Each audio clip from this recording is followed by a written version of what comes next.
level being similar to the normal atmosphere outside. However, with each new level, the density of mana increases at first. Everything was easy. Almost all students passed the first 2 levels without trouble. On the 3rd level, half of them gave up and couldn't go any further. And with each higher level, more and more students surrendered and raised their hands in defeat. But for our hero Jae-hyun, it was like a walk in the park while the others struggled to breathe. He climbed through each level effortlessly. In the end, only 4 of the best new students remained on the 7th level. A level usually reached only by academy graduates. The rest could hardly believe how they'd made it that far. Even so, the top 4 struggled badly on the 8th level, where the mana density increased with every passing. Second, even the most talented students could barely hold on. Finally, only Jae-hyun reached level 9 with the instructor. After that, even the instructor was barely holding on, but together they passed the maximum level 10. Jae-hyun didn't even break a sweat when they came out. Some students applauded him, while others quietly envied his strength.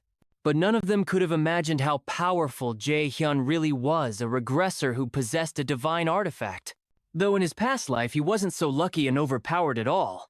This story starts in a public restaurant where everything seems to be going fine, until someone starts shouting. The one shouting is the protagonist of the story, known as Jae-hyun, and he's absolutely mad to hear that he's only being hired as a meat shield while raiding the guy in glasses immediately. Tells Jae-hyun to simmer down, because our hero was the one who wanted to make some quick cash with a job, and this is the only one currently available. Well, as much as our hero Jae-hyun might drag his feet, it seems he doesn't have much choice in the matter. Jae-hyun then reveals to us that the guy with glasses is a young woman working at the raider agency. He hooks up people like Jae-hyun with jobs who aren't officially part of any guild. When Jung Woo-man finally got in touch, our hero thought he'd scored a sweet gig. Turns out he's just getting a roll of cannon fodder, standing front line in a dungeon full of undead. It's like being told your disposable shield of meat ready to be ditched if things get hairy. Jae-hyun sighs, and wonders why this is the only job available for him, especially when people lower ranked than him are landing high-paying jobs young. Woman then reminds him about his martial arts class, which despite being top-notch, class rarely gets job offers. Jae-hyun then gets even more annoyed, questioning if he's being underestimated just because he's a martial arts raider. The guy with glasses reluctantly agrees, explaining that in reality, magic users dominate the job market and snatch up all the requests. The truth is, martial arts raiders tend to take longer to finish jobs and get injured more often. That's something employers definitely take into account, and that's the harsh reality here, you see. Unlike mages who stand at the back while hunting monsters, martial arts raiders are on the front lines and naturally prone to more injuries, and that is precisely why in a fight, mages definitely have the advantage. The boy further reveals that about 10 years ago, martial arts raiders were in high demand. However, that's no longer the case, and he regrets not becoming a mage back then. When he had the chance, it all started 11 years ago. When our hero was in his 3rd year of high school, he aced the Awakened Aptitude evaluation and was chosen to attend one of the prestigious Mila's academies specialized in nurturing raiders at that time. His aptitude result for a mage was an impressive 97%, nearly a perfect score. Even the top students of the time only managed around 92%, like Lady SEO Ina. And his results back then were unbelievable. On the flip side, his aptitude for a martial class was just 34%. And despite that he made a dumb move and chose to become a martial raider, he didn't choose the martial class for any noble reason. He just didn't want to become a mage back then. Mages had a bad rep because they were seen as mere buffers, unable to handle even low-ranking monsters without martial arts, raiders backing them up. But times have flipped since then. Martial arts raiders are on the decline, while mages are now highly sought after. If our hero had gone for mage class 11 years ago, his life would probably be a lot better now, even if he decides to switch classes now. Raiders hit a growth plateau at age 20, so there's no room for improvement. I guess there's no point in dwelling on regrets since nothing can change now, young. Woman then reminds our hero that opportunities like this are hard to come by nowadays, and he shouldn't be choosy. He further reveals that he was going to offer this job to someone else, but chose our hero instead because he thought of him. Hearing this, Our hero feels a mix of sadness and irony. His talent was one that was envied by all those who wanted to become mages at one point in time, but now his dumb choices has reduced him to just an insignificant D-rank martial arts raider with no other options left. He decides to accept the job. His friend perks up happily upon hearing this, assuring our hero that he's making the right call as our hero is about to leave the manager. Informs him that he'll see Jae-hyun at 8 a.m. the next day at an address already sent to his phone. Curious. Jae-hyun asks why the manager will be there, assuming he'd be busy with agency work. Young woman casually reassures him not to worry, and mentions he has some business there as well, so they'll meet regardless. The next day arrives, and everyone gathers outside one of the dungeon gates. There stands our hero alone. Jae-hyun checks the time and starts feeling jittery, because young woman still hasn't shown up. Despite saying he would be there, he lets out a sigh thinking maybe young woman should be handling more capable raiders, considering he himself is just a D-rank martial arts guy and young woman's an A-rank mage. Jae-hyun wonders why young woman bothers hanging around at a raider agency when he could join any guild he pleases with his skills. If Jae-hyun were in his shoes, he'd have found a better place somewhere by now. Suddenly, a thought pops into his head where someone calls him a useless bastard. It seems to be a part of Jae-hyun himself, though we don't know much about that yet. Lost in his thoughts, Jae-hyun hears someone calling out to him. It's Myung-ho, clad head to toe in armor, a friend of our hero. As they chat and joke around, Myung-ho seems pretty proud of being a martial raider. He thinks the younger generation doesn't appreciate how cool martial arts raiders are, compared to mages who he calls useless hobos, standing at the back throwing fireballs. But Jae-hyun doesn't see it that way at all. He feels being a martial raider is far from cool. In fact, they can barely afford food these days. Myung-ho encourages them both to do their best. Regardless of their position, he suggests they grab a drink after the raid. And Jae-hyun agrees, but he quickly adds that he's broke and can't foot the bill. Myung-ho shoots back that it's not his turn to pay since he covered. The last round, Jae-hyun feels a bit awkward and embarrassed hearing this. But seeing Jae-hyun's helpless look, Myung-ho decides to cut him some slack and agrees to pick up the tab once more. Ji-hoon chuckles and apologizes for always letting his friend pick up the tab deep down, though he can't help but think Myung-ho is a bit too easy to sucker into paying again. Suddenly, someone abruptly arrives and instructs everyone to gather at the dungeon entrance, as they'll be entering in 30 minutes from now. For some reason, everyone seems really worried and anxious upon hearing this, including our hero. It might be because they don't appreciate this new guy barking orders. In any case, the armored guy decides to head back to his party to prepare, while Jae-hyun remains standing there repeatedly checking his phone while waiting for the raid to start. We learn that when raiders enter a dungeon, they need to be mindful of two things. The first is when they unexpectedly find treasure tucked away inside once they're pumped about the loot. Their greed can mess with their heads. They stop thinking rationally, and that's when the dungeon decides to test them. Surviving that stroke of misfortune is rare. Usually it's a total disaster. As for the second thing, we'll have to wait to find out because the armored guy butts in again. He tells Jae-hyun to quit staring at his phone. It's time to roll into the dungeon. Then he cracks a joke about our hero, stating that he is probably ogling his girlfriend's pic. Before getting inside the dungeon, Jae-hyun waves off the comment, saying it's no big deal, but truth be told, he's actually peeking at a pic of his mom, not some girlfriend.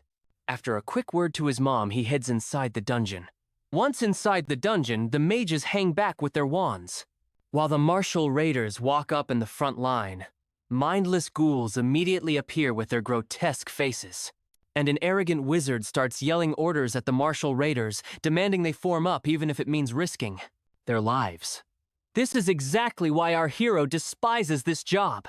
He hates being bossed, around by these jerks about what he should do, but he's got no choice but to follow orders.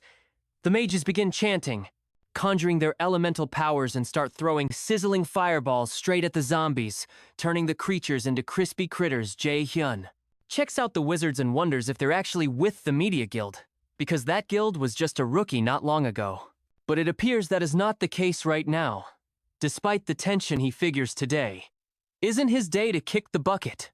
Thanks to their power boost while taking a moment of respite, Myung-ho grabs water and chugs it down to refresh himself. and points out that the dungeon's all about taking down the big boss. Now the old man jokes about feeling his age, saying he can't keep up with others like he used to the old man, then asks if our hero got any item drops. He is feeling happy while asking this, because ranked dungeons usually have decent loot. The boy decides to check for himself, but as soon as he opens his system window, it starts glitching, and he feels a sudden headache. But then another system message pops up, stating that the Acer system is down, and the connection to the user will be temporarily disconnected. Then another message follows, explaining that for unknown reasons, the Acer system failed to reboot our hero. Has never been in such a situation before and has no idea what's happening. Suddenly, a voice starts speaking in his mind, urging him to follow the light. Startled, he turns around to see the glitching system notifications stating that an unknown entity has infiltrated the system and the safe mode restoration is failing. Jae-hyun is utterly clueless about what's going on. The old man notices his tense expression and asks if something's wrong. The boy simply explains that someone asked him to follow the light, and right on cue, something starts happening. These bubbles of light start appearing out of thin air. He wonders if this is the light he's supposed to follow. It looks like no one else can see this light, other than our hero, and the old man asks why he's acting so strangely with no clear answer. The boy's eyes stay fixed on the light. He swallows his fear and decides to check out what it is. When the old man asks where he's going, our hero assures him he'll be back shortly after following the light for a while. He ends up in a strange place, and the system window immediately pops up saying the Easter system has been disabled, and the status window can't be loaded. He tries to interact with the system, but it's unresponsive. Another notification arrives stating there's partial damage, and the system will attempt to reboot in safety mode. Jae-hyun scratches his head in confusion because ever since he first became an awakened at 10, the system has never gone down in those 17 years. There's never been any damage or reboots either. He wonders if the voice he heard is somehow related to the system. Going haywire. The system keeps glitching and bombarding him with the same failed notifications. Despite this, he continues to follow the light and wonders if something is changing within the Acer system. A little background on the Acer system. It's said to be named after the Acer, the gods from Norse mythology like Odin and Thor. The system is believed to have emerged from Asgard, representing humanity's last hope and defense during the year of disaster back in 2011. During that time, a massive tree suddenly grew in the middle of the Pacific Ocean, towering to unimaginable heights in just 9 days, casting a shadow over the world. And that terrifying tree from back then was none other than Yggdrasil, the world tree from mythology once it fully sprouted on that 9th day. All hell broke loose. The world faced a catastrophic wave of monsters, with half of humanity perishing in the chaos, and the rest struggling against famine and plagues at the time of despair. True heroes emerged wielding divine powers, bringing a glimmer of hope for mankind. Slowly, many people started to tap into their Acer systems, becoming raiders to save humanity. From that point onward, Acer has been humanity's greatest weapon against these monsters. But now our hero worries. If the Acer system is changing, he fears things might not turn out well. Suddenly, he reaches a dead end and spots a green door. Right in front of him, he finds himself shocked at first, but then a smile spreads across his face when he reveals that this must be the treasure gate. Here's a bit about the treasure gates. These are secret rooms hidden within dungeons. With a very low chance of appearing even in high-level dungeons, they typically contain special items and rare materials that can fetch millions of won, which is a local currency in this world. Jae-hyun's mind races with excitement as he realizes that finding a rank or higher equipment could instantly change his dull life. He silently prays to the gods for a stroke of luck. As he steps inside, the entire place feels surreal, almost like he stumbled into some heavenly registration office. Before him, on a pedestal, shines a brilliantly bright item. Jae-hyun had heard rumors about such places in dungeons, but he never expected to stumble upon one himself. Nevertheless, he's thrilled to see the item and eagerly reaches out to pick it up. As soon as his fingers touch it, a barrage of notifications surrounds him. The first notification confirms that he successfully restored the damaged system feature. The second announces the discovery of a new piece of equipment. And the third offers to view the item details, grinning from ear to ear. Jae-hyun can't help but feel his prayer might have been answered. As he holds the item in his hands, the system panel reveals this time to be Odin's lost eye, a mythical ranked artifact. This eye belonged to Odin, the strongest god of the Aesir, sacrificed for wisdom at Mimir's well once equipped. Our hero can learn rune writing and even reverse magic to dismantle or destroy it. It's the only mythical ranked item in existence, and once it's his forever. The eye shines so brightly that Jaehyun can't even look directly at it.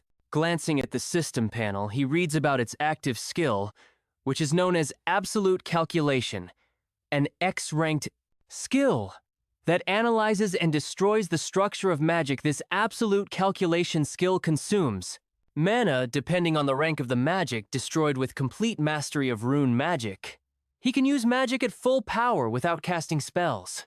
Another benefit is the ability to copy opponents' skills using a blank card. This eye is clearly a powerhouse, with a range of incredible abilities that could transform Jaehyun's abilities as a raider.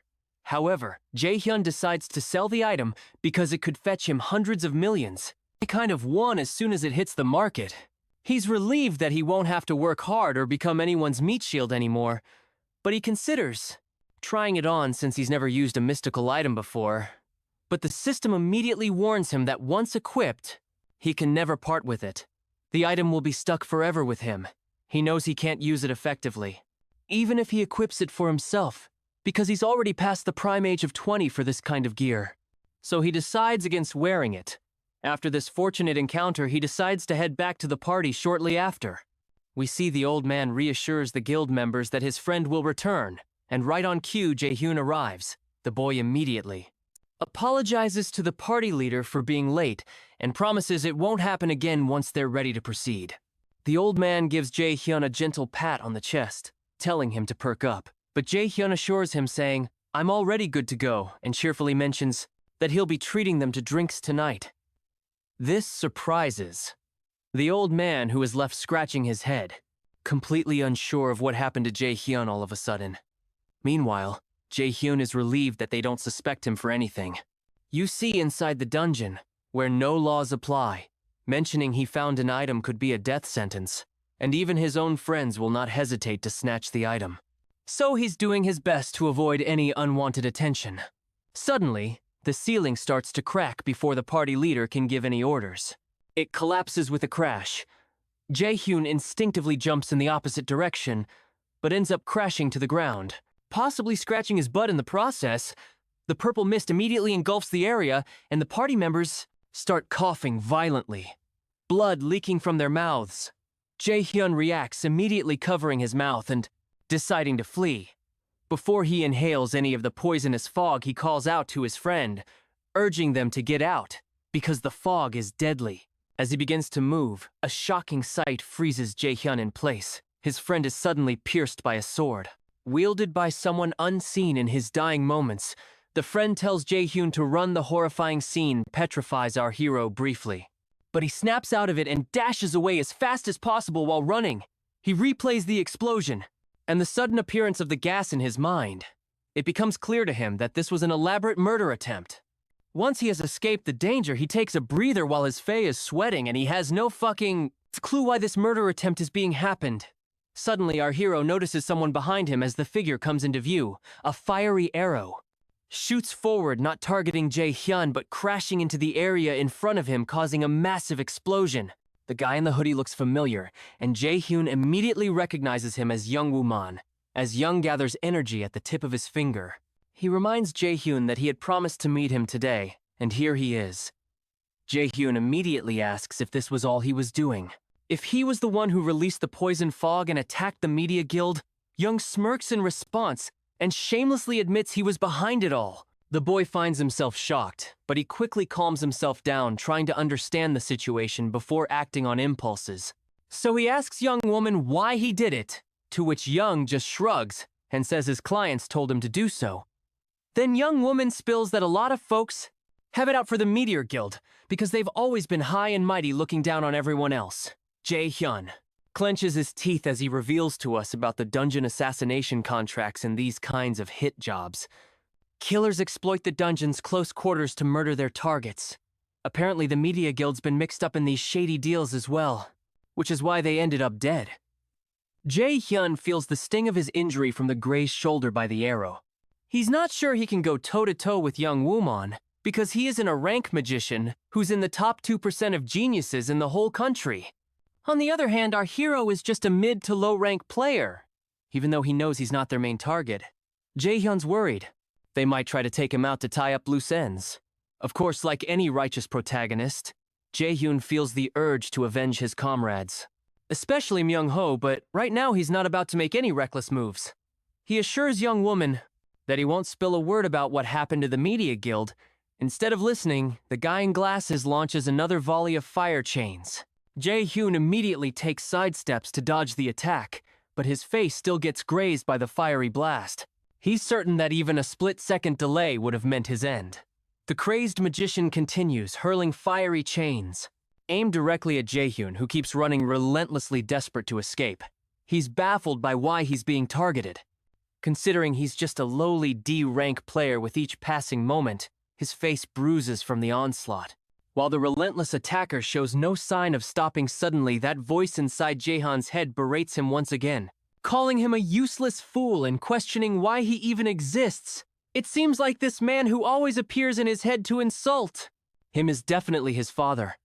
And after seeing his father in his head, something clicks in Jae-hyun's mind, and he boldly asks if his father is behind this assassination attempt.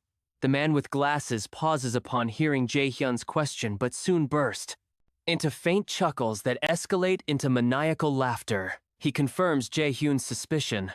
Jae-hyun is struck silent by this confirmation, his mind flashing with images of his mother. He recalls the heart-wrenching day when he cried bitterly over his mother's lifeless body. He confronts young woman, asking if his father ordered the assassination of his mother. 5 years ago during winter, the guy with glasses grimly affirms, acknowledging that he can never understand why a father would want his own son and wife. Dead young woman shoots another arrow at Jae-hyun, teasing him about his situation. He conjures up a bunch of fiery arrows ready to blast our hero into oblivion, and before throwing down his arrows, he wishes his final goodbye. Jae-hyun stays quiet for a moment, then suddenly activates Odin's Eye.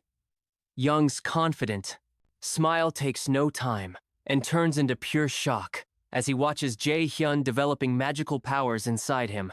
The magical powers just keep growing, stronger, without any sign of stopping, leaving the fool with glasses even more terrified, realizing the seriousness of the situation. Jung decides it's time to take Jae-hyun down. He throws a fiery arrow at Jae-hyun, expecting him to flinch or run. But Jae-hyun stands his ground. As the fire arrow gets dangerously close, it simply disintegrates into nothingness, leaving young woman's jaw practically hitting the floor. It looks like the eye has finally been activated, confirmed by the system itself. A sassy smirk spreads across Jae-hyun's face. After feeling that surge of power inside his body, the system window pops up once again, mentioning the availability of a blank card. Meanwhile, Young is losing his composure, baffled at how his magic was nullified so easily. My guy wastes no time and uses the blank card to copy young woman's skill known as Blitz Chain, and makes it abundantly clear that he is going to inflict a painful death over this bastard. In the next moment, he conjures up fiery arrows, while Jung Woo-man struggles to comprehend how his skill, which took him years to master, is being used by this lowly ranked raider, even though he's visibly shaking in his boots. Jung Woo-man warns Jae-hyun that taking Tim out won't be a walk in the park. The boy unleashes a barrage of fiery arrows, confidently telling Young Woman they'll settle things soon in retaliation. Glasses guy fires off his own arrow, barrage, their powers clash, but it looks like Jae-hyun might be gaining the upper hand.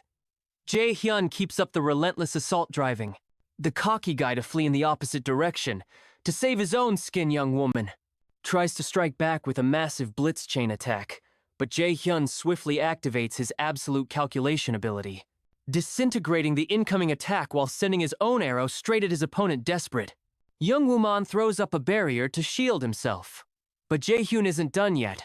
He uses his absolute calculation once more, nullifying the shield and leaving young woman defenseless. The arrow strikes him directly, unable to dodge in time. As the dust settles, Jae-hyun walks up to the fallen young woman, who's begging for mercy like a dramatic Soap opera scene tears are streaming down his face, but Jae-hyun ain't going to cut any slack. He just lets loose with a fiery arrow that finishes off the cocky guy in one good blow. After the intense battle, Jae-hyun is totally wiped out. He flops down on the ground, thinking about how he finally snagged a mythic item only to end up facing death in such a crappy way. Death was always this scary thing he dealt with as a raider. But now that he's staring it in the face, it's a whole different feeling. He starts feeling that coldness creeping in. Then out of the blue, a system window pops up talking about a new download. It offers him a way out if he activates the system. Then he can jump back to some past time, knowing he's about to kick the bucket anyway. Jae-hyun just says, "Yeah, sure, let's do this." With that command, the new system known as Nornir activates. And suddenly we find ourselves facing divine-looking ladies conversing in a foreign language that goes way over our heads. The blonde lady extends her hand, possibly grabbing our hero's hand in the process. Just as this happens, the friendly blue system windows turn deadly red, and a notification pops up stating that our hero has become a major enemy of the High Acer. He's also gained 2 passive skills, with half of the Acer's gods now keeping an eye on him at all times. Next thing he knows, he wakes up in his bed, looking utterly terrified, as if he's seen a ghost. He scans the room, everything feeling surreal. He stares at his hand, where a red fiery blob starts to form, and the system announces that the user has successfully returned to the chosen time period. The memories of past suddenly flashes into his eyes, where he sees his dead mother and the time when he fought young woman. He also sees his mother and rushes to hug her tightly, unwilling to let go, hoping desperately that this isn't just a dream. And in fact, this is not a dream. He was actually hugging his mom after a while. Once he is alone in his room, his chest pains sharply, jolting him back to reality. The system confirms the date as November 15th, 2020, which is the time he's been regressed back to, and his body has successfully been healed by 20%. Breathing heavily, he wonders if he's still dreaming, looking around his familiar surroundings. He realizes he's indeed in his old home. A system notification pops up, presenting a quest titled, "A Break is the Mother of Success." His main task is simply to rest until fully recovered with the promise of a blank card as a reward. Once he's restored, the boy exhales deeply, trying to calm his racing thoughts. He then reflects on how he died fighting that guy, and somehow ended up regressing 11 years back into the past, thanks to this new system. 11. Years is the same time when he was in his 3rd year of middle school. He checks his calendar and realizes that he has actually not been enrolled in the Mills Academy. He also finds a note from himself which is clearly telling him to choose martial arts, but he grabs his pen and immediately scratches that out. He's not going to waste this chance on the martial arts class, because this time becoming a mage is definitely all the way to go. In the next scene, we find him having dinner with his mother, struggling to hold back tears that threatened to spill from his eyes. His mother looks concerned, noticing his recent strange behavior. When she came home earlier, he had hugged her tightly and he cried deeply. She gently asks if something is bothering him. With a forced smile, he reassures her, saying it was just a nightmare, nothing more but those haunting memories of his dead mother are far from mere nightmares. Finally gathering his courage, he tells her there's something he wants to discuss. She encourages him to speak freely. It's clear to her that he may not want to enroll in Mills Academy. She understands the dangers and fierce competition involved in such a path. She's prepared to let him choose a regular school if he's hesitant, not wanting to impose her wishes on him. But contrary to her expectations, our boy reveals that he's considering changing his major to enroll in the magic class instead. His mother chuckles at the sudden change and quickly approves of his decision, though she's visibly startled by the abrupt switch from his earlier determination to join the martial arts major. Despite her initial surprise, she trusts her son's judgment and believes he must have a good reason for the change. With a reassuring pat on his cheek, she encourages him to pursue what makes him happy, whether it's martial arts or magic, and assures him not to worry about financial matters. She promises to support him wholeheartedly in his choice.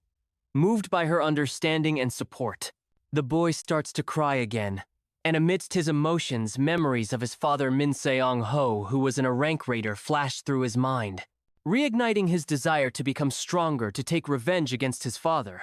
Jae-hyun is getting into serious training. starting with push UPS, and he's also earned a blank card from completing his first quest. His physique is getting toned and fit something. I envy a bit myself as long as I'm here writing recaps for you guys. I don't think I can get back on the track for a six-pack ABS grind. Jae-hyun still isn't entirely clear on what the Nornir system entails. But he's not complaining as long as it keeps functioning. His past life knowledge will let him monopolize dungeon items, and his experience as a dungeon guide will surely be useful. However, he doesn't have many skills.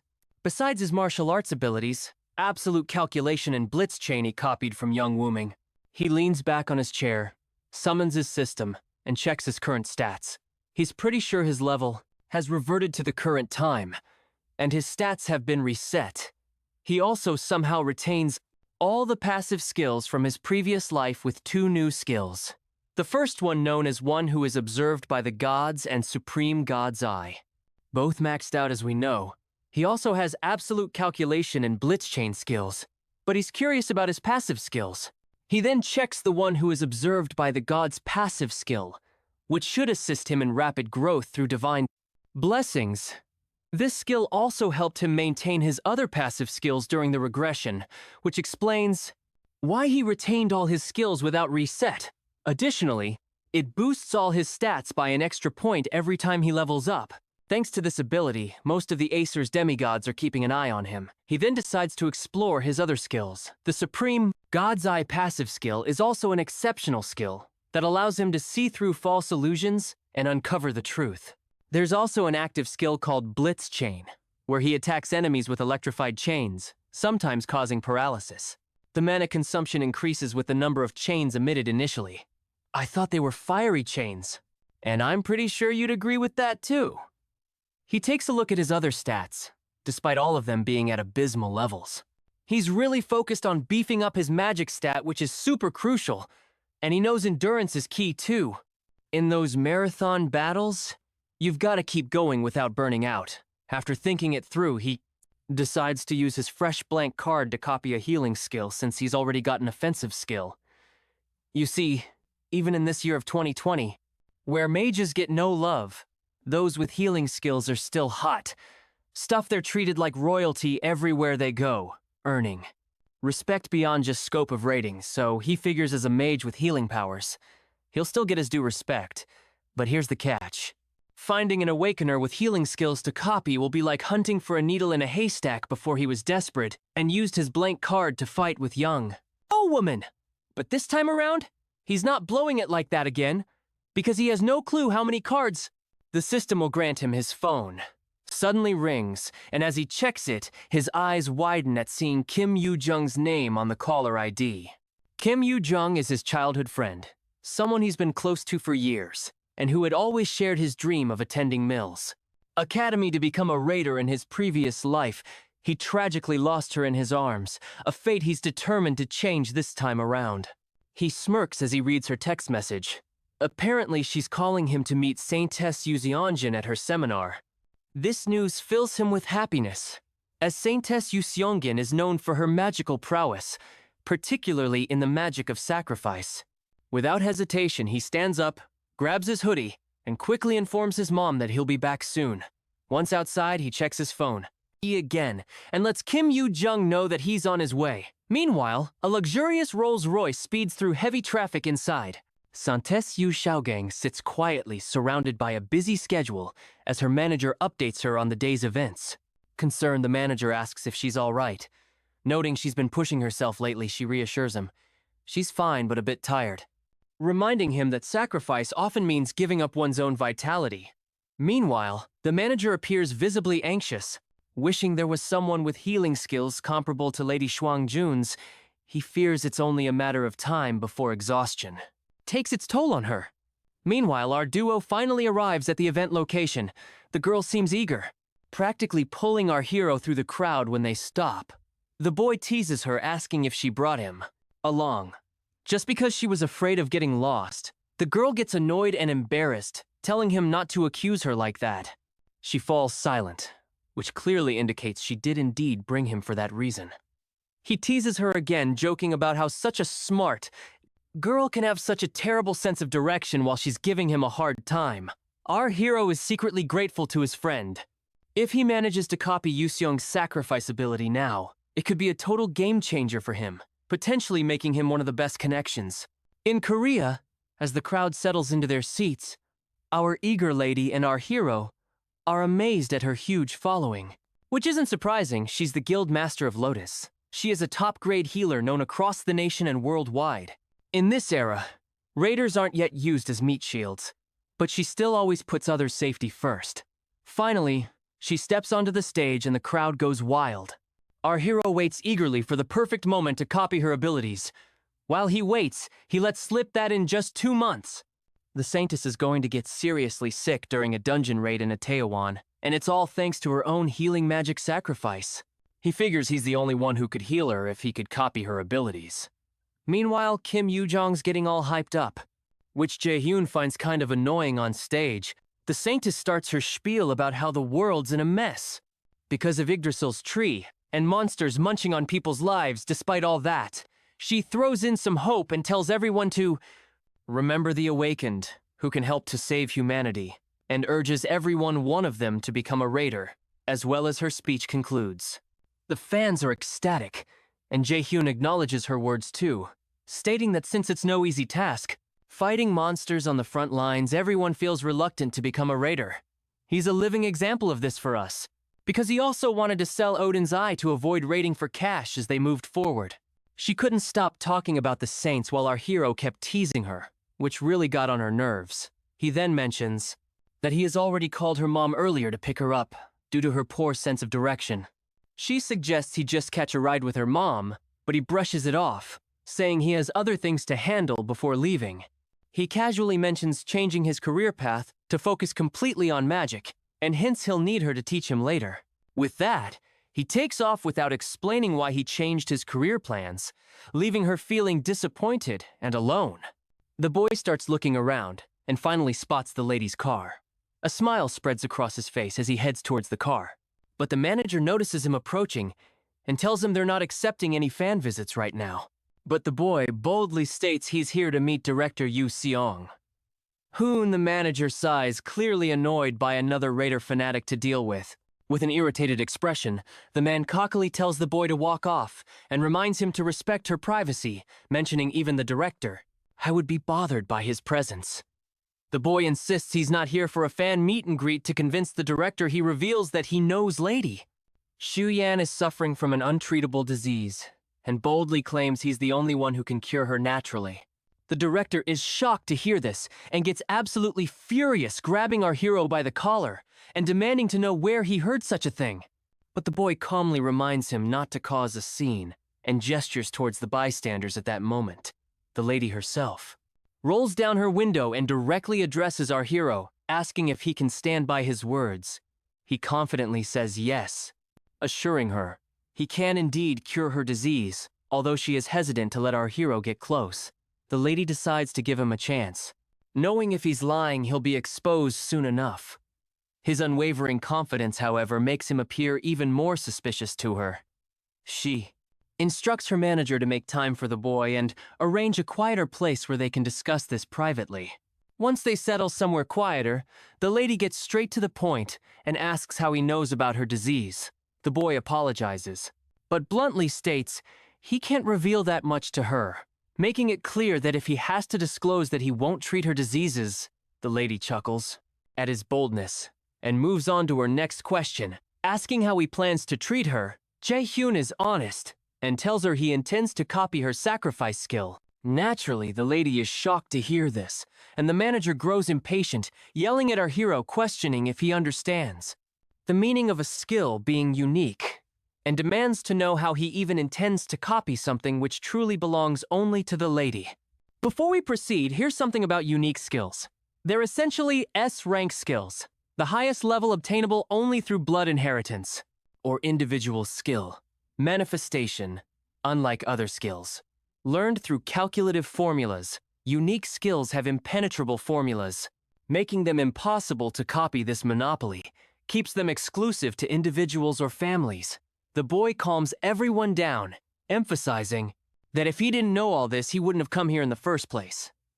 The lady immediately tells her angry manager to calm down, assuring him they won't take long to hear him out. She asks if he can actually pull off what he claims, to which the boy confidently agrees. We also learn that due to the penalty of her unique skill sacrifice, she needs a higher or equal-ranked skill to heal herself.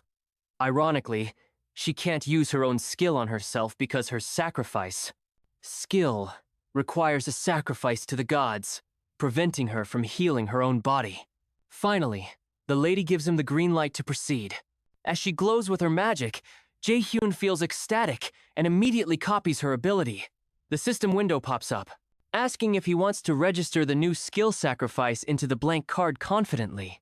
The boy says yes once he finishes copying. He activates his sacrifice skill, demonstrating its power by summoning it into the palm of his hand, leaving both of them shocked at the sight. Our hero decides to proceed with negotiations before healing her. But first, let's check the stats of this skill. The first benefit is that it creates a wave of healing to heal multiple allies and removes debuffs. Secondly, when used on undead monsters, it transforms into the attack skill called Judgment of Light. Lastly, since the skill was copied using a blank card, there are no inherited penalties whatsoever. So then the lady asks what he would want from her guild while she outwardly states this.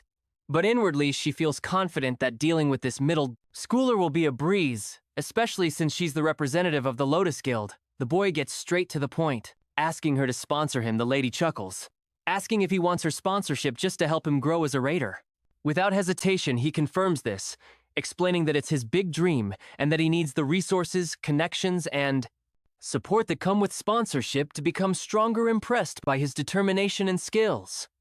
The lady readily agrees to sponsor him, but she places a condition as soon as our hero hears this. He's quite amazed to see that, even though she's not in a strong position to negotiate, she remains bold in her stance. The lady reveals that her disease is a personal problem and has nothing to do with the Lotus Guild. What our hero wants is not entirely in her hands. He's asking for the support of the entire guild, which doesn't have any reason to favor him. Our hero tells her to lay out her conditions if they make sense to him. He'll decide whether or not to shake hands with her. His mind races with all kinds of possibilities she might be plotting, but she surprises Tim by simply asking if he can join the Lotus Guild. The boy immediately asks if she's serious about recruiting him. The lady then lists several reasons for recruiting him. Firstly, he uncovered the classified information about the representative of the Lotus Guild's disease, which only a few knew about, showcasing exceptional information-gathering abilities. Secondly, he flawlessly copied her sacrifice skill, something she's never seen before, and she's curious to see if there's anyone else like him in the world who can do the same. The boy feels awkward hearing this, knowing he can't tell her. He only knew about her disease because he regressed in time, and he can only copy skills thanks to his cheat system.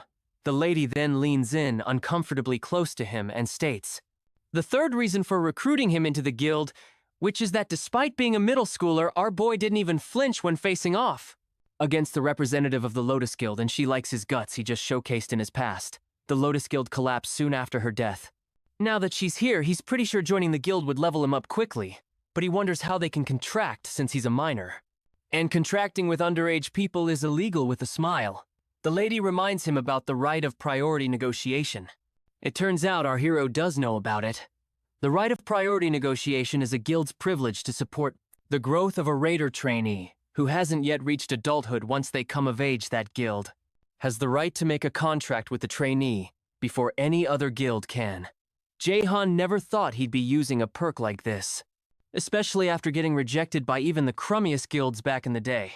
The lady seems to have taken a liking to our hero, and the boy sits up from his seat saying he'll heal her right away, though her offer is a no-brainer. He decides to focus on the treatment first, before finally accepting her terms while he stands right over her head. The manager doesn't seem thrilled about our hero healing her, although he no longer doubts our boy after witnessing his powers firsthand. He's still cautious, fearing our hero might use something cursed or shady, especially since even top doctors failed to cure her shortly after the lady feels magically healed, sensing the changes inside her. The manager is in absolute shock and amazement. He wastes no time bowing his head before our hero apologizing with utmost respect for ever doubting him. Our hero just shrugged it off, saying it was understandable to doubt a kid's words, but the manager kept on apologizing, feeling bad for his rude behavior earlier. Jae-hyun tells the lady that everything's done and she can move around freely. Now, as soon as she stands up, she walks to the window and uses her magic to light up the whole room. Tears fill her eyes as she realizes her symptoms are completely gone.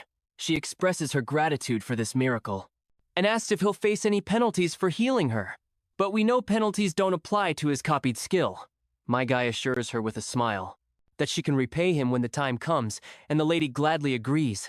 She then brings out her card and tells him to think about the offer. She promises to do her best to make sure it works out in his favor. The boy then tells them there's something he wants to ask. The next day, the manager escorts him to a low-ranked dungeon owned by the Lotus Guild. As you can guess, he's there to level up his skills, aiming to become an ace at Mills Academy. The guild makes sure they've got all the essentials ready for him, and even loans him some spare gear meant for guild members. But the manager warns him going alone into the dungeon could be risky, asking why he insists on soloing it. Jae-hyun just says he wants to grind as a safety net. The manager hands him a stone, saying it's a warp stone. If he breaks it, he'll teleport outside the dungeon gate. It's a little thanks for how he treated the lady, and the boy happily takes it. He proceeds to enter the dungeon, and as soon as he steps inside, he is sure that it's just an E-rank dungeon. Not something to worry about. The manager urges him to warp out quickly if danger appears, to which he nods in assurance deep inside.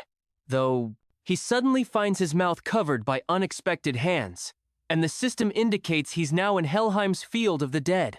The scene transitions to the director Yoo Song-in's office there. We see the lady deep in thought regarding our hero. She's concerned that even in an E-rank dungeon, a newcomer clearing it alone is nearly impossible, regardless of how skilled they are. However, she can tell this kid isn't your average Joe. He didn't just pick this gate on a whim, so she grins and decides to see where he's going with this. Suddenly there's a knock on the door, and after getting permission from the director, a lady enters the director, asks about the matter she requested updates on, and the other lady hands her the files, explaining it's our hero's profile. As the director flips through the pages, she's shocked to read that he aspires to be a martial artist, which makes no sense to her.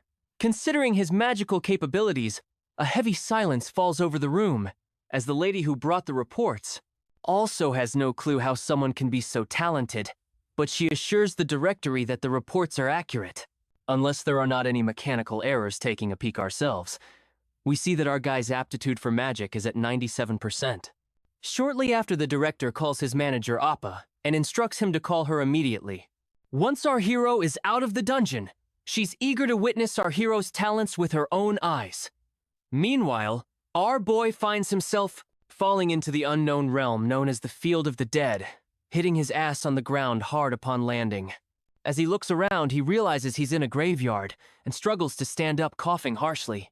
Before he can make sense of his surroundings, an undead creature appears. Wasting no time, it aims its bow at our hero and shoots an arrow at him. Reacting too slowly, he ends up with a nasty cut across his face. Another monster appears, ready to strike our hero down. He's unsure if it's laced with paralysis poison, which annoys him greatly. He quickly heals himself using his fancy sacrifice skill. Suddenly, more zombies emerge, and he finds himself surrounded by black souls hovering above in the air. They immediately start attacking and shooting at him. But this time, Jae-hyun grabs an arrow with his bare hands and breaks it by clenching his fist, thoroughly annoyed by their pesky attempts. Meanwhile, Kim Yoo-jung stares at the autograph she received from the director, and she is also feeling totally annoyed at our hero for leaving her alone, despite knowing she has a terrible sense of direction. She's getting more and more annoyed by his unpredictable moves. He used to avoid crowds, but suddenly he's agreeing to tag along with her. He never used to ditch her like this before, always making sure she wasn't left hanging. But this time, he left her high and dry down there alone, and now he's switching to magic class. Even though he's always dreamed of martial arts, she just can't wrap her head around his sudden change because she knows he's usually thoughtful and careful, not someone who acts without a good reason. Suddenly, she starts texting him again, giving him a piece of her mind about leaving her alone that day. Meanwhile, back in the dungeon, Jae-hyun's face pales as he freaks out at the sight of ghosts right in front of him. To make matters worse, they're far more organized. than your typical monster horde. He decides to rely on an item, a staff, forged by a blacksmith from the Lotus Guild. Before we delve deeper, we learn that this dungeon Helheim is the realm of the dead overseen by Loki's daughter. Hell, it's one of the 9 worlds in Norse mythology created after the 7 realms.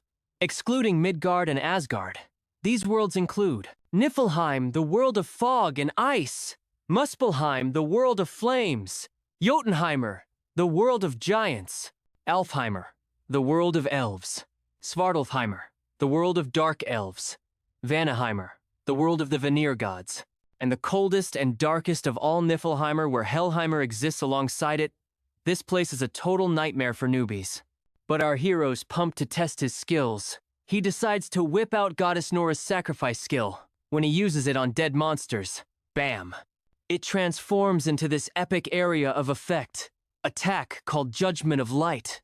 The monster jumps him right away, but our hero is quick to smack it down with his wand. Sending the monster flung backward, he gears up with blitz fire and blasts the monster to smithereens, bagging 70 XP for knocking out the Death Wraith. He keeps up the momentum chaining. His blitz moves to rock the stage with his skills. Every monster he takes down brings a bigger grin to his face as the XP rolls in. Next up, he leaps at another undead who is using arrows and smacks it hard on the noggin. Boom, his wand cracks in half, but he still manages to take down the monster. His face goes pale seeing his wand broken, realizing he wasn't exactly fighting like a mage after all, and his foolishness has caused him to lose a weapon, so he gets serious and activates his sacrifice skill. The holy judgment of light comes crashing down on the monsters, burning them to a crisp. Once those undead are turned into ashes, he racks up some valuable experience points along the way, and decides to take a breather in the settling haze. He heals himself to restore his powers, and he is relieved to have made it out alive. He's learned a valuable lesson not to overestimate his skills. Even though divine judgment saved him this time, he might not be so lucky next time.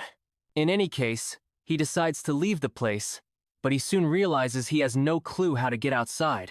He sighs and decides to use the warp stone, but before he can, a terrifying aura of mana creeps over him from behind. When he looks back, there's nothing there. Suddenly, he senses something approaching, and in the next moment, he feels himself getting choked. He raises his busted wand and jabs it into his own thigh. Not quite sure why he's hurting himself, but he is making damn sure not to let out a single scream to draw any unwanted company. Little does he know there's this hideous monstrosity lurking. Right behind him, right on cue, the system chimes in revealing that the dungeon boss Nightshade has shown up and the gap in levels between our hero and this boss is like night and day. The system practically screams at him to bolt out of the dungeon.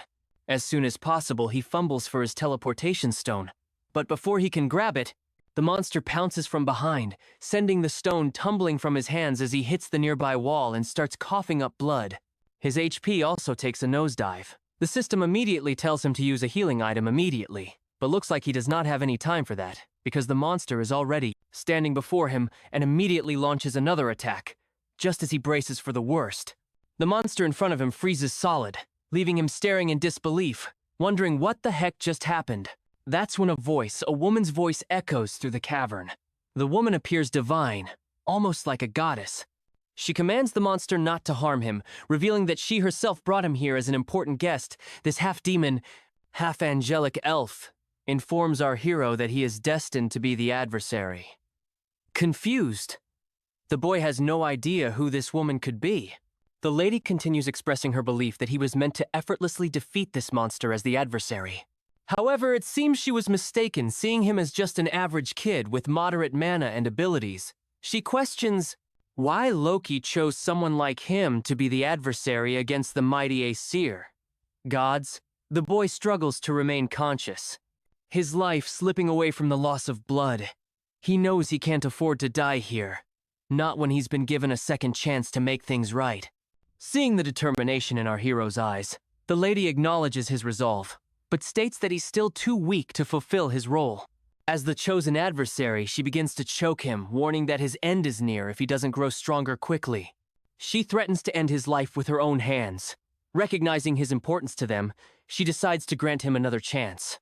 She urges him to become much stronger than he is now, to defeat the Nightshade monster easily. If he succeeds, she promises him a reward, but emphasizes that he must act quickly. And then a system pops up with the first main quest, Hell's Trials. His main goal in this mission is to take down Nightshade within 2 months, and it looks like this mysterious lady is none other than Goddess Hell herself, Loki's daughter. If he nails this mission, then the Goddess Hell will personally give him her gift. But failure means death. As the penalty, as those creepy hands start dragging him into the darkness, he loses sight of everything. And as the scene shifts, we see this blonde goddess we saw during his time regression, and she still appears to be saying something to our hero in this foreign language. Suddenly, he awakens in the real world. As he stands up, he realizes that his injuries have been healed completely. Checking his window stats, he sees the same quest still hovering before him, which confirms that everything he felt back then was real, and the lady he encountered was indeed Hel, the goddess who rules over Helheim, one of the 9 worlds of mythology. He's still clueless about this whole adversary thing, and he's heard something familiar. Already right after getting this new Norn system with a pile of unanswered questions looming over him, like why he regressed and what the heck this adversary stuff is. He knows one thing for sure. He's got to level up fast if what that goddess said holds water the moment he stops getting stronger. He will be killed by that goddess. But hey, he chuckles to himself. At least he's got some daring tasks ahead. Still, he's got a long road ahead. He doesn't know how to fight as a mage, and he also lacks any basic spells to handle small fry. Pulling out his phone, he sees a call from the director summoning him. He tells her he'll swing by tomorrow and is ready to make the contract. The next day rolls around, and our hero steps into the Lotus Flower Guild. The manager leads him inside, and as they walk, he understands why they are giving him so much special treatment, because his mage aptitude is at 97% after all. Arriving at their destination, our hero brightens at the sight of the lady director, exuding confidence with her long hair and a presence that catches his eye. They exchange greetings warmly. She dives into the perks the guild is offering with the contract, and our hero enthusiastically confirms they're impressive. I mean, who wouldn't be thrilled? Alongside a stipend for living expenses, the guild provides him with an endless supply of B-rank items at no cost if they break on top of that. He'll earn a substantial profit based on his contributions in the raids. These terms are usually reserved for top-notch grade raiders. Before signing the contract, he reveals a condition the lady director warmly encourages him to speak his mind. He explains that it's only been a month since he transitioned from martial arts to magecraft, making him inexperienced in magic. Therefore, he requests to be personally trained by the director herself. The manager marvels at our hero's audacity to directly confront the prestigious director without hesitation. Meanwhile, the boy asks if she agrees to his condition before signing the priority negotiation contract with the Lotus Guild. She chuckles at his interesting request and agrees to his terms. He thanks her, and she teasingly reminds him she's already got her eye on his potential and can't wait to see it in action. She presses him to display his talent first, if he's comfortable enough. Our hero had already anticipated this. After all, it's the main reason the Lotus Guild is interested in him. He immediately asks what he should do to demonstrate his power. The lady simply clicks her fingers, and blue energy begins to manifest behind her, forming a mana cube, and she tells him to endure it. The boy is absolutely baffled by the sight of the mana cube. The lady quickly reminds him that a talented individual should be able to manage at least this much if he's going to sign the priority negotiation contract. With her Lotus Guild, you see a mana cube is a test that B-rank and above mages use to gauge their mana sensitivity. But there's no way someone like our hero wouldn't be overwhelmed by it, as only 7% of awakened mages can endure it. The boy asks the lady if she's trying to scare him off. She reassures him that even if he fails, it won't affect their priority negotiation, and they'll still form the contract with no way out. Our hero bites the bullet and steps forward. The director nods to her manager to prepare, who expresses concern about her decision, since even current mage raiders struggle with the cube. The lady reaffirms that our hero isn't your average guy, so it's worth a shot. Reluctantly, the director nods and activates the cube. Once the mana cube is activated, the boy hesitates before the overwhelming energy. The lady behind him encourages him to step in, and finally he gathers the courage to enter. As soon as he's inside the mana cube, the manager remains visibly anxious. Seeing him as just a young kid, the lady reassures her that he can handle it, confidently expressing trust in her intuition that he won't fail inside. Our hero feels like he's drifting in a vast ocean made of mana. Surprisingly, he can breathe normally, relieving his earlier concerns about getting sick from prolonged exposure to thick mana, which could even lead to death during the test. He searches for a way out, recalling that the only escape from the mana cube is finding the singular door connected to the outer world among countless whirlpools. He gathers his resolve, searching for a way out within the mana cube. Suddenly, he senses something unusual. An unassuming crystal tucked away, pulsating with immense magical power, as if containing the entire essence of the great ocean of mana. Meanwhile, the manager remains anxious. While the lady continues to chuckle anxiously, the manager asks how long it typically takes. The lady mentions the fastest exit from the cube is 40 minutes, a record high. Upon hearing this, the manager bluntly states, "It'll either end in our hero's death, or he'll set a new world record." The lady agrees, albeit confidently expecting the latter outcome. Their eyes widen as they witness the crystal starting to fracture. Shocked, the manager grabs his phone and realizes only 10 minutes have passed since our hero entered, while the spectators anticipate what's happening inside. Our hero senses the immense power of the crystal and grins, thinking that breaking it might just be his ticket out. With determination, he swims towards the stone, clenches it tightly in his fist, and shatters it into pieces in a swift motion. As cracks begin to spread around him, a system notification reveals that he has acquired a passive skill called Crystal of Mana Operation. Suddenly, the mana cube collapses, leaving both spectators in a mix of terror and awe. This kind of test typically takes an hour for an S-rank player, but our guy smashed through it in just 26 minutes. Shattering the record held by the European Union's Camilla, a genius mage noted in the World Guinness at 36 minutes. The manager immediately walks forward, shaking our hero's hand enthusiastically and showering him with praise. The lady also joins in, but her curiosity is piqued about how he managed to shatter the cube so quickly. The boy explains that he found a crystal inside the cube and broke it. The lady is shocked to hear this, because a mana cube crystal contains all the magic power within the cube, and it's incredibly rare for anyone, especially a regular awakened person, to find or break it. The fact that our hero not only found it, but shattered, it suggests that his mana capacity exceeds that of the entire cube. She burst into a moment of happiness and immediately vows to help him become the greatest mage in the world. The scene transitions back to Lady Kim Yoo-jung, who is visibly upset that Jae-hyun is still late. Our hero's mother stands beside Kim Yoo-jung, confirming that he's indeed late and not answering calls either. Suddenly, a familiar flashy Rolls-Royce grabs both ladies' attention. They're stunned to see our hero stepping out of such an expensive car, completely blowing them away. How could he afford something like that? Jae-hyun immediately notices the ladies and waves. Happily, while his mother is anxious, concerned if her son is involved in something shady, Lady Kim is livid to see him lounging around. Once they're settled in the room, the girl jumps straight to demanding answers, asking why he switched to magic class. Our hero casually explains that martial arts just wasn't cutting it for him anymore, and he already filled out all the paperwork for the magic track. She keeps pushing for more details about his decision, but he flips the script and asks why she's dropped by. He then asks if her parents are off at work, to which she nods, explaining, that's why she's crashing for the night with our hero's mom's blessing. We then learn that her folks work in a monster processing plant shipping creatures abroad, which keeps them moving.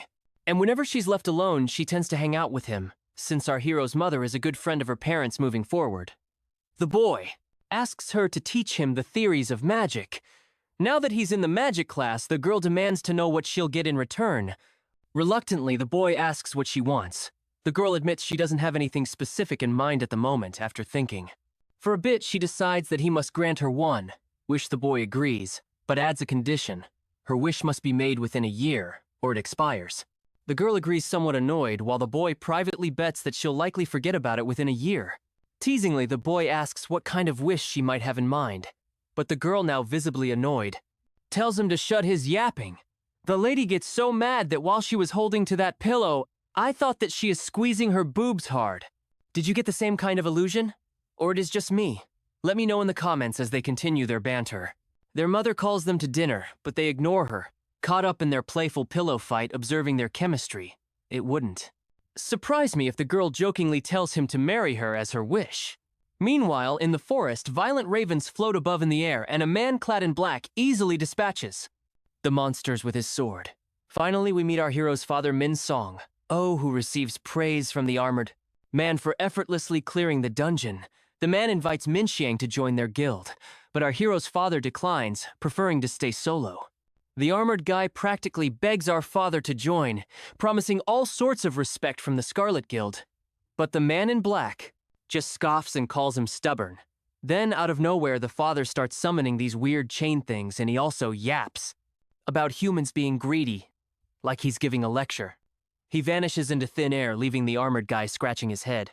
After this spooky encounter with this killer dad who, let's face it, looks younger than our hero himself, we're back to the director, who's giving a lecture to Jae-hyun for his first magic class. The lady decides to dive right into sparring and challenges him to take a swing at her.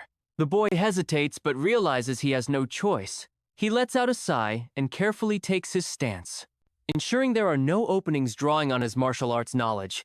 He throws a punch aimed at her, expecting a reaction. The lady stands there grinning, and the impact of his blow creates such a massive disturbance that everything gets obscured in a cloud of dust.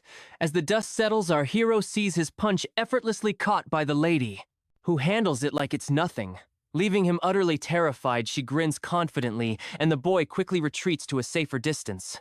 Seems he underestimated her just because she's a healer. He's now certain she's got the power of an S-rank raider. After that punch, she breaks down his moves. Noting the martial artist's habits in his stance and attack, she points out that mages typically don't charge in like that to attack the director, then asks him if he knows the difference between martial arts and magic. The boy says, "Martial arts is all about up close, fighting with swords and stuff. While magic is more about blasting from a distance," she nods and adds that magic classes are about weakening enemies from afar, while martial arts finish them off face to face. Then she tells him to get ready, because she's going to attack him to show him what mage combat is really like. She assures him she can heal him if things get messy.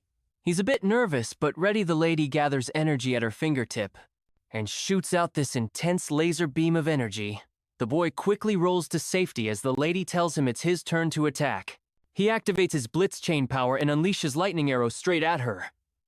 There's a huge explosion when the chains hit their mark, but the lady stands there without a scratch. She's surprised he has an A-rank skill, but reminds him it's only good if he hits the target. Then she counters with her own arrow aimed right at his face. He freaks out and ends up taking the arrow straight. Even though he's battered head to toe, he stays standing, impressing the lady with his resilience. But then she decides to go all out, throwing a barrage of blue lightning bolts at him. This time, he immediately uses his absolute calculator skill, and the magic disintegrates, leaving the lady shocked. She can't believe he reversed her attack and neutralized it in such a short time. The lady is once again amazed and asks him if there are any more surprises he's hiding. Our hero just tells her to find out for herself, and with that challenge, the ground right in front of her starts crackling with intense energy. She takes a direct hit, but manages to deflect it with her hand, though her hand trembles from the impact. She's absolutely baffled at how he managed to cast this attack so fast. Meanwhile, he sends a barrage of arrows her way, but she quickly throws up a shield to protect herself.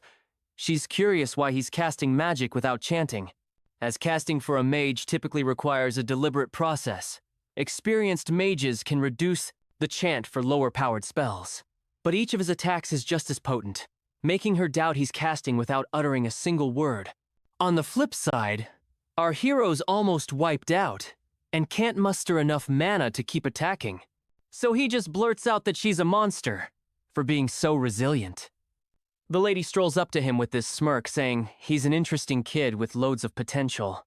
But she points out he's still green, catches him off guard, and knocks him to the ground just like that. He's clueless about how it happened.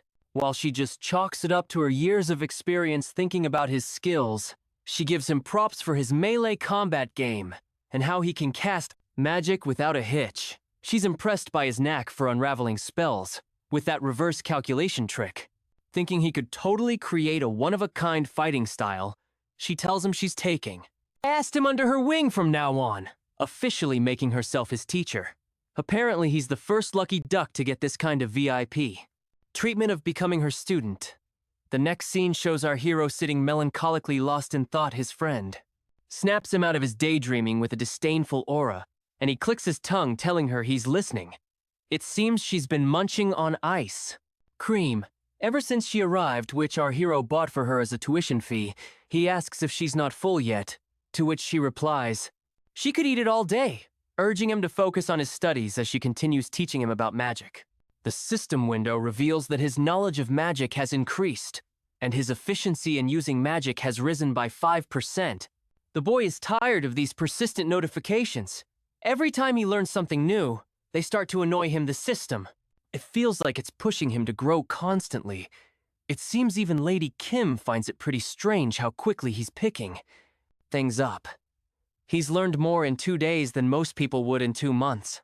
But the boy downplays it, saying there's nothing. Surprising, since she herself can memorize forms just by looking at them, this annoying girl gets even more irritated and demands our hero to call her teacher. Her annoyance seems to stem from the fact that he's learning everything so fast. Despite her being in the magic field much longer than him, she's worried he's going to surpass her sooner than later.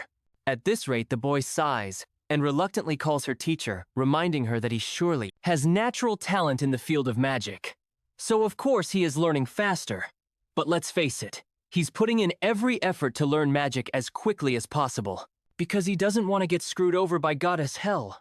The lady then reminds him that when he said he was going into martial arts, she was really surprised, and she now starts yelling at him for his decision he made back then, asking why he thought of abandoning the magic field. Even though it was suited for him while Yoo-jung and Jae-hyun are having their study session, Jae-hyun sees the vision of a man's face that is linked to the events that happened in his past life. Yoo-jung pulls him out of his daydreaming by asking him if he's training for the practical exam in his own time, and he affirms that a different teacher is helping him train his practical. He wonders what the vision he just saw was, and is uncertain if it was just his imagination. However, he also recalls that Hell gave him 2 months to defeat the Nightshade, so he pushes the thoughts out of his mind. Because it's not the time to get distracted. Our boy considers other beneficial things, like his hopes that the pill, what he's working on, becomes a big help to raiders across the world, and can help him overcome this wall in his abilities. Meanwhile, in the Lotus Guild Training Center Park, Seungjae, the manager, supervises some of the raiders who are training, and corrects some of the mistakes they're making when he spots the guildmaster Seongan. He makes a comment to her about how the trainees aren't bad for newbies, and how the average rank has almost gone up from last year. But he's surprised to notice she wasn't listening. When she realizes he was talking to her, Seon apologizes, and the manager teases her by saying she's thinking about Jae-hyun, and she affirms his suspicions. Suddenly, the manager mentions that he recalls that several other raiders have tried to learn the thing that she wants to teach Jae-hyun and have all failed. However, Seongan reminds the manager that he also saw Jae-hyun's peculiar talent. It would have been believable to say that Jae-hyun was a veteran, because he didn't make a single unnecessary movement at this point. Guildmaster Seongan is certain that if another S-rank magician is to appear in the future, it will be Jae-hyun. Presently, she's still the only magician in the country, who has become an S-rank even, so as a healer, her effectiveness in battle is a bit low. However, if Jae-hyun were to suddenly appear like a comet, right now it would shake up the whole magic world. Sometimes later, MC works on a mana enhancement pill like its name suggests. It's a pill that permanently increases the mana of the awakened who takes it, and it's an item that all magicians covet while he's working. The mixture fails for the umpteenth time, and our boy throws away the spoon in anger at this point. He's already used up 3 sets of the ingredients, and it seems like he'll blow up all his money if this continues in the present of November 2020. No one knows how to make the mana enhancement pill just yet, because the pill won't be invented for another 5 years. Before returning to the past, the pill's recipe was shared by a world-class alchemist as he published the recipe the alchemist expressed. How he hopes that the pill will be of great help to numerous raiders around the world. It seems to our boy that just keeping at it like this won't work, but he gets another idea of what might have a higher chance of working. and that is finding Lee Jae-sang, since he's the one who will invent the pill in 5 years' time. Even if he ends up unable to make the pill, creating a connection with that guy won't be a loss, since Jason is presently a senior who's currently a first year at Mills Academy. He has to go to Mills Academy to meet him while he's out. Yoo-jung comes to see Jae-hyun, and she opens the door to find a pot that seems to be possessed by some demonic power and a disgusting sink. She immediately becomes worried that something bad happened and wonders if she should call the police. As she looks at the disaster all over the house wielding a frying pan as a weapon, she looks around the terrifying wasteland in the past. Right as the Yggdrasil appeared and monsters started pouring out, there were a few people who established themselves. The quickest one of them was a man called Lee Jason, also known as Quickblade. When the first awakened vanished without a trace, Lee Jae-sung appeared as if to take over his mantle as the first S-rank raider in Korea. Lee Jae-sung, the person our boy is out to meet right now, is the youngest son of Lee Jae-sung. When Jae-hyun reaches the transportation building, the attendant asks him where he would like to go, and he requests to take a portal to a place called Daegu. Daegu currently lay abandoned due to the monster outbreak. And it's a city where monsters poured out from all sides, and you had to worry about your life from the moment you stepped in shortly after our boy gets close to the Mills Academy in Daegu, and has to walk a bit more to get to the main entrance when he gets in. He wonders where he could find Jason, although Jason was in the combat department. He wasn't very talented. The probability of Jason, who dislikes fighting, making use of Melissa's combat facilities is very low. So Jae-hyun decides to look around the classrooms first as he walks forward. He notices a crowd and walks up to see what they're looking at. When he forces his way through, he's hit by Jae-sung, who's thrown back by an IDA. Attack from whoever is whooping his behind our boy helps Jae-sung up, and the kid apologizes for hitting him. Jae-hyun, however, doesn't reply to his apology, but only locks eyes on Jae-sung's opponent, who asks him who the heck he is, and if he has any business with Jae-sung, whom he calls a stutterer before he can talk the bully places. A hand on our boy's back, and asks him if he's the brother of the stutterer. After all, they don't look one bit alike. But Jae-hyun doesn't bother giving any response to this shithead. However, the bully clarifies that they're having an important discussion and advises him to wait outside. If he doesn't want to end up in a bad situation before the guy can finish his statement, our boy slaps away his hand. Finally, Jae-hyun tells the kid it would be best if he went to the nurse's office and asks if he can walk. But Jae-sung just stares at him in confusion. Annoyed, the bully steps forward and grabs Jae-hyun by his collar, calling him a bastard the angry. Bully demands to know if he doesn't understand when spoken to nicely, and asks him if he wants to die. However, our boy mentions that this is the second time someone is grabbing his collar, and he doesn't know why people keep doing that so often. Lately, he remembers his lessons with Yoo-jung about having a clear image in his head, then calculating the magic formula, constructing the spell, and then executing it. As he recalls Seongan, the image our boy chooses is a beam of light that shoots out like an arrow. Suddenly, the system notifies him that the skill called Holy Arrow has been activated just by pointing his finger. Our boy releases a blast of the Holy Arrow into the big guy's chest and throws him backward, even knocking out spit from his mouth. As the big guy screams in pain, Jason watches in shock as he realizes this stranger just cast a spell without incanting. The other onlookers also wonder what the heck just happened, and they wonder how this guy was able to cast, and how he was able to fire a holy arrow that broke the arm of a prospective warrior. As the students begin to chat that it's possible that the big guy is just weaker than he seems. The big guy becomes annoyed. If this goes on, his reputation is going to be destroyed, so he pledges not to let this bastard go without leaving a dent. As he holds on to his broken arm, he generates a sword when Jae-sung notices it. He calls out to Jae-hyun to be careful, but the angry bully swings the sword to injure Jae-hyun. As the sword closes in on Jae-hyun's face, he remembers how Master Seongan had taught him how to create a barrier by evenly wrapping mana around his body, so attacks violently, bounce off. He immediately activates his mana barrier skill, and the bully's huge sword bounces off like rubber until it swings out of his reach. A look of terror crosses the big guy's face, but he's unable to react quickly enough because our boy soon grabs his face and asks him if he's done with his tricks, as the bully attempts to call him a crazy bastard. Jae-hyun doesn't let the words fully come out of his mouth before he blasts a holy arrow into his face, violently knocking him backward and breaking his nose. A huge thud occurs as the bully crashes into the ground. And Jae-sang watches in awe as he wonders who this stranger is when Jae-hyun eventually locks gazes with him. The kid shrieks in fear, but Jae-hyun only walks past him towards the unconscious bully who's still enveloped in smoke. Jae-hyun crouches near him, and he's surprised by how good he got the guy soon after our boy brings out a potion. He regrets having to use the potion he bought for this, but it can't be helped, so he pours it on the injured bully. Immediately, the bully's face completely heals up and our boy is impressed by its effectiveness. Once that's done, he turns to Jae-sang, who's still pretty shaken up, and proposes that they get going to the nurse's office. As they head to the nurse's office, Jae-hyun stops.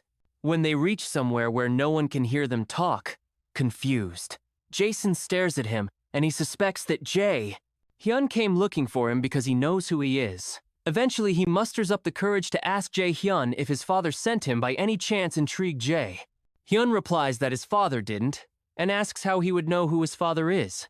But it's clear that Jae-song isn't buying it eventually. Jae-song asks him why he came looking for him, so our boy informs him that he has a favor to ask when Jae-hyun mentions that he would like him to make a certain pill. Jae-song becomes shocked and states that he doesn't know how to make things like that. Confused, Jae-hyun tells him he's good at alchemy, and when he brings out the potion he used on the bully, he asks Jae-sang if he wasn't. The one who sold the potion on the black market shocked. The kid wonders how on earth he found out because there's no way he could have found his information. From the black market, Jae-hyun knows what's on his mind, and truthfully he's not wrong because the black market is a transaction system that completely hides the user's identity. The sale of items, product price, recipient and everything else happens through the Easter system, so it can only be secure. Fortunately, the black market works normally with the Nornier system that Jae-hyun possesses, which made him able to buy this potion and made things much easier once more. Jae-hyun asks Jason if he made the potion, and Jason utterly denies it.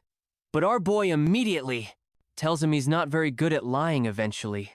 Jae-hyun tells him he completely understands why he would like to hide it, but he explains that he doesn't have much time. Jae-sung recalls how he had listed the potions on the black market and wonders if it was a mistake to register his potions on the black market. He hadn't thought that things would become like this because he had only done this to try to earn some money. He knows that he's going to die if his father finds out. So to stop that, he bows to Jae-hyun and pleads that he keep it a secret from other people. Eventually, Jae-hyun explains that he didn't tell him this to blackmail him, but he only needs an excellent alchemist that can help him make the elixir that he wants. After Jae-song thinks about it for a while, he asks Jae-hyun who on earth he is, so our boy explains that he's a prospective student of Milla's academy and calls him senior. Eventually, they both sit, and Jason, who's still tense, requests that he tell him about the pill he wants to make. Our boy informs him that he wants to make a mana enhancement pill, a pill that permanently increases a raider's mana. Shocked Jason gets up and asks him if permanently increasing someone's mana is even possible. Jae-hyun tells him it is. Immediately, the kid's engines begin running, and he wonders what kind of ingredients would be needed to create such an effect. As he begins to think of the things that could be needed for the mana pill, Ji-hoon is surprised to notice that the kid's aura has changed, and he stops stuttering. Apart from that, Jason was able to guess most of the ingredients just from hearing the effects, which shows he's truly talented, and Jae-hyun decides that he has to win him over. Eventually, Jae-song stops talking and concludes that it would be better to ask another alchemist, since it's such a great elixir. But Jae-hyun refuses, because he wants to ask him and even promises to provide everything he needs. Although it's true that with the recipe, other alchemists might be able to create the pill. The one who possesses overwhelming incomparable talent is Lee Jae-sung. Finally, he asks Jae-sung if he'll do this favor for him, and the kid agrees, regardless. Jae-sung clarifies that he doesn't know if he'll succeed or not, so our boy tells him it's all right, even if he fails. Confused, Jae-song asks him if it's all right since he'll be the one taking the loss. So Jae-hyun assures him that he's investing because he thinks that he has the ability, and he admits some investments can result in failure. As Jae-hyun tells him, he looks forward to working with him. Tears fill up the kid's eyes because this is the first time that someone has ever believed in him like this. When Jae-hyun notices this, he's glad he's been able to make a connection with him the next morning, while Jae-song is alone in his room.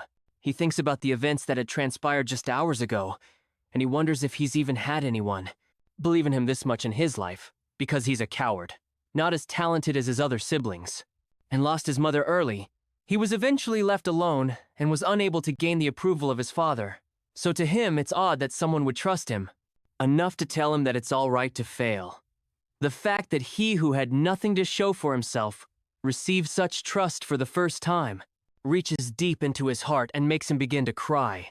Meanwhile, Jae-yoon's main quest is to deal with Hell's trial by defeating Nightshade within the time limit and getting Hell's recognition. The mission comes with a reward of Hell's gift, and he had 2 months to fulfill the mission with a penalty of death looming over his head if he fails presently. He has only 10 days and 23 hours to perform it sometime later. Jae-hyun goes to the training center to spar with Jongin, and he manages to dodge her blue lightning attacks as he moves forward. To close the gap between them, he's targeted by some blasts, but he creates a shield to protect himself. He quickly activates his own holy arrow attack and blasts her with it, but she's already covered up in a magic shield.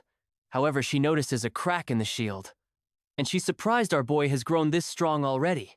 After the smoke clears, both of them lock eyes with one another, as if at a cowboy standoff, until Jae-yoon starts to burn bright with yellowish streaks of lightning around his body as he activates his blitz chain skill. But Seongin looks quite ready for his attack. As they both prepare to attack, the manager steps in and tells them to wrap it up because their time is up and they've both worked hard today as well. The manager is surprised that the training hall made with arc metal, which takes a significant amount of strength to create even a little of, has been destroyed by their sparring session. If he hadn't stopped them in the middle, the hall would have been obliterated while they're resting. Seonggun tells our boy that he's grown strong at a truly unbelievable rate. Apparently he can cast more spells now, and his strength is now ridiculously high suddenly. She asks him if he's studying the theory separately, so he affirms that he's learning it from a friend, excited. Seongin declares that it's better than she expected because she was worried since she couldn't help him with the theory too. She comments that it seems like Jae-hyun has an intelligent friend, and he reluctantly agrees she is, but he considers how the real problem is Yoo-jung's weird-ass personality. Before they leave, Seonggun reminds Jae-hyun that he had said he wanted to try raiding a dungeon again, and he affirms that he wants to test out the effectiveness of the training thus far. Because of that, Seonggun believes that the E-rank dungeon that he entered should be a breeze with his current skills, so she asks him to do his best. The only issue is that it's not an E-rank dungeon he entered, but a C-rank one, where he encountered Hell and Nightshade. He wonders if he can defeat a C-rank boss monster alone, but he decides not to worry too much about it since he's prepared well enough and he can only focus on the battle. Sometime later, Jae-hyun goes to see Jae-sang, who meets him with the pill he's worked hard to create. Soon after, Jae-hyun ingests the mana enhancement pill, and his magic stat increases by 15, and the unbelievable effects shock him. Alchemy is fundamentally a profound and difficult science. Even when creating the same item, its effect could differ greatly depending on the skills of the alchemist. If Jae-hyun had taken the ingredients to a different alchemist, they probably wouldn't have been able to give him an item that could even increase his magic stat by 5. Eventually, our boy smiles and reminds Jae-song that he's truly talented. But Jason says it's because he could believe in him, and he thanks him shortly after our boy takes his leave. And he believes he's ready to defeat Nightshade the next day. Meanwhile, Hell speaks with her dragon, Garmer, and informs him that it seems that they'll be receiving a delightful guest that day with 9 days and 22 hours remaining on the timer. He has to clear the dungeon. Our boy returns to the gate of the dungeon. He's given a complete probationary Valkyrie set, with which he gains a passive skill called Mana Plundering soon after he enters the dungeon. And the portal system informs him that he'll be transported to Helheim's land of the dead. Because of the Nornir system he possesses, he falls through the portal and finally lands in the land of the dead. If he defeats Nightshade, he'll be able to meet Hell again. Suddenly, he hears a voice behind him refer to him as the adversary, mentioning Loki and Nornir soon after the monster. Speaking to him, fires arrows at him, but our boy protects himself with a magic barrier as he turns back. He notices several monsters coming out of the ground, and he recalls how Shuangjin had told him that what she wants to teach him is the combat style of a battle mage. These battle mages are also called swordsmen by warriors, and it's a hybrid combat style that uses both magic and physical attacks. But until now, no one has managed it. As Jae-hyun turns back to blast the monsters behind him with holy arrows, he considers how this fighting method is not as powerful as being a long-distance magician, and is lacking compared to a close-distance warrior. As he pummels one monster into the ground, he realizes the fighting style is in an awkward position, because it specializes in neither. But Seong-jin seems to believe that it's going to be a different story for him. He soon begins to destroy the monsters.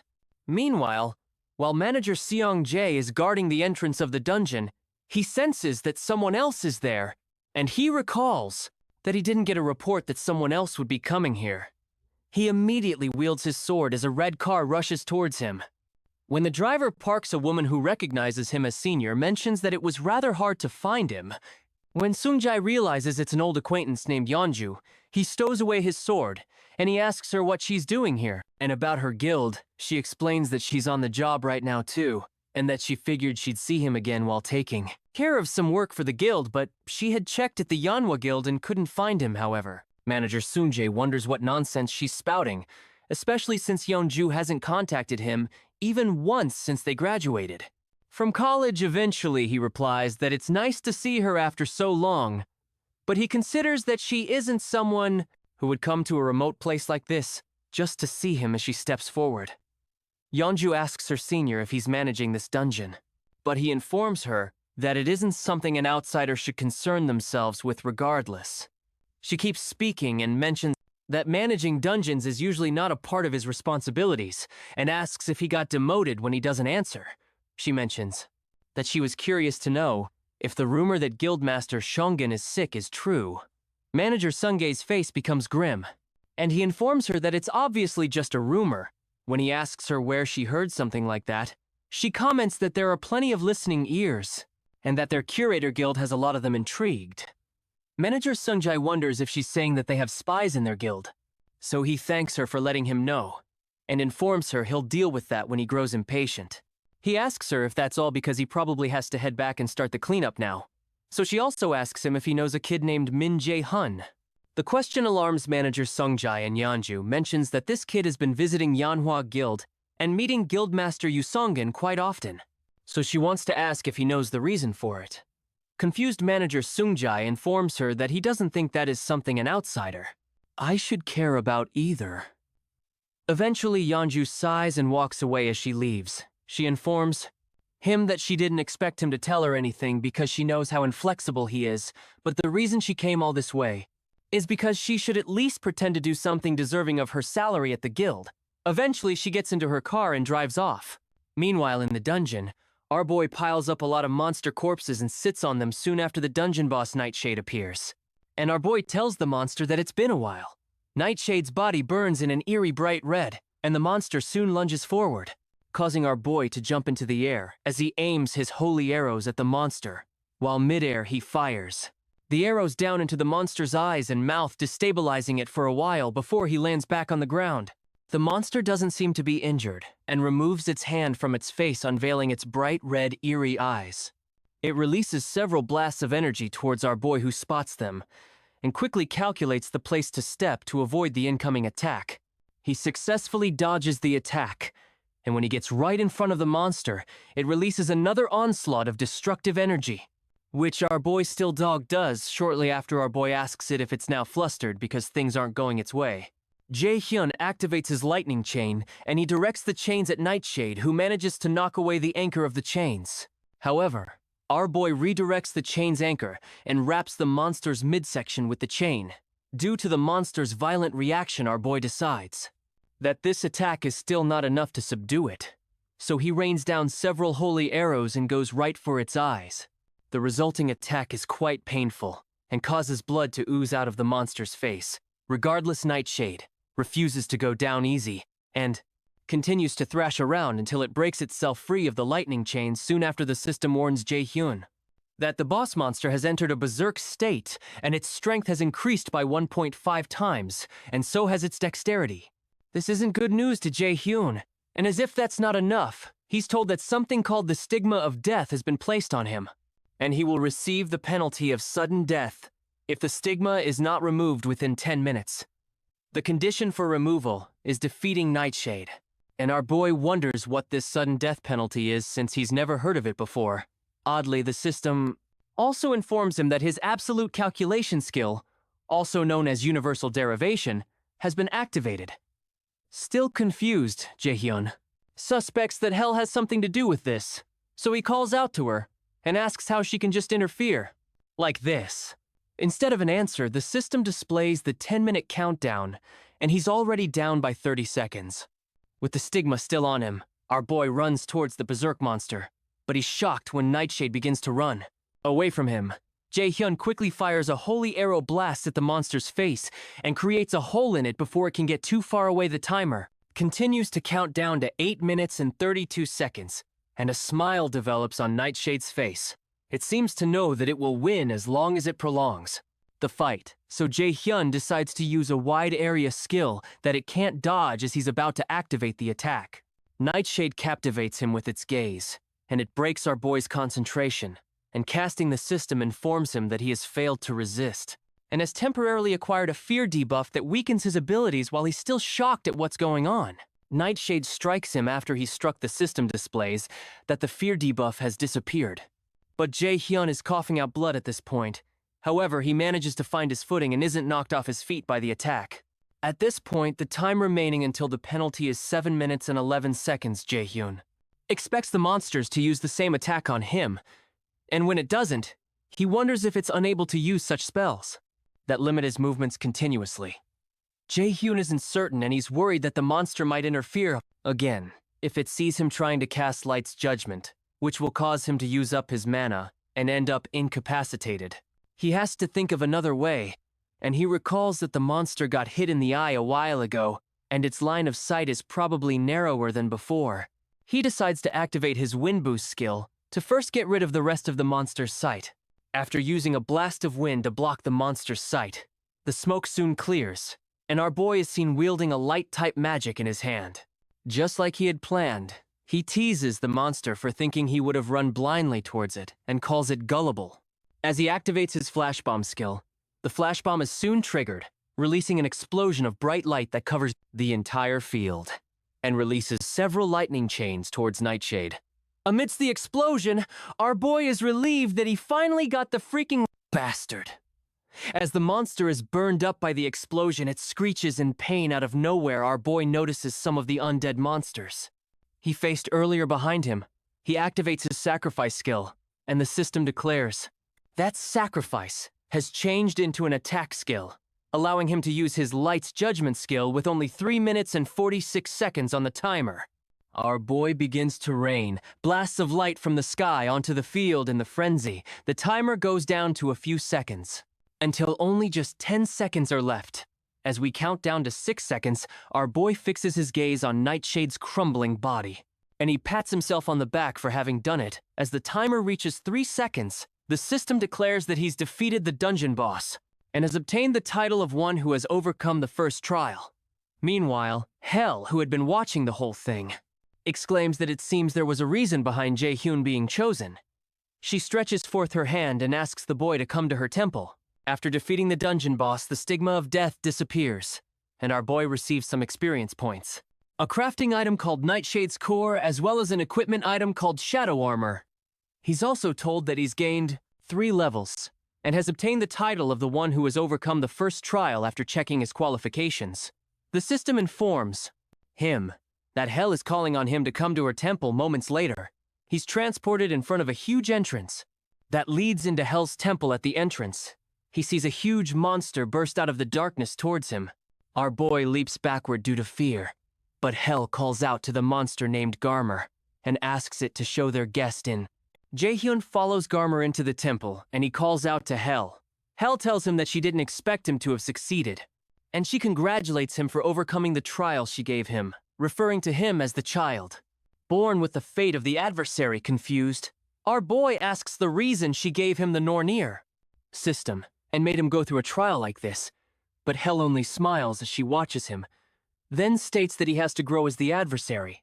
Still confused, Jaehyun asks why he was the one specifically chosen to be the adversary, so she adds that it's because he was born with that fate from the very beginning. Apparently, he's destined to be the adversary to the great. ACA, and to become the one who will kill the great god Odin. She explains that this is what Loki and the rest of them expect from him when Jae-hyun says he doesn't understand. Hel informs him there's no need to understand because they had no hope of it happening in the first place when Jae-hyun becomes angered by her pointless answers. She places a finger on his lips and states that he must feel wronged because he probably cannot comprehend why he would have to be controlled by the gods. As she moves closer to him, as if to enclose her lips upon his, she reminds him that this does not only concern the gods who are against the Aesir while speaking. She pushes him into a portal behind him and informs him that the world is heading to its end, and Odin wishes to have everything under his control to stop this. The strength of the prophesied adversary is needed. As our boy falls through the portal, he protests that she shouldn't let him go because he still has more questions to ask. But Hel only tells him to grow strong, because she looks forward to the day they meet again after Jae-hyun is transported away. Hel turns to someone who is standing nearby and asks how long he plans to continue watching, since she doesn't remember inviting him there. Shortly after, Jae-hyun falls to the ground in the real world, and he's annoyed that he was unable to get any real answers. As he sulks, the system informs him that he has received Hel's gift, which is a passive skill called Hel's Blessing, that makes all abnormal inflections on him invalidated. Meanwhile, the old man who is spying on Hel asks her to forgive his discourtesy, because he just couldn't resist when he heard that Hel was meeting with the boy. He asks Hel how she feels after meeting the boy in person, and she replies that she doesn't know because it's too early to decide, especially since the adversary has only taken his first step forward. She admits that the growth of the adversary was to a greater extent than she expected, and he won despite the stigma she gave him, and stood before her in the end, which is a fortunate miscalculation on her end. The old man is relieved that the boy is doing a good job. Eventually, Hel asks him what he wants, because she knows he has more to say to her, referring to him as Mimir, a figure in Norse mythology. Mimir, however, claims he doesn't know what she means, and the goddess accuses him of trying to feign ignorance till the end as she continues to speak. Mimir asks her to calm down, and admits that it seems he can't deceive her after all. Hel further states that the adversary's left eye is without a doubt the one Odin had sacrificed at the Well of Wisdom. She's certain that Mimir and Loki are concealing a secret from her, but Mimir pleads that he would wish to tell her, but it's still too early, so she agrees to wait. However, she states that she can't sit still, and when Mimir asks her what ideas she has, she explains that the adversary is still too immature because, according to the prophecy, there are innumerable hardships waiting for him, and he needs a guide sometime later. Around 7 days before Mills Academy admission, Jae-hyun comes to the store to get some items with a lady. She notices that he doesn't look so good and asks if there's something on his mind, but our boy says it's nothing, so she leads. I want him to buy the rest of the things he'll need. Even though he said it's nothing, what's on his mind is how he went through so much without getting answers, and even ended up with even more questions. Fortunately, he was able to get the passive skill Hel's Blessing and an X-rank skill. Our boy has other X-rank skills too. One that's called One Watched by the Gods, which helps the users rapid growth with the blessing of the gods. Another one is the Absolute Eye of God, which penetrates through false illusions and sees the absolute reality. The X-rank is a rank that Jae-hyun had never heard about with the Aesir system. And the X-rank is short for extraordinary, and it seems to be a skill that exists outside the norms of the Aesir system, as he considers that the reason the gods against the ASIR provided him with these skills is for him to kill the great god Odin. He becomes overwhelmed once more. He's soon brought out of his deep thoughts when he notices the lady he came with paying 300 million. One for a mere mana blade, which is just an expendable item, as she brings out a long list on her phone of things they still have to buy. Jae-hyun becomes worried hours before this lady named Park Hannah had approached our boy and told him she's from the Yeonhwa Guild, apparently. Seong-gwen wishes to give him a gift, seeing his admission to Milas is right around the corner, and he had thought they would be coming here to buy a few elixirs and artifacts at best. But this is on a totally different scale. After offloading several bags in Jae-hyun's hands, she proposes they go take a look at armor now.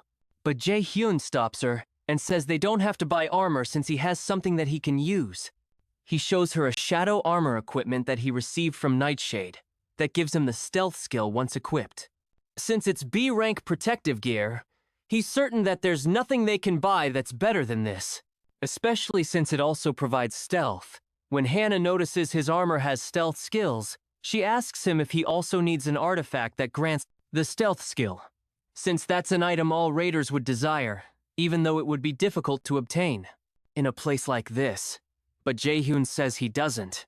He adds that it would be difficult to get one unless he's lucky to find one in a dungeon, especially since there aren't that many people who learn stealth.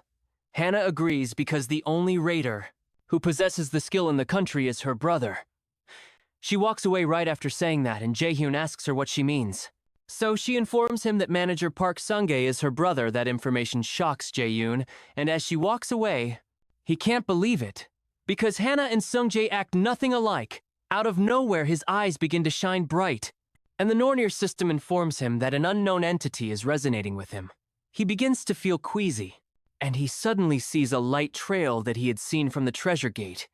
When he dashes back to follow the light, Hannah calls out to him, but he tells her he's only going away for a moment while he's following the light. His absolute eye of God skill is activated and pierces through the false illusion and shows the truth.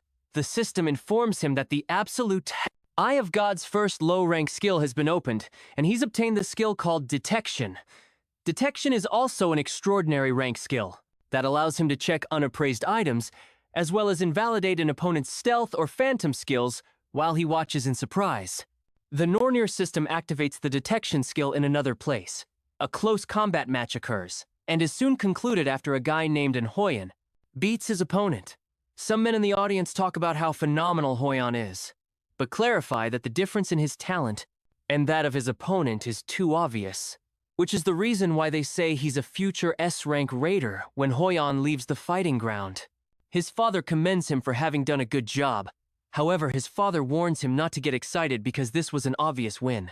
With no excitement in his eyes, Hoyan states that he knows. So his father proposes he goes to prepare for the next planned activity, and asks him to go take a shower while he's in the shower. Hyun thinks about how he despises this tiresome life, where his own opinion and desires don't matter. The raider that he wanted to become was nothing like this. And he wonders when it turned out this way in the store.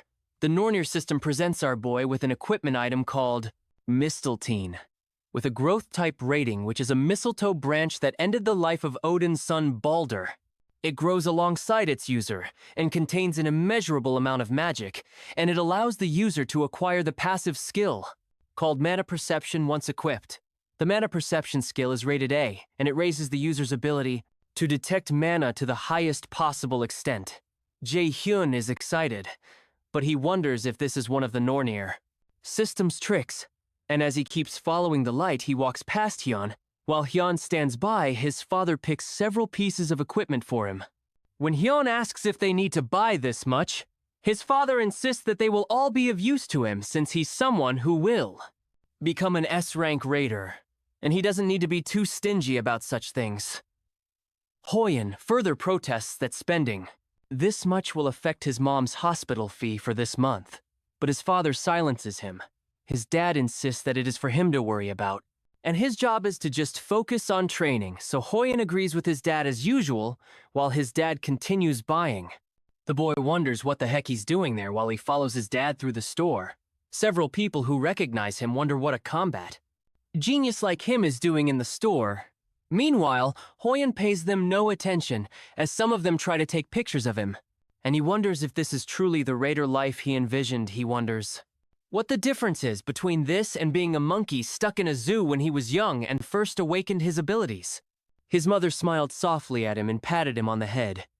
He dreamt of becoming a raider in that dark and poverty-stricken house, because he was like a ray of light that could change everything. However, that light didn't last long in front of his father's wish to make use of it right now. As if he were a robot, he's merely a tool that continuously does.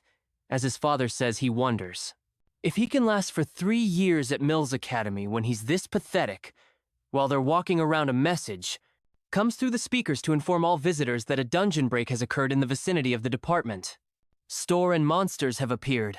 They're told the raiders sent by the agency are on their way, and they're asked to calmly follow the employees. By the way, dungeon breaks occur when a dungeon isn't cleared within the time limit. causing monsters to overflow from it. Some of the employees signal to the people to follow them and try to calm them down. As Hoyen's father goes towards the evacuation, he asks Hoyen why he's just standing behind and not following his father, reminds him that he's a genius. With the potential for complete control over Korea in the future, if he gets hurt in a place like this, it will only become a disadvantage during the Mills enrollment event. He warns Hoyen that he won't gain anything from getting involved. But Hoyen still doesn't move an inch. The boy agrees with his father that the raiders from the agency, I should be able to quickly take care of the monsters. But while they're on their way, he wonders what will happen to all the civilians, who don't have the strength to protect themselves.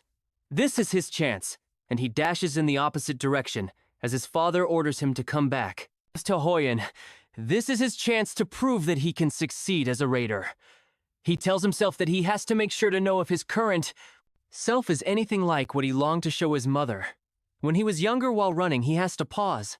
When he runs into a group of gruesome-looking goblins who look both confused and excited to see him for a moment, he just stands, and sweat starts to trickle down his face, and his body doesn't move at all. Like he had envisioned, the only movement from him is the tremor in his pupils. And as the monsters rush towards him, he realizes he can't move a single finger or take a single step. He tries to force his body to move, and as one goblin gets close enough to slice him with its sword, he wonders why he isn't moving. When he had known this would be dangerous, and had dreamt of becoming a raider for so long. These are low-level monsters, and he wonders why he is scared of them, but before the monster can reach him, Jae-hyun stomps it into the ground. Hoyen watches in surprise, and he trips on his backside while this strange new person asks him if he's on Hoyen. A while ago, our boy had bought an item in the store with 50,001 from his own money when Hannah called out to him in a panic. She asks him what is wrong, and why he suddenly rushed over to the unappraised items corner. But she only sees a piece of rock in his hand that he had purchased. Jae-hyun wonders if what he bought only looks like a piece of rock to other people, but he doesn't explain it to her. And he says it's nothing. While he's talking, the announcement comes through the speakers about the dungeon break that occurred in the vicinity of the department store. Before Hannah can respond, our boy runs off again and breaks through the department store window to jump outside, leaping downwards. He sees the group of goblins right under him. When he lands on the ground, he rains down several holy arrows on the monsters, taking down several of them instantly. As the others watch him in confusion, Jae-hyun realizes there are more of them than he thought. It might be difficult to take care of them without any casualties. But he tears through their little goblin flesh with his lightning chain and more onslaughts of holy arrows. As he jumps across the city, he finds Hoyen ambushed by several goblins, and he leaps on the stupid goblin that's about to clap. The boy confused. Jae-hyun asks the boy, if he's in Hoyan, our boy hadn't expected that he would meet the unfortunate genius at a place like this. An Hoyan who's still shaken asks who he is, but our boy doesn't reply, and informs him that he'll be needing his help while Jae-hyun is still talking. Ho-yeon notices a goblin behind him and warns him, but Jae-hyun doesn't move an inch and tells him he knows without turning around. Our boy activates his lightning chains and tears through the upper body of the zombie like knife through butter. Ho-yeon's eyes widen, but Jae-hyun tries to explain to him that they can't let the monsters reach the residential area when our boy asks him if he's just going to keep sitting on the floor. He quickly gets up to get a weapon. It's strange, but the moment Ho-yeon heard those words, the fear that was suffocating him disappeared. This is who a raider is, and what he has to do right now is save people. They walk a bit further and run into another group of goblins. Jae-hyun asks Ho-yeon if he knows how to use a skill called Taunt, a skill that provokes enemies in the surrounding area. So he asks the boy to keep the monster's attention on him and to provoke as many as possible. Jae-hyun asks him if he can do that, and Hoyen nods in approval as he summons his sword. Hoyen realizes he can't hesitate any longer and has to do whatever he can. He activates his active skill, known as Taunting Roar, and sticks his sword in the ground, releasing a huge amount of energy that causes all the monsters in a 50 the meter radius to watch him. The Taunting Roar skill draws the attention of all the goblins, and Jae-hyun realizes that Taunting Roar is a skill higher level than Taunt, and he's surprised that this boy can use it continuously. Jae-hyun recalls his past life, and that before he regressed, Hoyen only became a B-rank raider. There's no mention of whether it's because of the weak mentality he showed a while ago or some other reason, contrary to his present fame. Hoyan had a quick downfall, and that's why he was called the unfortunate genius, however. Jaehyun believes that a weak temperament can be fixed. As Jaehyun activates his lightning chain, he's certain that Hoyan is a valuable card that he can make good use of during the fight he proposes to Hoyan, that they end this in a jiffy. And the boy excitedly agrees. As Jae-yoon's chains tear through goblin flesh, Hoyan slices them up. Soon after, the ground is littered with goblin corpses, and when one of the raiders arrives, he wonders, what on earth happened here? The boys watch him expressionlessly, and the man introduces himself as Park Kyung-hoon from the raider agency, asking, the boys, if these goblins were taken care of by the two of them glancing at Jaehyun Hoyan, says they were. And Raider Kyung-hoon recognizes his facial features as belonging to the famous An Ho-yeon. Kyung-hoon has heard a lot of people call him a genius, but he should only be at an age to enter high school. The other guy standing next to Hyun seems to be of a similar age, but he still can't believe that they took care of these many monsters by themselves. Confused, Kyung-hoon confesses that he doesn't know how to report to the higher UPS. However, Jae-hyun mentions that he wanted to talk to him about that he asks Kyung-hoon to say the agency took care of things since no one would believe that they were the ones who killed all these goblins anyway. Confused, Kyung-hoon states that this is a clear violation of the law, but our boy explains that it would only be if there were anyone who saw what went down.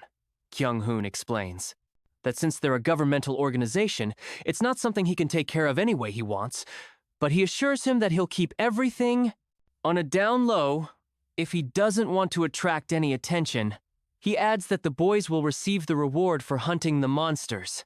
However, Jaehyun states that it's fine and proposes that he give all the reward to Hoyan and keep the fact that he was here a secret since he's been sponsored by Manhwa. He's not lacking money either way, and it's better not to attract too much attention with the Mills enrollment coming up also. He considers saying this is a way of having an Hoyan in his debt, which would be much more beneficial after a short pause. Kyung-hoon asks them if that's all.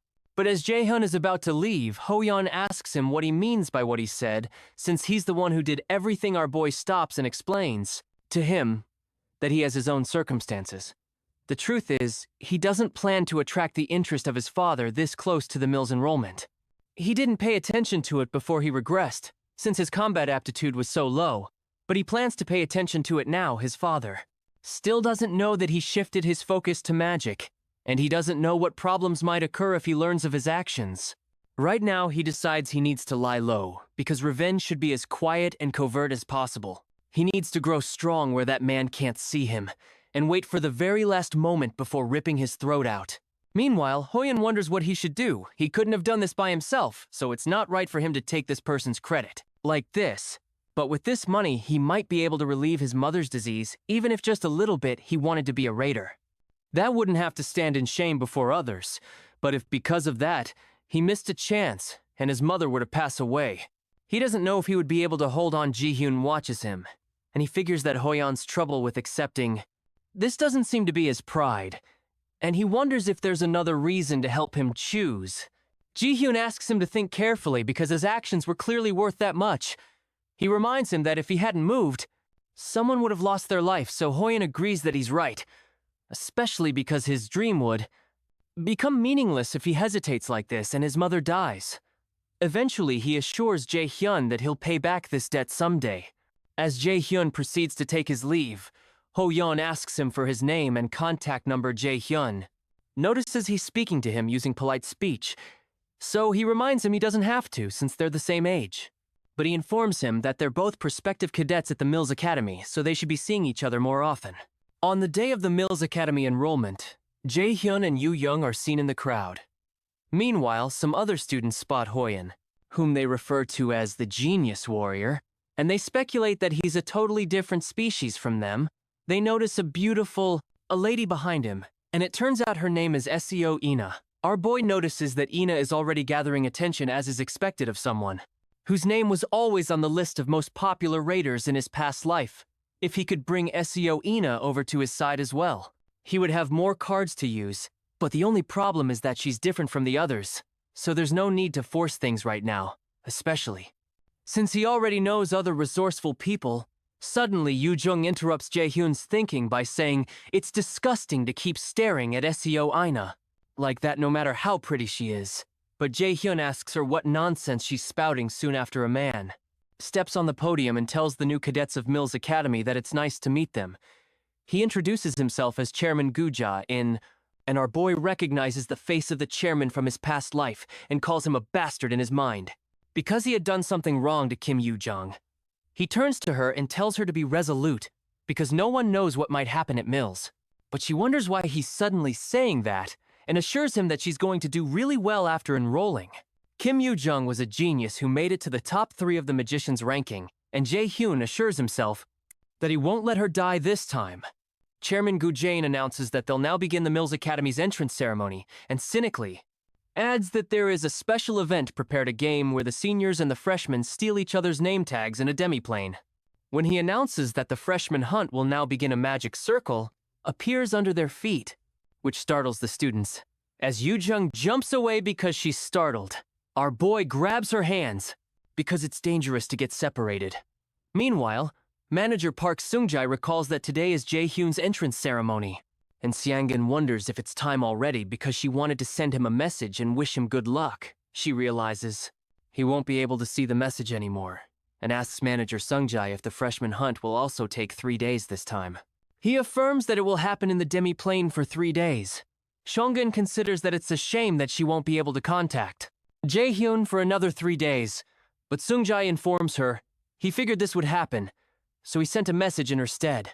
Excited, the guildmaster asks him if Jae-hyun replied. Meanwhile, Jae-hyun and the others are transported to the demi-plane, and he asks Yoo-jung, who is still disoriented nearby, if she's all right. When he looks behind him, he sees Seo Ina, the black-haired lady with hazel eyes, born as a genius, with a magic aptitude of 92 inches his past life. She was someone who changed people's perception of magicians and became an S-rank raider following in Seon-gun's footsteps in the Manhwa Guild. Manager Seung-jae informs Seon-gun that Jae-hyun has replied that they don't worry at the Mills Academy Central Control Room. The school officials gather to observe the proceedings of the freshman hunt. One of the instructors, Kim Sok-ji, notes that they have quite a few talented cadets this year, and In Hoyeon is so promising that he's getting attention even abroad. Seo Gi mentions that Seo Ina, Kim Young, and Lee Soo-yuk all received aptitude scores of around 90 or above, but adds that the profiles of the cadets who changed their career paths haven't been updated yet. However, the chairman tells Soki not to bother because there's no point in hearing about those who changed their paths at this point, since their institution isn't so easygoing, and such whimsical people can't last long here. The cadets who enroll in Mills Academy are quite talented on average, but even among them, there are those who are obviously a cut above the rest. The chairman believes the average talents just become a stepping stone for the geniuses in the end. And they don't need to give an opportunity to such cadets. Sometimes, an awakened who meets an enemy they cannot defeat or comes to face death can gain another chance. Known as a reawakening, Chairman Joan believes he has to train one A rank raider, even if it cost him throwing away 100 C rank raiders. Those who fail are simply those unable to prove themselves, and his role is to pick out the excellent gems to offer to someone behind the scenes. And he can't afford to delay things any longer. The freshman hunt takes place in a man-made demiplane, created with magic within this space. It is possible to carry out things that would be impossible in reality, like controlling the flow of time or removing the restrictions of space in this place. Around 5% of cadets fail every year. This event is so difficult, and lets them realize just how limited their abilities are in the demiplane. Chairman Jeon's face appears on a screen, and he proceeds to explain the rules of the freshman hunt within the demiplane. They can only use skills that are C rank or below, and every time they steal someone's name tag, they earn points. When a senior takes a freshman's name tag, they will receive 10,000 points. On the other hand, when a freshman takes a senior's name tag, they can get 100,000 points. Since these points can be used in all facilities within Mills, it's good to have more of them. Meanwhile, our boy realizes that he won't be able to use his A-rank skill Lightning Chain, because they can only use C-rank skills. But the chairman didn't say anything about unique skills. After explaining the rules, the chairman explains that all skills used will be diminished to 1/10 of their usual power for everyone's safety, so they don't have to worry about getting hurt. While listening, Jae-hyun considers these rules as nonsense, because not only does the chairman not say a thing about unique skills, but he doesn't mention any limits on stats. What the chairman wants is obviously to filter out the useless ones and pick out the talented. Our boy immediately turns to Yoo-jung and proposes they get going because they need to find a shelter. Since they have to stay here for 3 days in this demiplane, there are several things that can be used for survival, such as traps that reduce people's powers, the healing pond, the nightmare forest ecosystems for foraging and shelters. If you wanted to survive for 3 days, finding a shelter is the most important out of all those while they walk. Yoo-jung asks Jae-hyun if it wouldn't be safer to bring SEO Ina along since she's also a magic cadet. And it's better to have one more person with them. It disturbs Jae-hyun that Yoo-jung would say something rational at a time like this, because it really would be better for them to team up with SEO Ina. However, she isn't a variable that he can control, although everything he knows about her is from the news he recalls, having heard something that occurred on an unfortunate day because Ina lost her senses in anger and jeopardized the lives of a great many. Jae-hyun informs Yoo-jung that it's not something they can easily decide on because there's no way to say for certain that Ina won't betray them. Moreover, he notes that the girl is wary of them and doesn't seem to trust them either. However, Yoo-jung mentions that from the way she sees it, Ina is just like Jae-hyun was when they were younger. Before our boy can say anything, she walks up to Ina and asks her if she would like to come with them, since they're both magicians too. Ina doesn't speak for a while, so Yoo-jung mentions that the event is unfair to freshmen like them, so it's easier for them to fight if there are more of them. Ina seems to reason with her, but she mentions that it seems like they'll have to leave the decision of moving together for later, and Yoo-jung soon realizes that they've been ambushed by a group of seniors who are excited to have already found freshmen. One of the seniors, Shin Ju-seong, mentions that it seems like they'll have an easy time earning points this year. And the other senior, Kwon Soo-yul, wonders why there are 3 juniors, when she had only detected 2. When she looks at Jae-hyun, she's shocked because she can't feel anything from him. Meanwhile, Yoo-jung recognizes that the seniors are warriors, so she suggests to Jae-hyun that they escape from there first, but our boy insists that they have to catch them now because if they don't, they won't be able to escape from them. From what Jae-hyun remembers, Kwon Soo-yul has a particular ability that allows her to find any target she focuses on within 300 kilometers called Search. If they don't defeat them now, they might round up other seniors and attack them together. Zhuo Shang tells Soo-yul that once they get a lot of points this time, he's going to eat a ton of good food. But Soo-yul warns him not to be careless because there's something strange about Jae-hyun. However, Ju Shang summons his sword and states that Jae-hyun is just a freshman and they have more experience since they've done this event several times, he tells Soo-yul to watch him take care of them all in an instant. So he dashes forward. Jae-hyun doesn't move an inch, and when Ju Shang swings his sword at him, he only bends backwards to dodge the fact that our boy is able to dodge his attack. Surprises Ju Shang. And Soo-yul calls Ju Shang a fat bastard for not listening to her when she said something is off about the boy. Our boy realizes that it's been a while since someone swung a sword at him. Meanwhile, Zhu Shang tells himself that the boy was just lucky, since there's no way he wouldn't know the name of a freshman who's skilled enough to counter his attack. He reminds Jae-hyun that he's just a magic freshman and goes in for another attack, but Jae-hyun dodges it again, annoyed. The senior continues to land several sword strikes, but none of them touch him. Eventually, Zhuo Shang starts to sweat, and he wonders why he can't seem to land an attack. On the boy, suddenly Jae-hyun grabs the senior sword mid-swing and commends his skills. As our boy inches closer to the sweating senior, he crushes his sword with his bare hands and asks him how on earth he was able to survive with such a physique. All this time, finally, Jae-hyun crushes the sword in his hand, much to the surprise of SEO. Ina, our boy, tells Ju Shang that he'll let him go if he leaves his name tag behind right now, and starts a 3-second countdown since his sword has been broken before his eyes. Yoon Sung begins to shiver. He can't believe that an ordinary magic freshman is able to overpower him with such an aura. When Yoon Sung doesn't respond, Jae-hyun tells him not to say he didn't give him a chance because he was the one who didn't take it. In one swift movement, Jae-hyun lands a startling punch at Jun-sang's jaw and knocks him backward towards Soyo. Immediately, the system in the freshman hunt announces that Shin Jun-sang has been eliminated in the academy control room, the instructors. Read on the screen that Min Jae-hyun has obtained 100,000 points. One of the instructors, named Jang Ye-soo, is shocked that it's not an Ho-yeon, but an unknown person named Min Jae-hyun. She asks another instructor named Park Ha-jun if there's a problem somewhere, but Ha-jun, who is equally surprised, explains that there's nothing wrong with the results. Ha-jun asks another instructor named Kim Ji-hyun if there's any problem on her end either, but there isn't any. Meanwhile, a smirk develops on Chairman Jaehan's face, and he seems drawn to Min Jae-hyun inside the demiplane. Soyeol demands to know what on earth Jae-hyun is. But our boy informs Yoo-jong to get ready so they can take care of the other senior too, and he asks her to accept the party. Invite he'll send soon as Yoo-jung equips herself. She wonders if Jae-hyun was always this strong. Ina equips herself also, and Soyeol curses at the stupid Jun-sang who has made things much more complicated, even without the monstrous boy who took out Yun-sang. 3-on-1 is too dangerous. She decides that she has to get rid of at least one of them and get away from here after grabbing one of her daggers. She dashes toward Yoo-jung, who becomes startled. Jae-hyun considers that Jun-sang didn't make a bad decision. He knows she plans to create confusion with a rush attack, then make an opening to escape.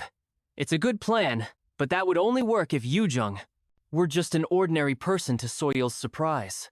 Yoo-jung activates her binding to attack Soyeol, forcing the senior to throw her daggers at her. Before the daggers reach her, Yoo-jung creates a barrier around herself. Jae-hyun, who is watching nearby, considers that it's still too hard for Yoo-jung to take on a senior all by herself, and as he proceeds to help Ina, activates something called the Holy Light of Alfheim. Ina uses the Holy Light to form a radiant sword that catches our boy's attention. He knows that this is Ina's unique skill, and it's called the Falcon of Alfheim. Ina rains several holy swords on the unsuspecting senior, and impales her, causing her to sputter blood from her mouth as Soyeol falls to the ground. She realizes that all 3 students were monsters, and not just one of them. Soon after, the system announces that player Kwon Soyeol has been eliminated based on the level of contribution. Player Yoo-jung obtains 50,000 points, while Ina also gets 50,000 after taking down the senior. Ina turns to the others and asks them if she interrupted by any chance excited. Yoo-jung tells her she didn't because she was able to win because of her eventually. Ina asks her if the offer she made before is still on the table, and our boy realizes that he may need to update the information he has on SEO. Ina, it's clear that she's reserved, distrusting, and very curious soon after. The system informs the 3 of them that they formed a party and placed Jae-hyun as the leader of the party. Sometime later, close to a shelter at the Nightmare Forest, some footprints are evident, and some students to figure out that people have passed that way before, and it seems like they entered a shelter. The seniors are looking for the freshmen who were able to eliminate Kwon Soo-yeol and Shin Jun-sang, so they decide to stop searching and just keep an eye. Around this area, the freshman hunt game lasts for 3 days, and they believe those brats can't stay holed up in the shelter for all 3 days. As they move forward to find the 3 freshmen, Yoo-jung appears nearby, and one of the seniors, named Kim Sung-hoon, is punctured in the chest by a light, and the system announces his elimination. One other senior notices Yoo-jung running away and signals the rest, so they run after her. However, Yoo-jung is running with a smile on her face, and when she counts that there are about 5 of them, she's relieved that things are going smoothly. She soon turns to them and tells them that they're like dogs going after a bone, so she asks if they aren't embarrassed to be moving in such a big group. And the angry seniors ask her to stop right there. However, Yoo-jung keeps running away as she considers their simple-mindedness.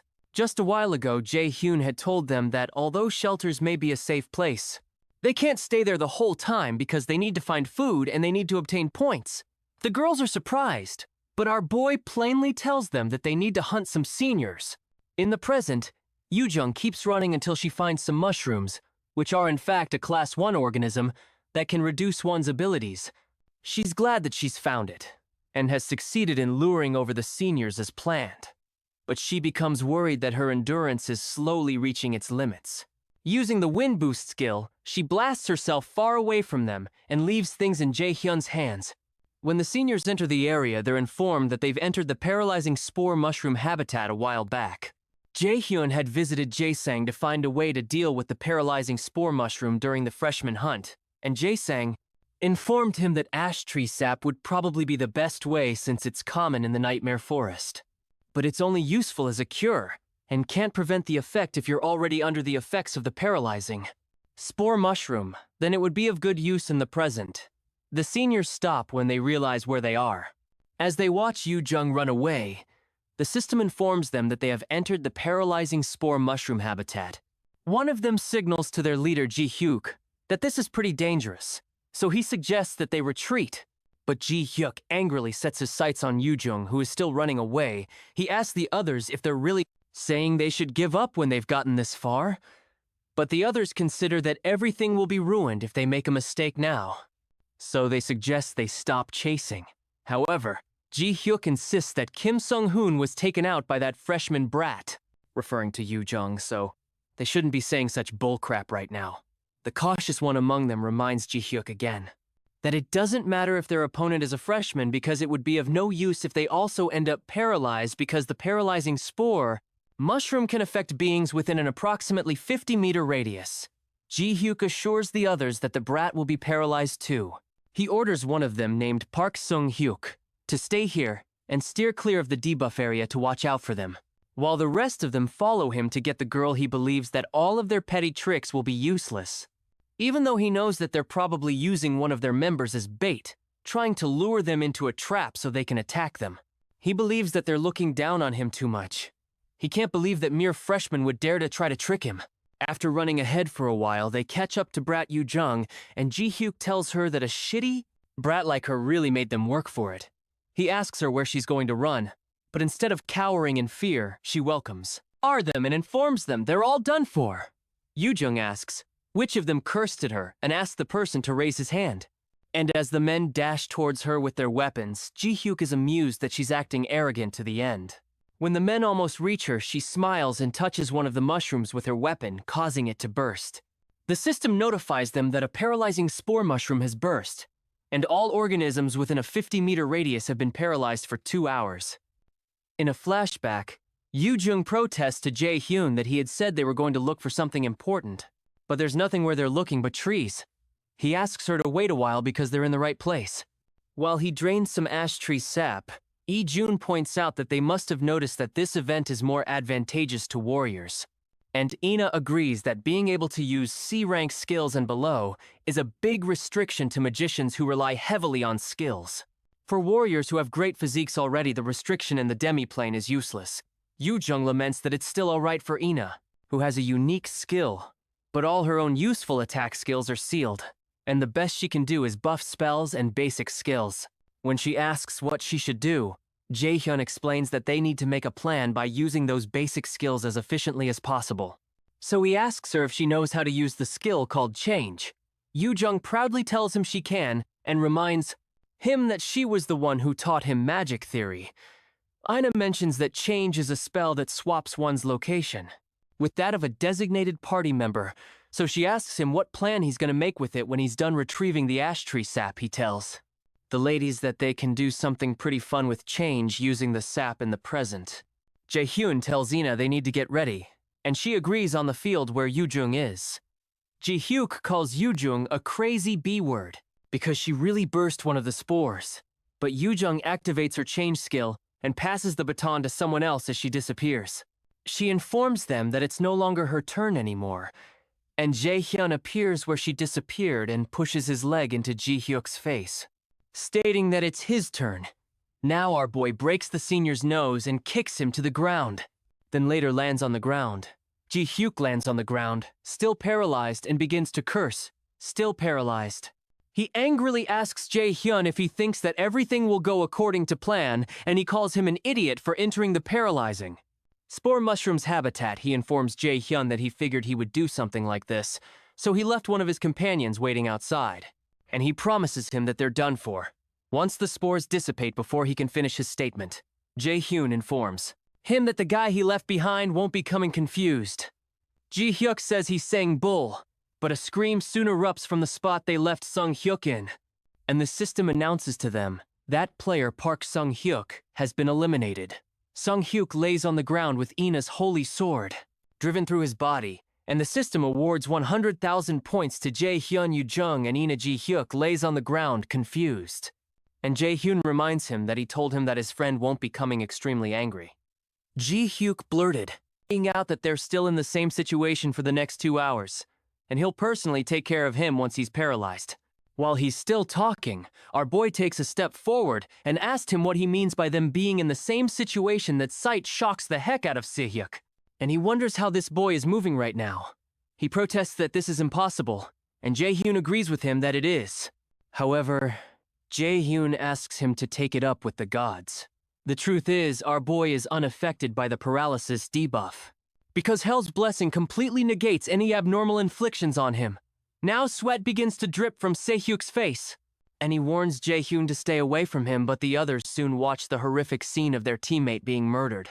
The system soon announces that player Oh Jin-hyuk has been eliminated, and players Jae-hyun, Yoo-jung, and Ina have obtained 100,000 points. When that's taken care of, our boy smiles at the 3 people left, and as they plead that he stop, he takes out all 3 of them, and the team obtains 100,000 points 3 times again. Instructor Yisu can't believe her eyes in the freshmen. Ranking soon updates with Min Jae-hyun at the top, Kim Yoo-jung and SEO, Ina at second, and Ho-yoon on second, 2 people named Lee, So-hyuk and Cha Yu-won on 5th, and someone named Jang Ho-san on 7th.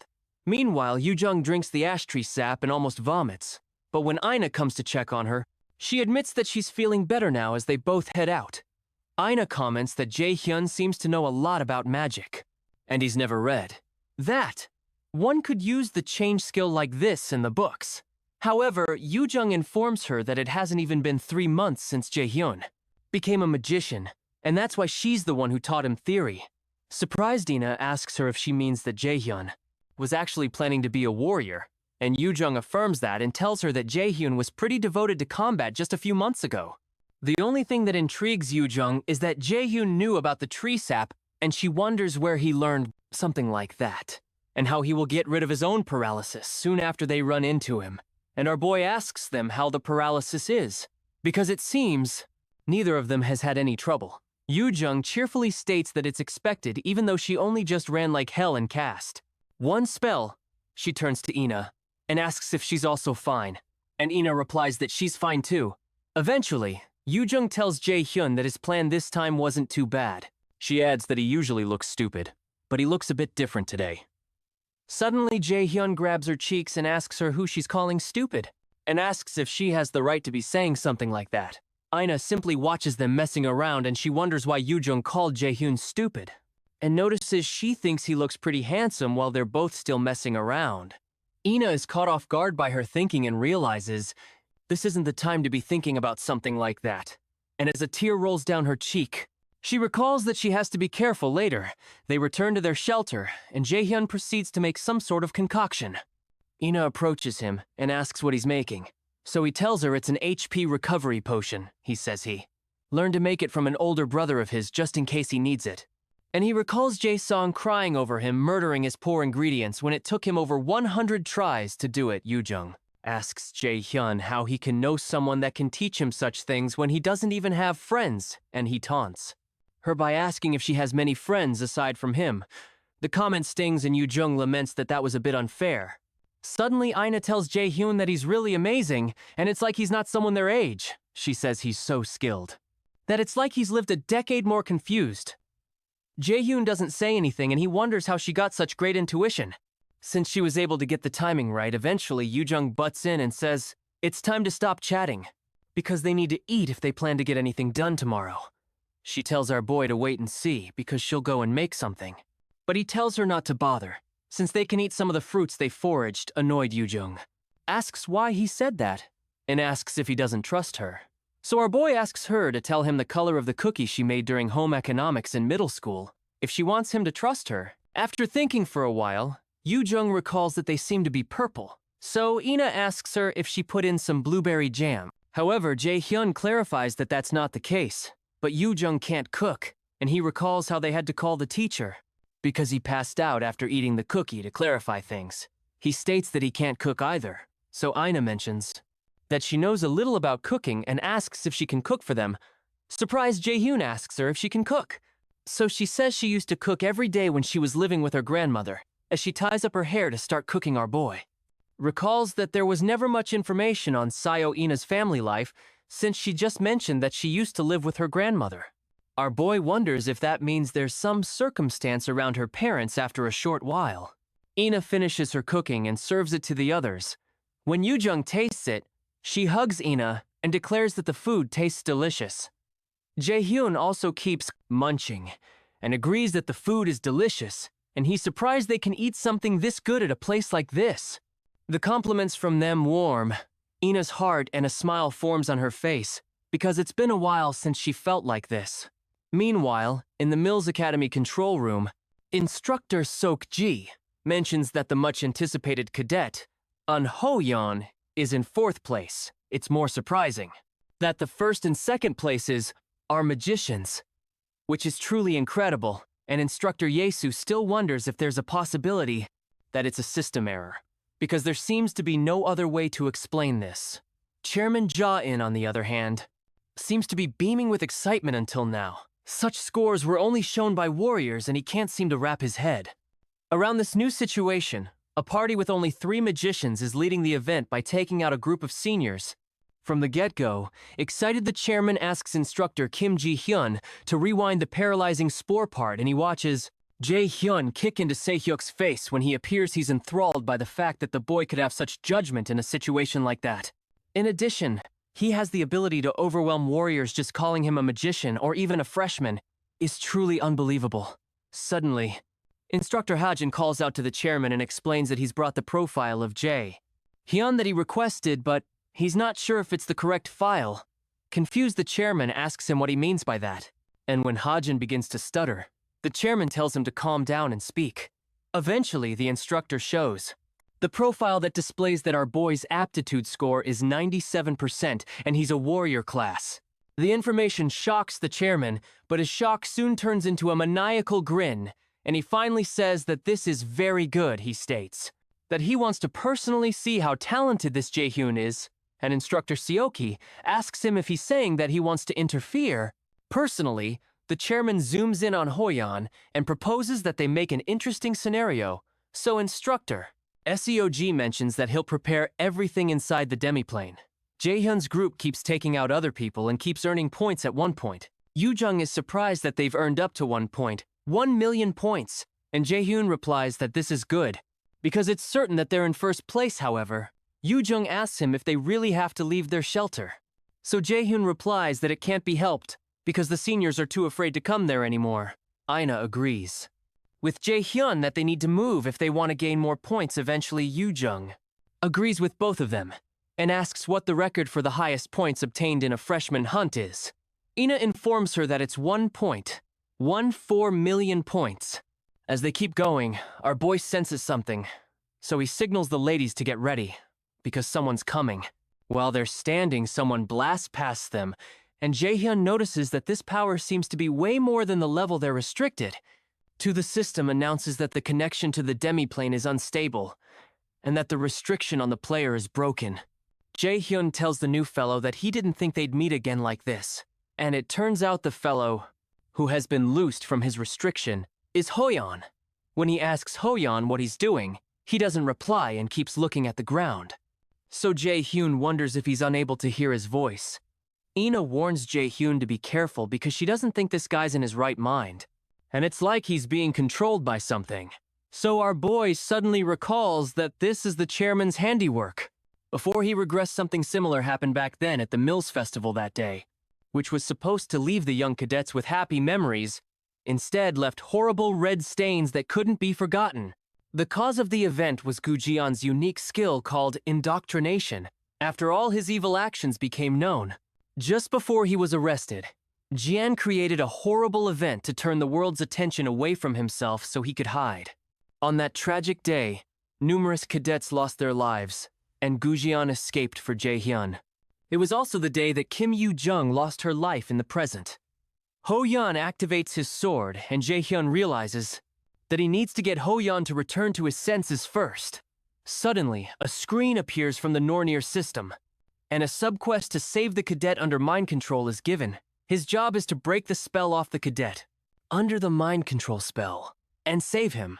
The difficulty is C ranked, and the reward is 1 blank card. With a 2-hour time limit given for this quest, Jae-hyun is surprised by the subquest, but is more surprised by the mention of a blank card as a reward. The thought of getting a blank card that he can use to copy another person's abilities excites him. And Yoo-jung tells him she'll help him, but he tells her he's fine, and asks the ladies to leave quickly. He asks them to get as far away as they can and see if they can get some points while they're at it.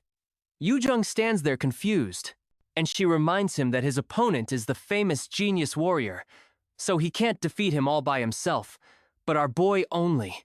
Smiles at her, and asks her if she thinks he can't for a while. Ina hesitates, but she finally agrees to leave, and Yoo-jung is shocked by the fact that she's agreeing with Jae-hyun.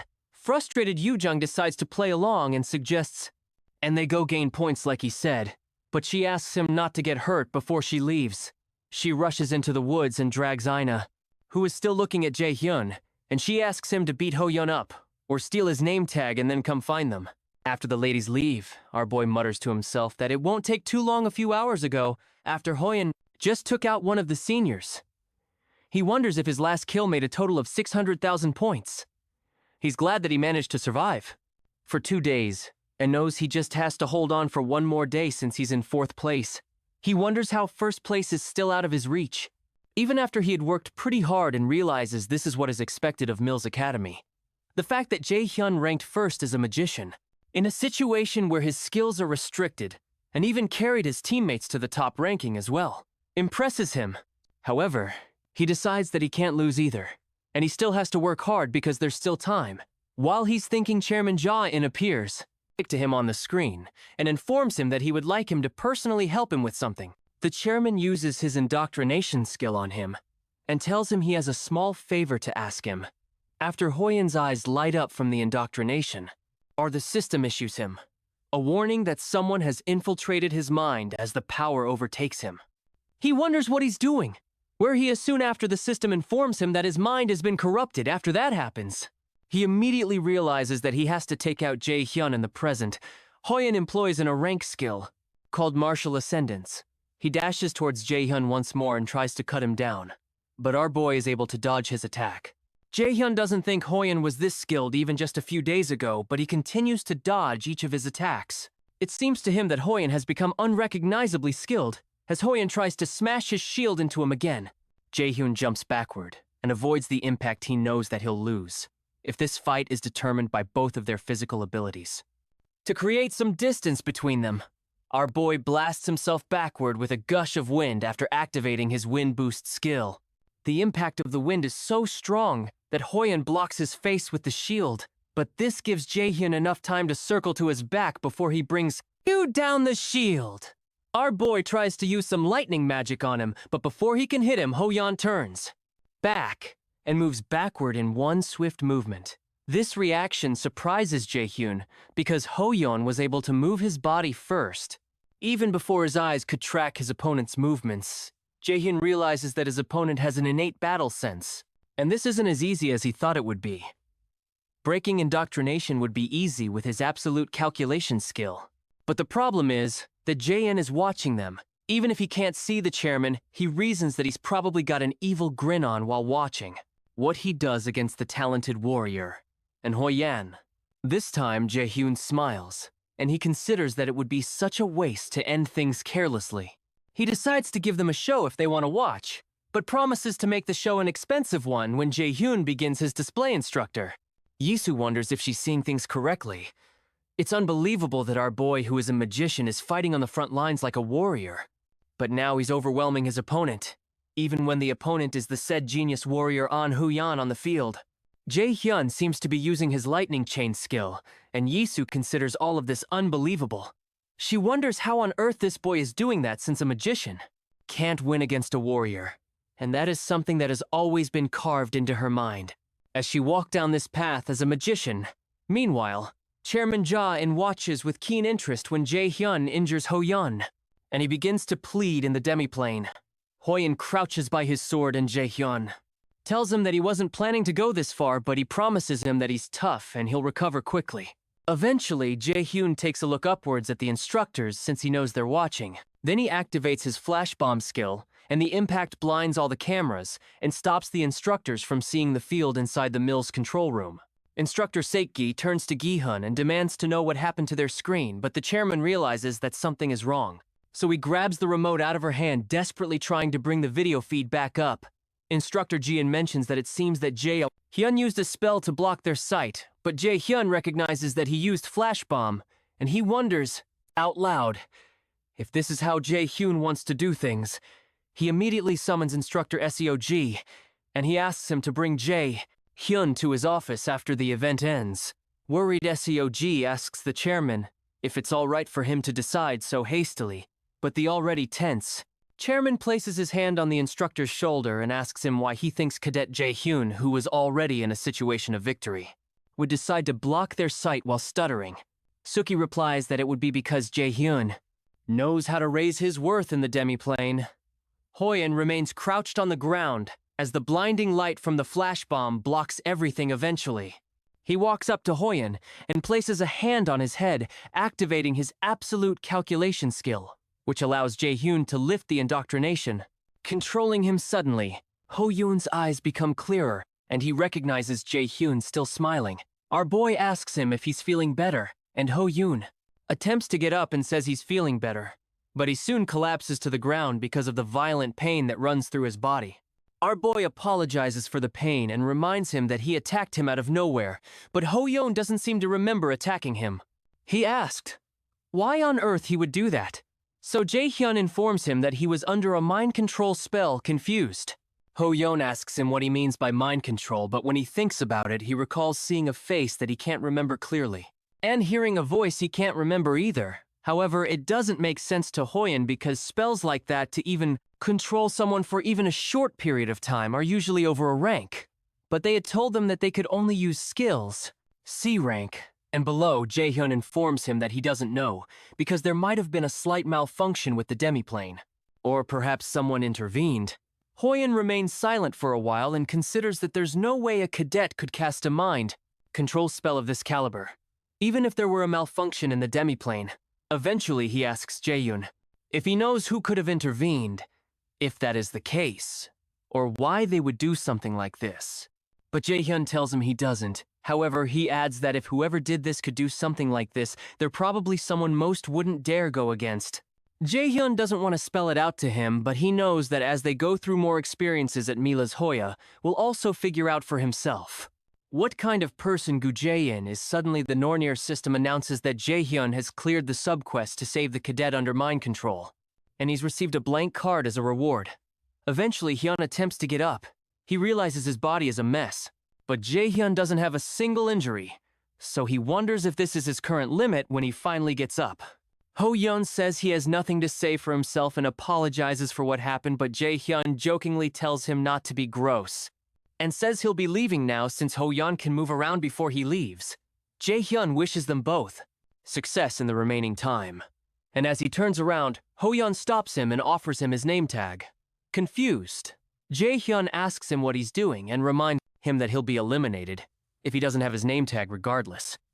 Hoyeon states that it doesn't matter and informs him that he's been able to earn quite a bit of points, even though it's not as much as Jae-hyun has been able to earn, however, because he lost. He believes that the name tag belongs to Jae-hyun. After he tosses the name tag to Jae-hyun, he tells him that he lost this time, but it'll be different next time, and he promises to win his name tag back at the Mills Festival after Hoyeon disappears the demiplane. System announces that he's been eliminated, and it awards 10,000 points to Jae-hyun's team for a moment. Our boy just stands there, staring at the name tag that he recognizes is only worth 10,000 points. However, to him, the name tag is worth a lot more than that, because Hoyeon was born with the combat talent that he coveted so much in the past. And now he acknowledges him. He's experienced quite a lot since he regressed, but this sense of accomplishment is on another level. With a smile on his face, he believes this is the beginning for the first time. He feels like he's starting to move forward, leaving behind the past where he was weak as hell, and stepping forward sometime after that, the 72-hour event finally comes to an end, and the system calculates the points that everyone has earned. Jae-hyun earns the highest number of points on record, which is a startling 1.53 million points, and he's soon transported back to the real world when the students appear back in the real world. Our boy considers that 1.53 million points aren't so bad. But Yoo-jung immediately busts his ass for not being much happier since it's still the highest number ever recorded in the event. She turns to Ina to get some support, but Ina laments about how they would have been able to get 1.6 million points if they had just stayed one more hour. At this point, Yoo-jung realizes her teammates are really insane. She tries to cheer them up by saying that they should be able to live quite luxuriously for a while with this many points. And Jae-hyun agrees. He calculates that if they multiply the points by 10, it would be kind of similar to real currency value.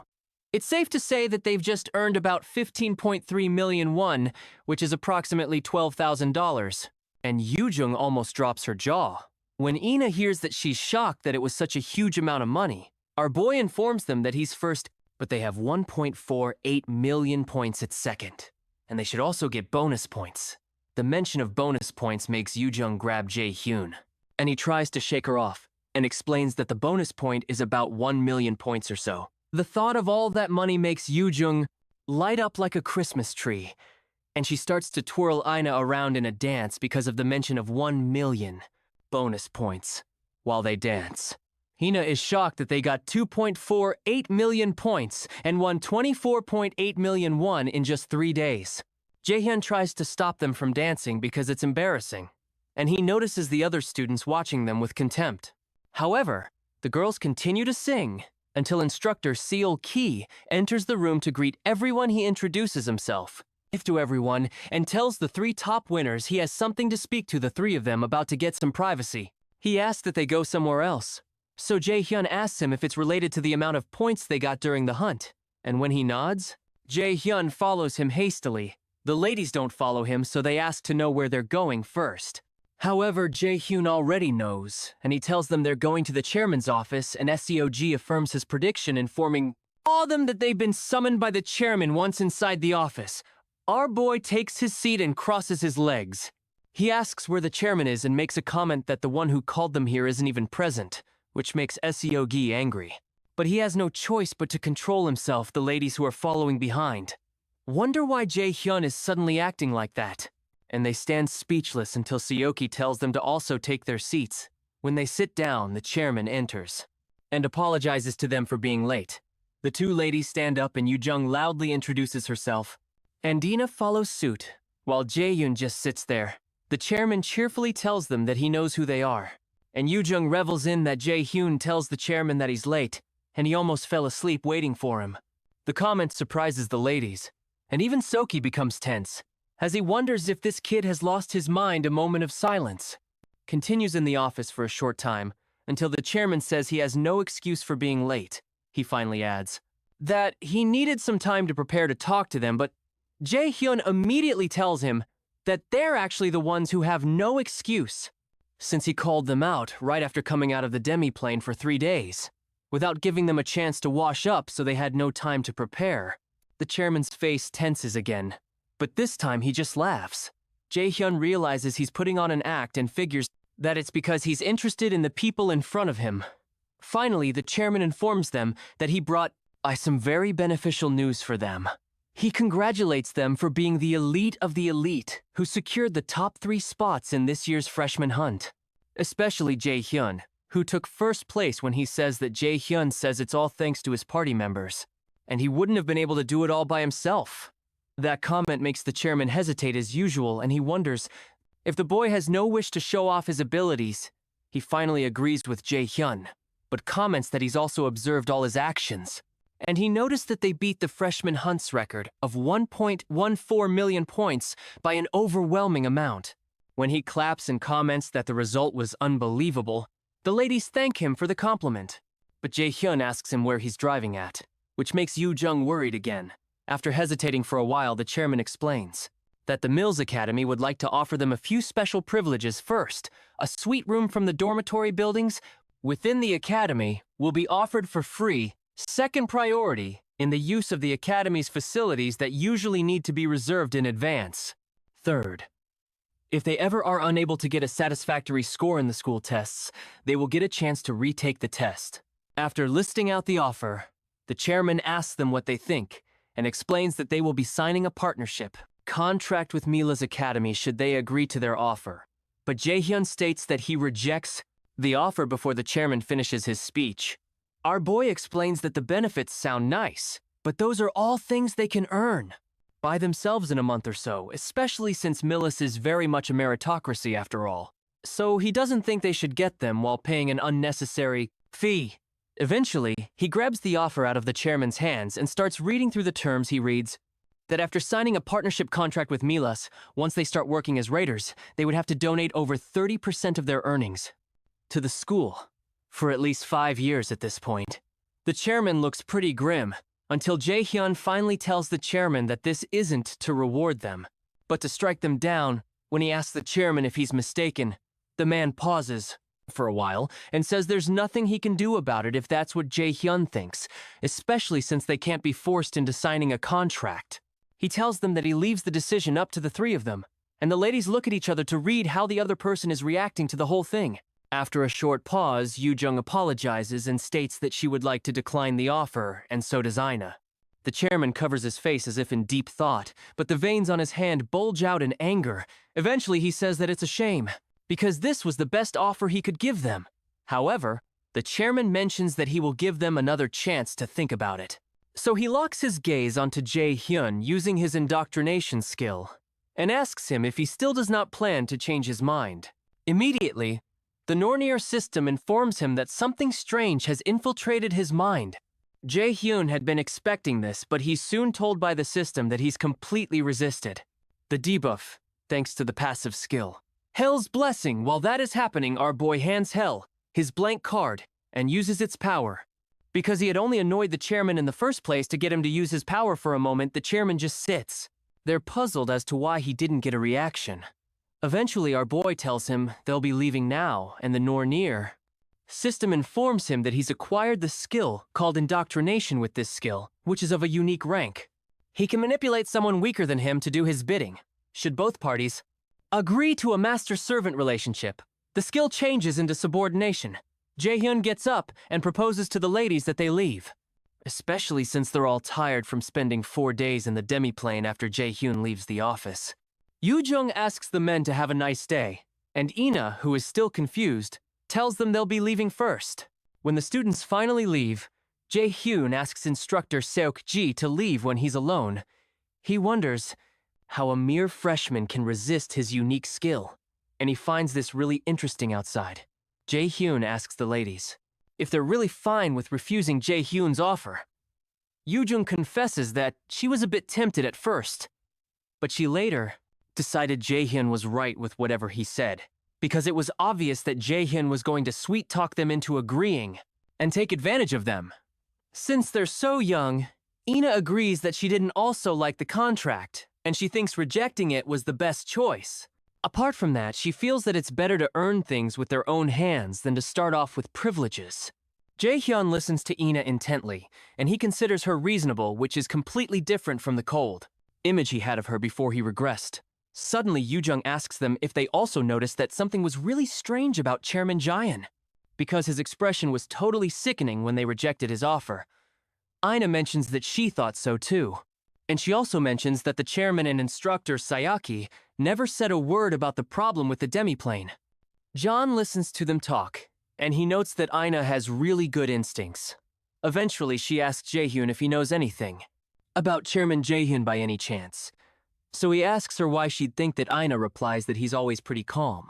But the moment they met the chairman, he became strangely aggressive. Yoo-jung agrees with her, and she bugs Jaehyun to tell them if he knows something about the chairman to answer their questions. He tells them that he's also not certain, so it's hard to tell them anything, but he informs them not to trust anyone in the academy, whether it's the chairman or the instructors suddenly.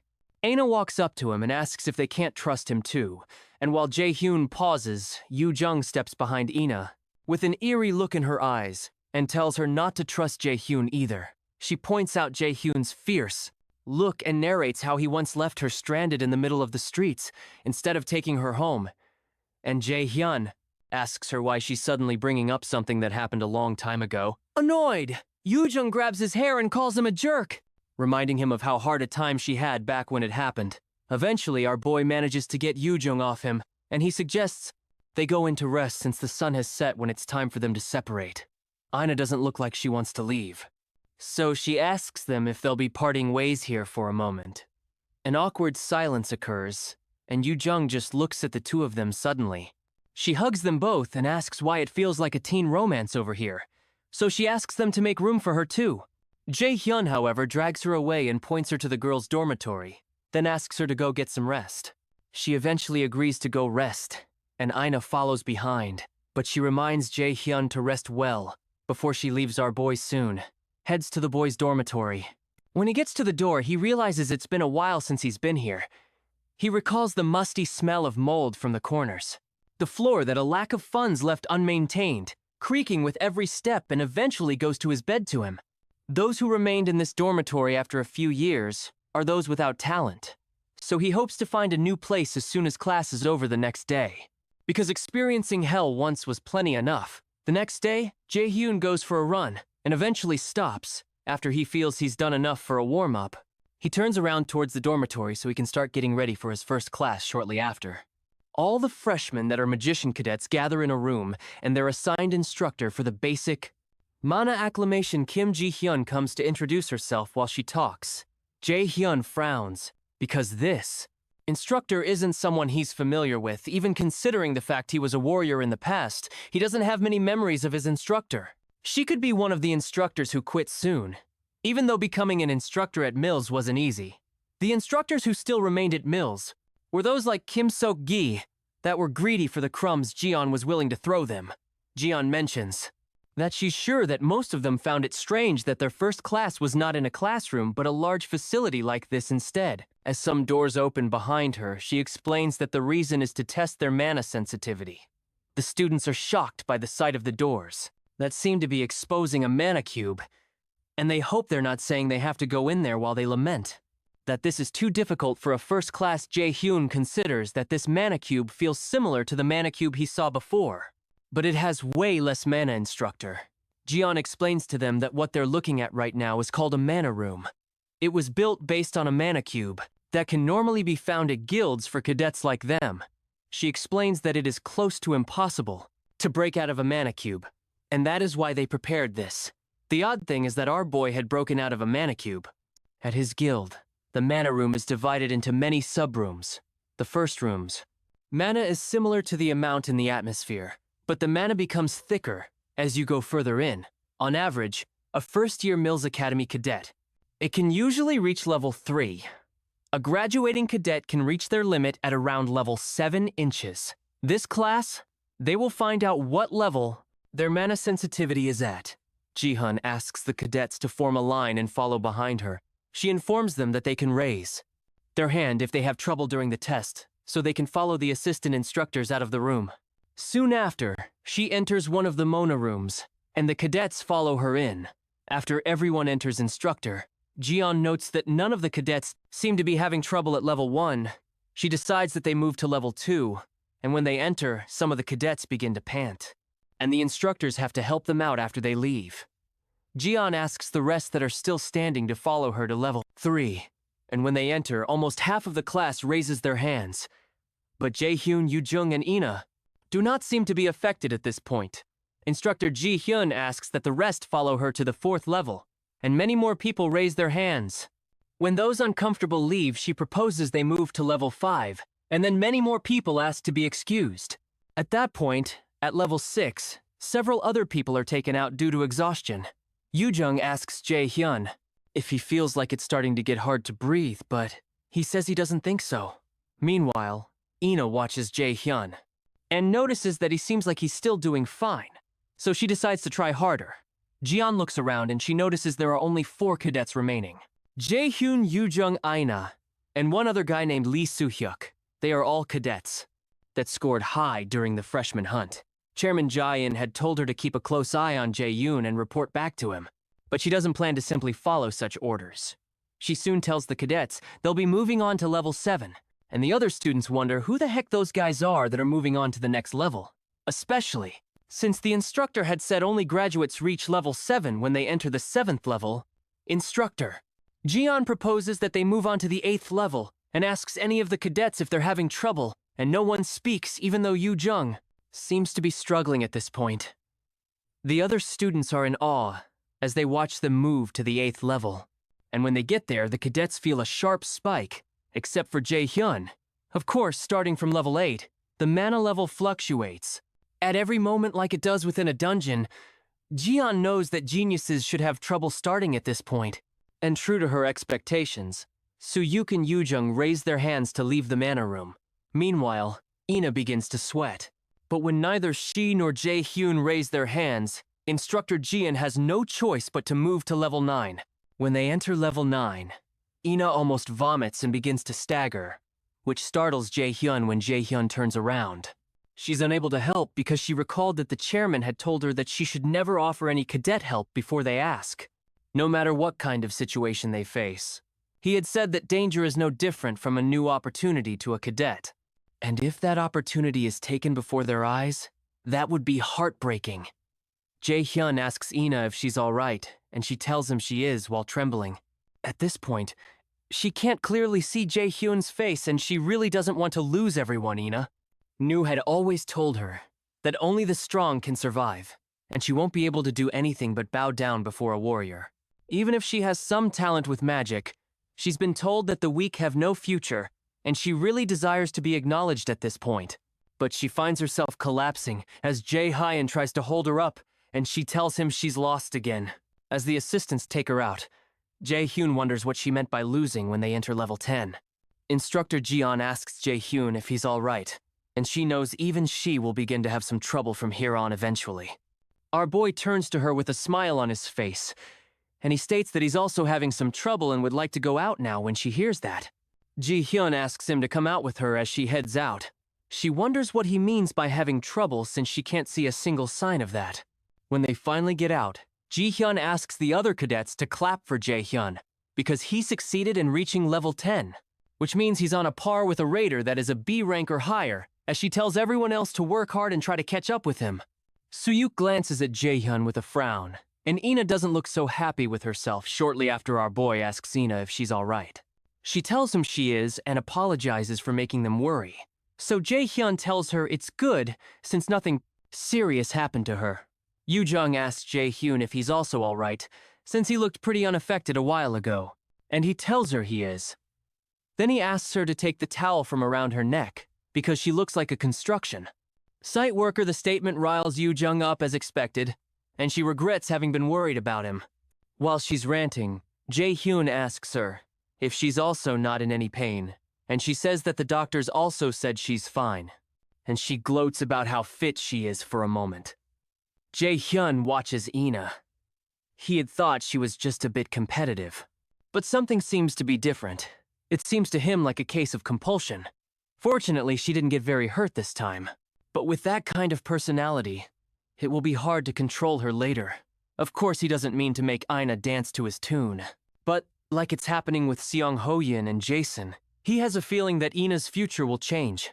Also, he also figures that's also true for Yu-jung. And while he glances over at her, she asks him what he's looking at and if she's that pretty, but Jae-hyun asks her if she's sure there's nothing wrong with her because she could only be saying such nonsense if she's hurt somewhere. As Ina tries to subdue Yu-jung from taking revenge, our boy thinks about how he doesn't know what kind of effect his actions will have in the future. In this quickly changing environment, he decides that he needs to prepare if he wants to stay one step ahead while he's thinking. Yu-jung manages to break free from Ina's grip, and she wraps the towel around Jae-hyun's neck with a smile on his face. Our boy removes the towel, covers her head with it, and uses it to scatter her hair when he's done. Yu-jung begins to curse, and her surroundings light up like an inferno. Annoyed, she asks him if he knows how much time she spent setting her hair this morning, and asks him if he has a death wish. However, Jae-hyun tells her he's sorry, but he comments that it doesn't really make that much of a difference. That statement further annoys her, and she asks him if he's calling her ugly, and it is at that moment that Jae-hyun realizes he messed up. He immediately turns around to make a run for it, while Yu-jung chases after him while Ina watches them in amusement.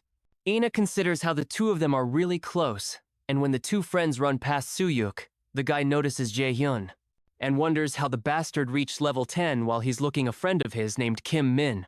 Soo comes by to say hi and asks him what he's thinking about so deeply. Soo-hyuk asks Min-soo to tell him everything he knows about the guy that's getting his hair pulled out by the lady. And even though Min-soo wonders why Soo-hyuk is talking to him like a slave, he explains that Jae-hyun is the first guy to get first place in the freshman hunt as a magician. Soo-hyuk tells him that he knows that, but what he wants to know is where a guy like that came from all of a sudden. But Min-soo just shrugs because he doesn't have that answer, no matter how much Soo-hyuk thinks about it. It doesn't make sense to him. There's something weird about this Jae-hyun guy, and he believes he's hiding something. Meanwhile, Min-soo thinks about how he's not used to this new Soo-hyuk, because he used to know him when he was younger. Eventually, he tells Soo-hyuk that Jae-hyun has already proved himself twice, so there's no need to keep looking for something mysterious. Since it's most likely impossible to cheat in meals, however, Soo-hyuk informs him that there's no way there's someone stronger than him unless they're cheating. That statement stuns Min-soo, and he considers that Soo-hyuk won't win against Ina or Yoo-jung either. But he doesn't say it out loud. Eventually, he advises Soo-hyuk that they don't need to become unreasonable because he won't win against Jae-hyun, even if he dies and gets resurrected. But the guy doesn't listen to him sometime later. Jae-hyun has a video call with his delightful teacher Seong-gun, and he asks her if she called him because she wanted to hear about what happened at the freshman hunt. Seong-gun agrees that she did because it's more interesting to hear it from him directly. Excited, he informs her that he got first place, and that makes Shogun proud. She notices that his apartment seems to be too good for a freshman to have, and suspects that he got a lot of points. Finally, she congratulates him for taking the best first step in Mills Academy. Known for being hard to survive, she tells him she's proud of him, and our boy mentions that he's relieved because he was worried that she would scold him if he got second place. That makes her giggle. And she asks him if there were any cadets who caught his eye during the freshman hunt. Surprised Jae-hyun asks her if she's going to scout them or something, so she tells him that they're considering it and they're planning to reward him for the information he shares. Jae-hyun explains that telling her isn't hard, but to think he'll get a reward for something like this. He asks her if she's not being too generous, but she insists that she's doing this because she knows he won't cooperate. If she offered 10 times the amount in the future, eventually he mentions Ina, Yoo-jung, and Hyun, saying those three are the ones that can be recruited by Manhwa. When he hesitates to mention someone else's name, Seong-gun asks him to speak, so he adds that he knows someone who isn't a freshman, but would be good to recruit from the upperclassmen. Seong-gun promises to give him a big welcome after they end the call.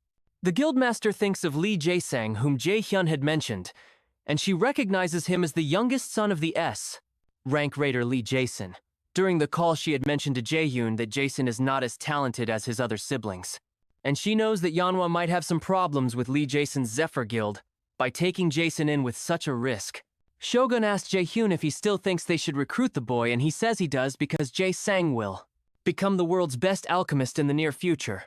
After they end the call, manager Sung Jae informs her that Guildmaster Ms. Baek Ji-hyun has arrived. Shogun asks him to escort her in, so Ms. Ji-hyun steps in with Yeonju behind her. When they step in, Shogun comments that they arrived exactly on time, so Ji-hyun responds. That time is also a very valuable property to a merchant. Ms. Ji-hyun stretches her hand to Guildmaster Shogun and states that it's been a while.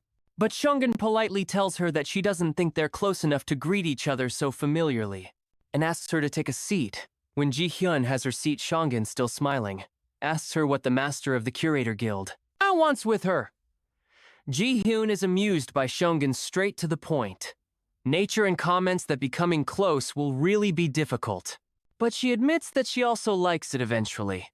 Ji-hyun mentions that there seems to be someone Yeon-woa has been raising quite well, so she asks how much she can purchase Ji-hyun for Siwon. Tells her that it's unfortunate that Yeonhwa Guild doesn't think of its members as commodities that can be bought. So she suggests that Ji-hyun look somewhere else, however. Ji-hyun asks her if the child would agree with that, so Siwon tells her there are some things that can't be bought with money, but remarks that she most likely wouldn't know. Eventually, Ji-hyun replies that she didn't think Seong-eun would take her offer anyway, and it doesn't matter because she only came as an act of courtesy amused. Seong-eun informs her that her thoughtfulness is quite unpleasant. But Ji-hyun thinks that's a shame and decides to leave since it's getting late, and Seong-gun doesn't seem to want to talk to her either. As she gets up to take her leave, Seong-gun retorts that she's glad that she noticed that she doesn't want to talk to her. And Ji-hyun jokingly responds that a sharp eye is also a merchant's virtue the next day. After an endurance test at the Mills Academy, the cadets wait for the system to analyze the results of the endurance test. Ho-yeon ends up first with 101 points, while Ji-hyun comes in second with 99 points. The result makes our boy hiss, but he had expected that he won't be able to compare to a combat genius like Ho-yeon. However, he doesn't consider second place a bad result. To him, there's no need to rush, but he also keeps in mind that he hasn't reached his goal when Jae-hyun turns to the ladies. He notices their disturbed looks, and Yoo-jung eventually asks him what the hell he is, and she asks how a magic. Raider can get second place and contend with Hoyen in an endurance test, when she demands to know how that's even possible. Our boy informs her that it's not strange since he started out as a warrior, but that explanation still doesn't satisfy Yoo-jung. When she tries to protest again, Jae-hyun tells her there's no need to focus on only magic so much, and she needs to also focus on her health. That remark makes Eugene grim again, and she threatens to one day show him he's not as important as he thinks he is.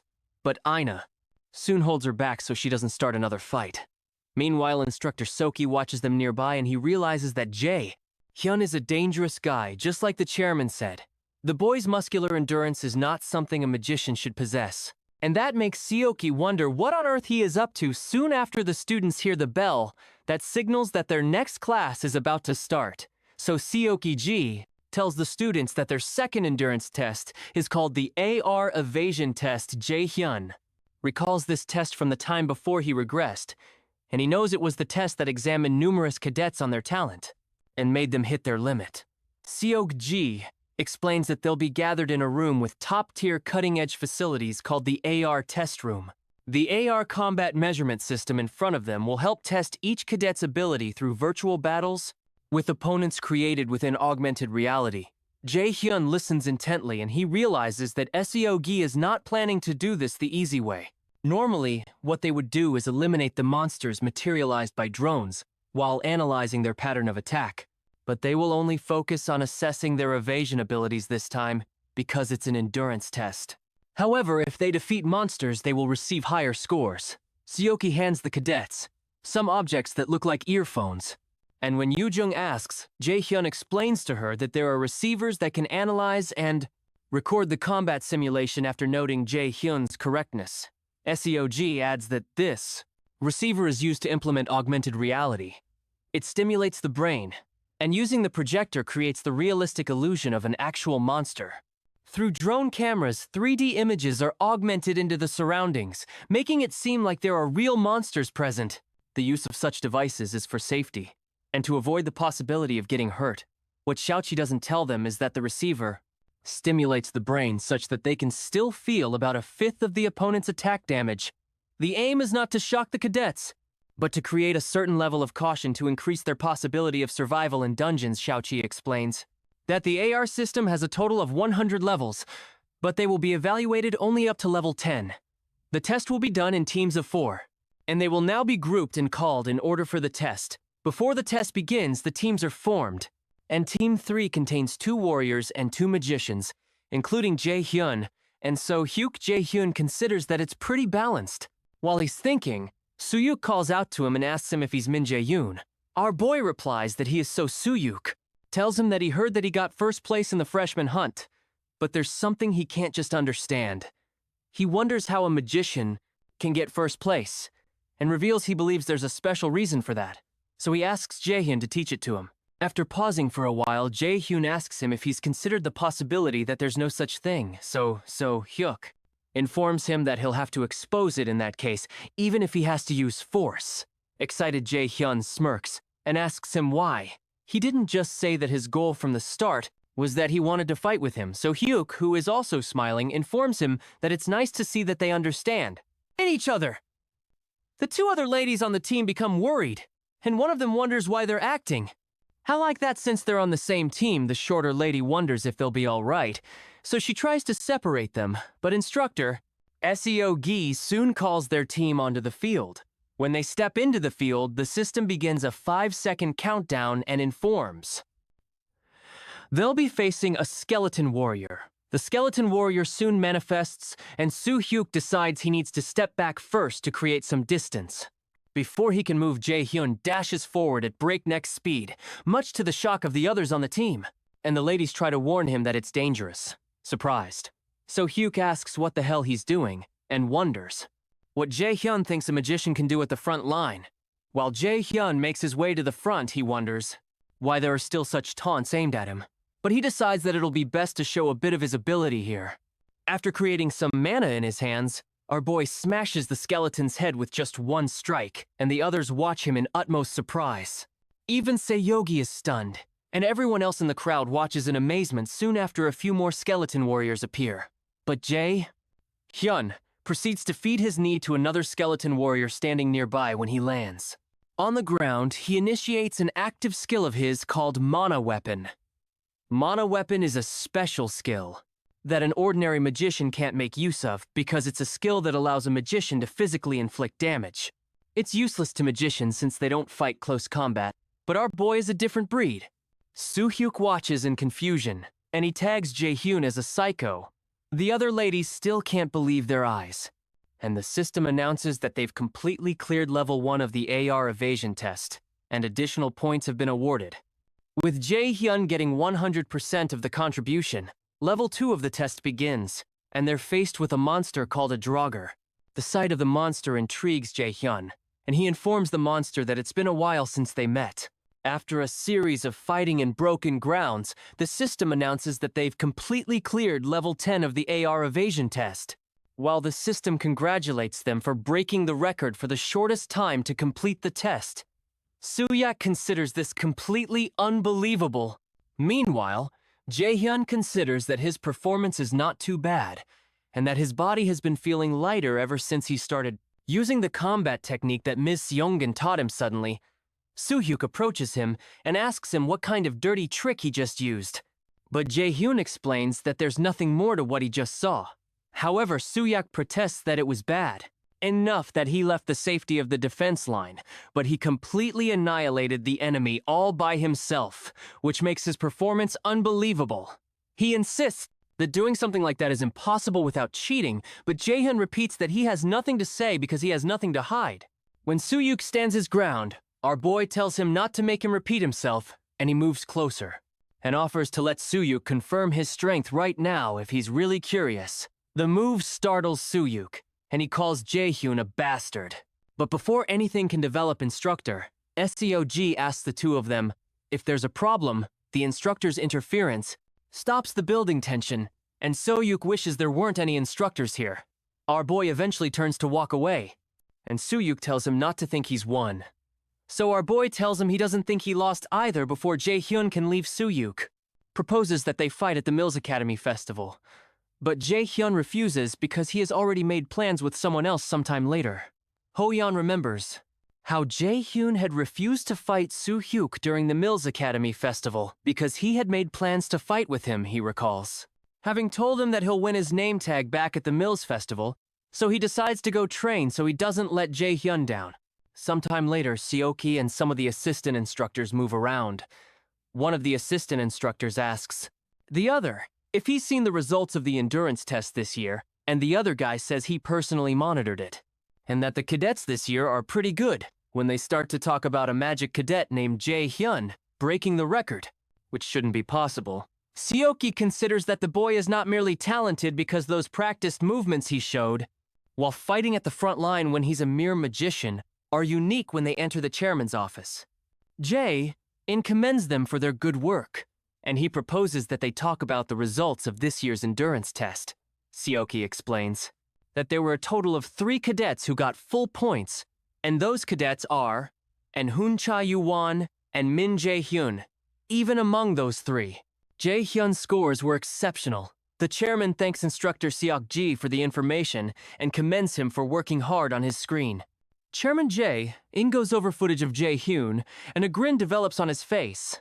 He tells SEOG that he hopes he'll continue to keep him informed on Jae-hyun's actions and grades, and to tell him immediately if he starts acting strange, to which Seogi agrees.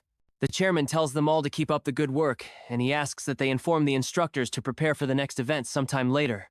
Jae-hyun returns to the AR evasion test and completes level 27 of the test.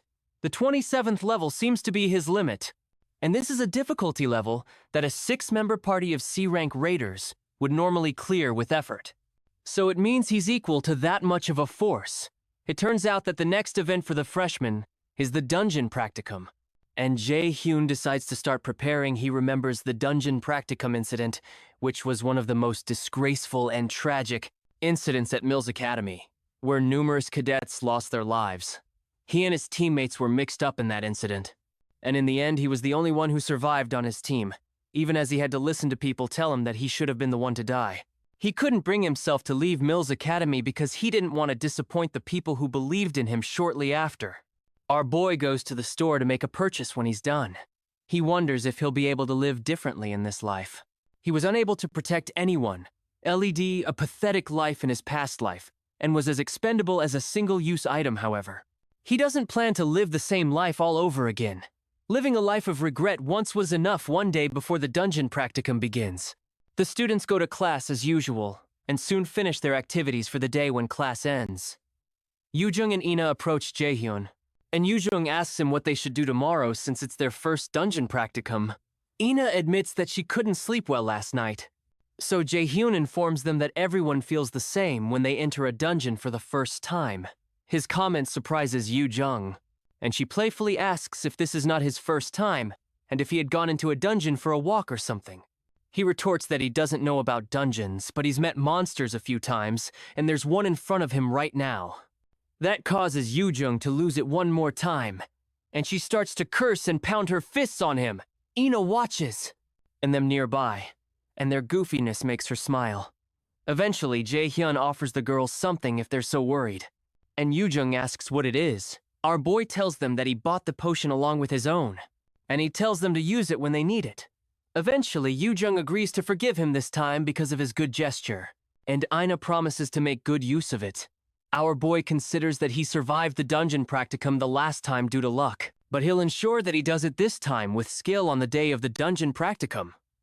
Jae-hyun spends some time warming up in the early hours of the morning. Warming up is important before going into a dungeon, no matter how great a magician's mana capacity is. If they suddenly overuse high-level spells, they will experience mana rebound. If mana rebounds when casting a spell, it could injure the user's body. A magician who uses high-level spells a great deal is prone to mana rebound, and Jae-hyun recognizes that lightning chain and sacrifice are high-level skills. Apart from that, he's not sure how dangerous things will get during the dungeon practicum today, and he doesn't know if he'll die or if his teammates will on top of that. If he keeps his mana pulled up in his lower abdomen like he has just done, he can use it to strengthen his spell, or body quickly when he needs to. He suddenly recalls the time before he regressed when the system had told him that time would be regressed to the period the user most desires. While he's deep in thought, the Nornir system activates a main quest. Apparently, he has succeeded in returning to the time he longed for. From now on, he has to go through several junctions that left him with regrets, and decide whether to make the same choices or change them. The decision he takes may kill or save others, and whatever he decides to do is in his hands. The difficulty of the mission is unknown, and the rewards are unknown too, but they seem to depend on whether he takes route A or B. The worst part is that he has just 12 minutes to decide, and the penalty for failure is equally unknown. Jae-hyun guesses that something came up again, and the Norinyo system is obviously trying to help him grow stronger since the gods need him for their plans. However, he doesn't understand what they mean by him choosing his route, and he wonders what on earth they're planning shortly after the freshmen gather at the mills. Academy Underground mock dungeon instructor Yoojin comes to attend to them and informs them that they'll be grouped into teams of 4, via lots, and will have to act together when the students begin to murmur. Jae-hyun guesses that the others think it's not fair. Real monsters will appear in this dungeon, and if you're lucky, you can clear the dungeon easily, but if you're unlucky, you'd be part of a low-ranking cadet team struggling to raid the dungeon when the murmuring continues. John silences them and explains that their scores in the dungeon practicum will be part of their official tests, apparently. Only low-level monsters that they can defeat will appear in the dungeon practicum, and Yi-Jan tells them all to try their best. While she's speaking, Jae-hyun reasons that this is Chairman Jae-hyun's trap, like the instructor said. Most of the monsters that appear here are low level, but if things go like they did before he regressed boss level, monsters will be mixed in. He recalls the D-rank boss monster Kobold Lord, and even though it isn't a difficult opponent for him, he doesn't plan to follow along with Giant's plans. Except that the small gap Giant will leave open in this dungeon practicum might actually give him the opportunity to end him. Shortly after, Yi-jun declares that the cadets should come forward and pick a lot one at a time after picking. Jae-hyun and Ina end up together, and our boy tells Ina he's glad he knows someone on the team, to which she also reciprocates he's glad. There's someone on his team he can talk to comfortably, especially someone who is skilled while he considers coming up with a strategy. He's shocked by the sight of his two other teammates. The lady introduces herself as Warrior Kim, Gina, and the guy introduces himself as Warrior Park Sung-woo. Sung-woo cheerfully asks if they're also on Team 3, but Jae-hyun recalls how these two people were his teammates in his past life, and they ended up getting killed by the boss monster after they asked him to run away while they took care of things. Suddenly, our boy understands what the Nornir system means by him choosing his route, and he can see the choices in front of him when the new two warriors step forward. Our boy realizes this is what the Nornir system wanted from the start. So he shakes them and introduces himself as Jae-hyun, and introduces Ina also because she's clearly shy. It amuses Sung-woo that Ina is shy, but he's certain that they'll all get along as they spend time with one another, and Gina agrees that they'll all get along well. Our boy realizes that these two warriors are the same as they were in his past life, and he's happy with how cheerful they are with Ina. Once they've gotten introductions out of the way, Jae-hyun proposes they make plans first. The other two agree, and one of them suggests making Jae-hyun the team leader with the quest the Nornir system showed to him still in his mind. Our boy sits down to explain the plans to them. He reminds them not to get weak no matter what pops up in the dungeon, because if the warriors in the vanguard start to falter, in particular, the whole party will end up annihilated. The warriors are intrigued by Jae-hyun's tactical intelligence, and Sung-woo says this is expected of the person that got first place in the freshman hunt. Sung-woo realizes the details of the strategy are no joke, and says he's memorized all 6 parts of it, and Ina says she has too soon after. Instructor Gion steps forward to inform the cadets that their planning period is over. From now on, they will officially begin the dungeon practicum, and she asks the team leaders to come forward. Jae-hyun steps forward, and when he looks to his side, he notices Hoyeon coming forward as the team leader of Team 4, which Yoo-jung is part of. He's glad that Hoyeon is the team leader because that means Yoo-jung. He won't get hurt when the team leaders step forward. Jian instructs the team leaders who are ready to lead their teams into the dungeons assigned to them, and wishes them good luck shortly after. Hoyeon leads his team into the dungeon assigned to them. One of the party members notices that the place is pretty damp and has a musty smell, which enlightens her about how dungeons are in real life. Yoo-jung asks the rest if kobolds will probably come out since it's an underground dungeon, and their other male teammate agrees that they probably will, because he heard underground dungeons have a lot of ore excited. Yoo-jung hopes that there are diamonds around somewhere, but while she's talking about it, she suddenly pauses when she senses something, and Hoyeon immediately announces that something is coming. So he asks them to go to their positions. Yoo-jung quickly goes into action, but the other cadets don't look so confident when they notice that they're surrounded by kobolds, as if it's not enough that they're monsters. The kobolds are equipped with digging equipment. Hoyeon informs his team that the kobolds are weak monsters, but it'll be difficult to deal with them if they swarm them. So he charges at them and proposes they finish this quickly.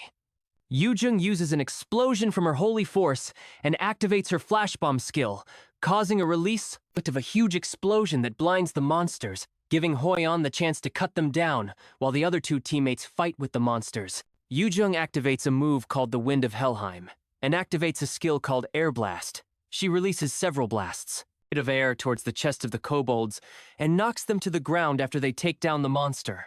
Hoyeon asks if everyone is fine, and the ladies reply that they are when they turn to the other male, Seho. They notice he seems to be choking, so they rush to help him, and Yoo-jung wonders what's wrong because she's never heard of kobolds using poison.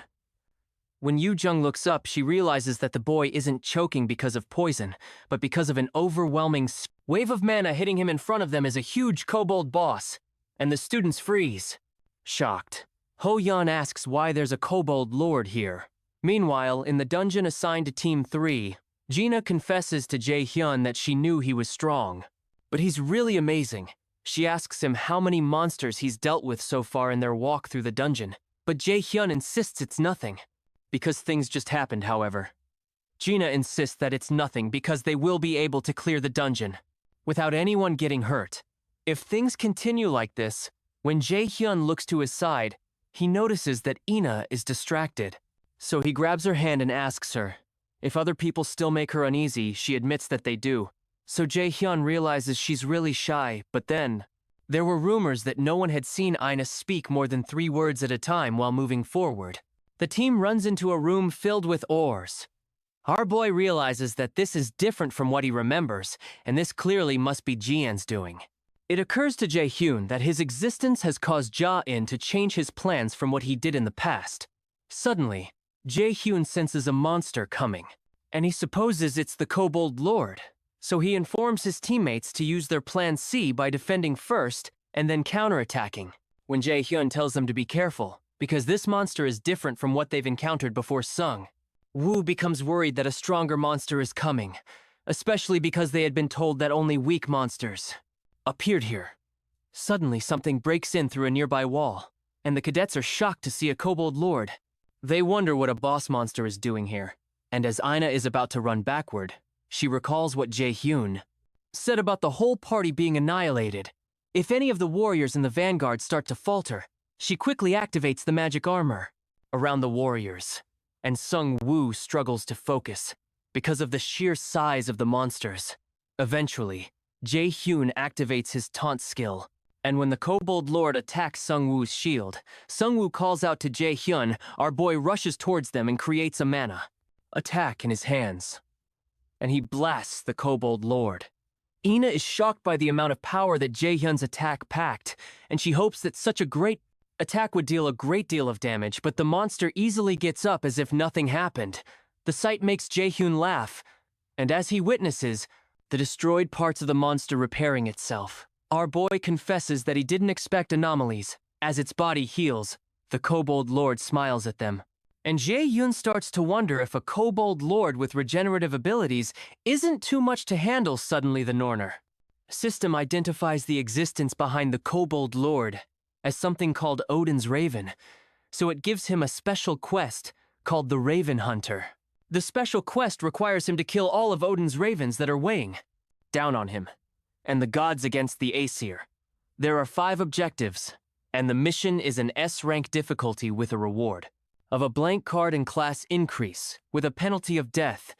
Meanwhile, outside the dungeon's instructor, Jian, goes through footage of Jae-hyun's previous fights, and she wonders how the boy can give such a performance as a magician.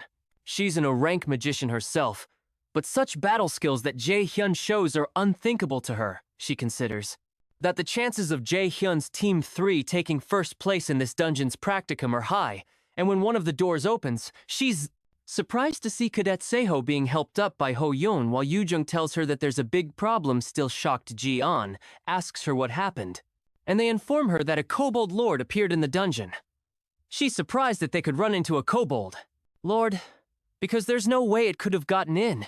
And Ji-an begins to wonder what on earth is going on inside the dungeons. Meanwhile, the assistant instructors come to help Seho, who has a mild case of mana addiction, and they ask him to take deep breaths soon after. Yu-jung asks instructor Ji-yeon if Team 3 has not come out yet, and she's told they have not. Ho-yeon doesn't believe it because he's sure that Jae-hyun and Ina are too skilled to be unable to escape the Kobold Lord easily. After hesitating for a while, Ji-an places a call through to Chairman Ja-in, who sounds surprised to hear from instructor Ji-an. Even though he has a smirk on his face, she informs him about the appearance of a B-rank monster, and she requests rescue personnel. And the chairman acts, "I'm surprised to hear that something like that happened." He tells her not to worry too much because he'll send a support team, so he asks her to wait on site. After he hangs up the call, instructor Ji-an experiences a strong feeling of uneasiness, but can't explain it. Meanwhile, inside the dungeon, Ina, Gina, and Sung Woo grow tired. The system informs Jae-hyun that the existence behind the Kobold Lord is Odin's raven, with two ravens named Hugin, which translates as thought, and Munin, which translates as memory Odin, gathered all kinds of knowledge from across the realms and used it to rule over Asgard. Eventually, Jae-hyun calls the Kobold Lord a follower of Odin, showing the ravens that he recognizes their presence. Apparently the mana he feels is close to B rank, and it's a regenerative Kobold Lord. Even though our boy has grown strong, this is a difficult opponent for him, and he wonders whether he should run. To him, running would be the smartest choice. That's what he always did before he regressed, hiding behind his selfish reason of self-preservation. But his life was a continuous string of regrets. He considers this a second chance, and he doesn't care if this is someone's test for him because he's going to protect them. This time immediately, Jae-hyun tells them all to run straight out of the dungeon. While he distracts the monster, Sung-woo asks him what he's talking about and asks how he will deal with the monsters. But before the words can come out of his mouth, he's ambushed by two kobolds from behind. Fortunately for him, Jae-hyun quickly blasts them away with some holy arrows, so he asks Young-woo to shut up and get out of there as the Kobold Lord swings his huge weapon, again to smash Jae-hyun into the ground. Our boy tries to explain to the others that he can't fight and protect them at the same time. As the monster is about to pound our boy into the ground, Ina calls out his name in fear, but as he turns around to face the monsters, a shield appears between him and the monster to weather the impact of the strike. Surprised, Jae-hyun looks to his side and realizes that Ina activated the shield. She informs him that she can help, and our boy knows from the look in her eyes that he can't convince her out of this. He wonders if this is another change he has created in the future. Then he asks Ina to stay with him while the others go back to the entrance of the dungeon and tell instructor Ji-hyun about the situation when Sung-woo tries to protest. Ji-hyun begs him to leave, so Gina agrees, and promises to tell the instructor as soon as they can. As the two of them head out, Ji-hyun and Ina are left alone to face the monsters. Jae-hyun tells Ina he'll cover her from the back, so she summons her radiant holy sword and sends the sword through the flesh of the smaller group of kobolds. Jae-hyun takes that as his cue, and he rushes forward to meet with the kobold. Oh Lord, that's coming for him! When he gets closer, Jae-hyun notices that the Kobold Lord's body is melting, and our boy decides to stop in his tracks. He recalls that there's a limit to the amount of mana a body can contain, and there's something controlling the monster from the shadows. And the thing is pouring in way more mana than it can handle. That thing must be Odin's raven, and he decides to expose the ravens. Our boy equips his Missile-Teen weapon. Due to having Missile-Teen equipped, his field of vision expands, and the active skill called Mona Perception becomes equipped. Because of this, he can more clearly recognize the movement of energy from all beings that use mana. Using his Mana Perception skill, our boy sees the trail of mana leading away from the huge monster to a claw underneath. Jae-hyun is glad that he's found it, and as the monster comes in again to strike him, Jae-hyun activates his lightning chains and assures it that he's going to make sure it's dead. Meanwhile, in the gathering of the Aesir gods, one of Odin's ravens goes to Asgard to see. Odin Hugin informs the god that through the ravens, he has found the whereabouts of mistletoe, which had disappeared from the god's storehouse. Frigg, Odin's wife, asks Hugin where the mistletoe is, so he informs her that it's in Midgard, referring to Earth, and it seems to be in the possession of the prophesied adversary. That disturbs her, and she calls Mimir an old fool, but Thor, who is sitting nearby, assures her that they're watching closely, especially since they signed a treaty with the anti-Asgard forces. Freya, who is also sitting nearby, accuses Thor of being complacent and reminds him how they lost Baldur in the last war, and how the thing that killed him was the mistletoe, branch Mistletoe. After considering it for a while, Odin tells Hugin to find out whether the prophesied adversary has been in contact with the forces against the Aesir, so he returns to Earth to do that. Meanwhile, in the chairman's office, Ja-in keeps massaging the odd ring that he was massaging when Jian called him soon. Soki steps in, and the chairman asks him how things are going. The instructor replies that no one seems to have noticed anything yet, and that pleases Ja-in. He chuckles again, and he's glad that he borrowed strength ahead of time. The chairman is certain that Jae-hyun will fall into his hands no matter how arrogant he acts. Jane tells him that all of this is for Odin and the Aesir. In the dungeon, our boy targets the monster's chest with his lightning chains. However, the monster grabs the chains, which do not seem to deal any damage to it, and swings its weapon to take Jae-hyun's head clean off. Our boy quickly leans backwards and jumps out of the way to avoid getting decapitated. With Ina by his side, he asks her if she can cover for him because he needs to be clear of the monster's attacks, so she tells him she'll try. But she doesn't look so good. Jae-hyun realizes that Ina is probably already aware that she can experience mana rebound.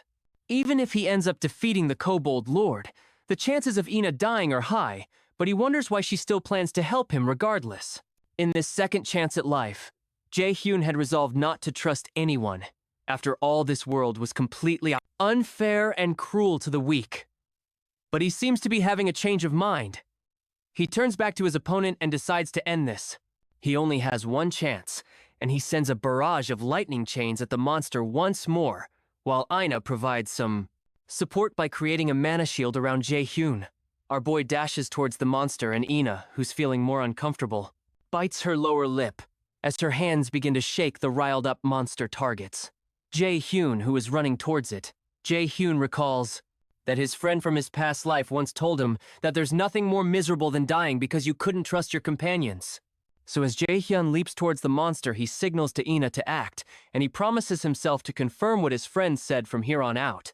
Jae-hyun jumps on one of the chains and uses it to travel forward, and Ina is shocked that he's able to use that as a movement skill. She wonders how skilled he is with mana control for this to be possible. Meanwhile, the monster waits, patiently, as Jae-hyun dashes towards him on his chain. But instead of colliding into the monster, our boy jumps right above it in a split second. The monster twists its hand and tries to smash Jae-hyun out of the air without turning back, because it would take much longer to turn back. But it's clearly doing this under the control of the Raven. Ina becomes worried that Jae-hyun would be knocked out of the air, but our boy evades the attack and smiles using his mana perception. He traces the mana threads to the spot where Odin's Raven is staying, and bears down on the spot with all of the might of his sword. The strike is so strong that it breaks his sword, but it still works. Because the Kobold Lord reacts by letting out a shout, suddenly the system announces that the mana thread connecting the Kobold Lord and Odin's Raven has been broken. When Jae-hyun lands on the ground, the Kobold Lord crashes behind him and our boy walks forward to see the face of the being behind all this trouble. When he steps forward, Jae-hyun finds whom crumbled after being hit by his strike. He asks the Raven what the hell Odin's goal is and steps on its head when it doesn't respond. Eventually, Jae-hyun notices a necklace with an insignia of 3 triangles, similar to the shape on Chairman Jae-in's ring. He steps on the Raven again and asks it what the connection is between Gu Jae-in and Odin, but the monster doesn't respond eventually. Jae-in realizes that the Raven doesn't have a will of its own, and it's meaningless to keep it any longer.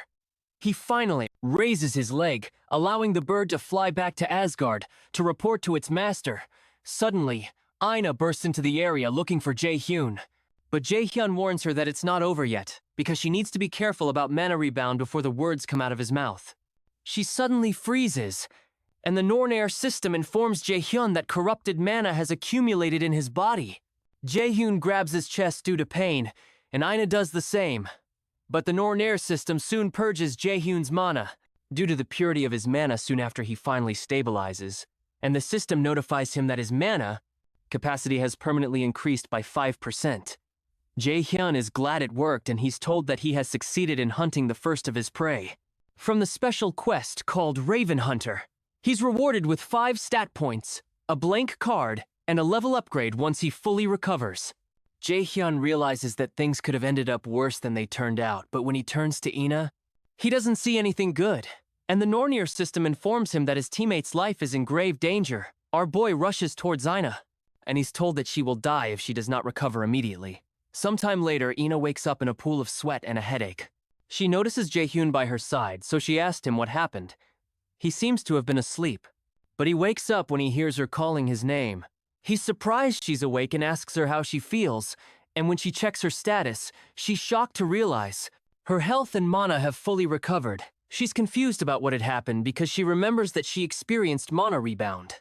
Eventually, she tells Jae-hyun that she's fine, and asks him how he's doing. He responds that he's fine, and mentions that he fell asleep. When she looks to her side, she realizes the Lord Kobold is dead. So she asks Jae-hyun why he didn't leave. He tells her that he was waiting for her to wake up because he has something to tell her. She wonders what it is. So she asks him, and after pausing for a while, Jae-hyun tells her that they have to get their stories straight. Ina suddenly blushes, because the Korean phrase for getting our story straight is directly translatable as, "I want to touch my lips to yours outside the dungeon Yoo-jung demands from Sung-woo and Gina." Why? Only two of them made it out. And Instructor Gion tries to hold her back from doing anything stupid, she tells Yoo-jung. She understands that she's worried about her friends. Meanwhile, Hoyeon wonders what he's supposed to do to help Jae. Hyun and Ina come back. Suddenly, the dungeon door opens, and while Yoo-jung is still raising dust, Jae-hyun and Ina step out of the door. Causing everyone to freeze, Jae-hyun asks them if they're fighting because of the two of them. And even Instructor Gion freezes in shock, because the inspection team had told her that the two cadets would definitely be dead. The monster inside was at least a B-rank boss. Suddenly, tears flow down Yoo-jung's eyes, and she runs towards the two of them with her arms open wide. She cries while embracing them and explains that the instructor and the inspection people all said that they'd be dead. She tells him she's so glad that they're alive, and it causes Ina to smile. But Jae-hyun tells her he gets it, and asks her if she can let go of them now. Even Sung-woo and Gina are teary-eyed, and when Jae-hyun notices this, he thanks both of them for trusting them. Ji-hoon tells everyone that their two teammates left because he asked them to go get the instructor for help, and they don't deserve to be insulted or blamed. However, Yoo-jung, who is still angry, asks them how they can just leave behind their teammates. Oh, like that! So Ji-hoon tells her he would have done the same, so there's no need for her to be like that. He reminds her that not everyone is as brave as her, and he asks her not to get mad for him either. The statement stings Yoo-jung, so she lets go of his arm and clings to Ina, stating that she was mad for Ina's sake, and not for him in a flashback to the time before they stepped out of the dungeon. Ina had asked Jae-hyun if he was the one who healed her body, but he tells her he knows she's confused. But it's hard to tell her everything. He explains that he doesn't want people to know about this ability, so she asks him why he's hiding it. Eventually, our boy asks her if she's not curious as to why a kobold lord appeared here and endangered the students. He tells her it's because of Chairman Gu Jae, who's a piece of shit who thinks of students as tools.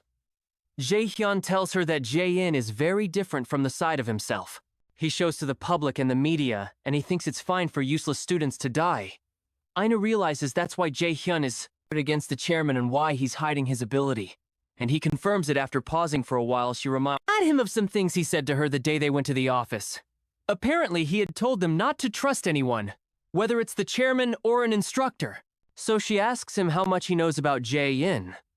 She points out that he knew from the beginning that Jae-in is a bad person, and he acted as if he already knew what was going to happen, so she asks him how he knows those things. When he doesn't speak for a while, Ina pleads with him to answer her, and Jae-hyun still remains speechless. Because he didn't expect her to react like this. He knows her life may be at risk if she gets more involved. So he considers using his indoctrination skill on her. But he changes his mind, because she has a high magical aptitude value. Since her mentality is strong, it might not work. And that's not a good solution in the first place, and a terrible way to make allies. Eventually he apologizes, but tells her he can't tell her more than what he already has, so she asks him why he can't. Jae-hyun finally explains that it'll be too dangerous for her too, if he tells her any more than this, and he asks her to let it go for now in the present. Instructor Jeon bows her head and apologizes to Jae-hyun for not being able to rescue them from the dungeon, and she tells him she's glad he's okay. However, he tells her it's fine, especially because she didn't put them into the dungeon. Knowing what was going to happen when Jae-hyun turns back to go rest, Ina runs after him and asks, again, if he really can't tell her the things he knows, especially because no one knows if something like this will happen. Again, but he apologizes that he can't tell her and expresses his hope that she'll keep the promise she made. After Jae-hyun leaves, the Norin system informs him that he's cleared the main quest, which is the first turning point, and the rewards depend on the route taken. He's told that he took Route B, which is different from the choice he made in the past. Because of that, he's given something called Idon's Golden Apple sometime later. Chairman Jean says that he has disappointed him. Seok-ji apologizes to the chairman, but the chairman insists that he will tolerate it once, but expresses that he hates having a useless subordinate with an eerie look on his face. Jae-in turns to the instructor and asks him if he understands what he means while trembling. Soki promises not to disappoint him again, and Jae-in tells him he better not. The chairman tells Seok-ji to make sure to tame Jae-hyun in the next event before his patience runs out the next morning. Our boy has a quick shower, and when he sees his clothes, he recalls how Ina experienced mana rebound before his regression Kim Yoo-jung died. And In Ho-yeon didn't reach even half of his potential, so he believes he must intervene for the sake of the future, however. He believes he doesn't need to intervene for Ina because she'll do fine without his intervention.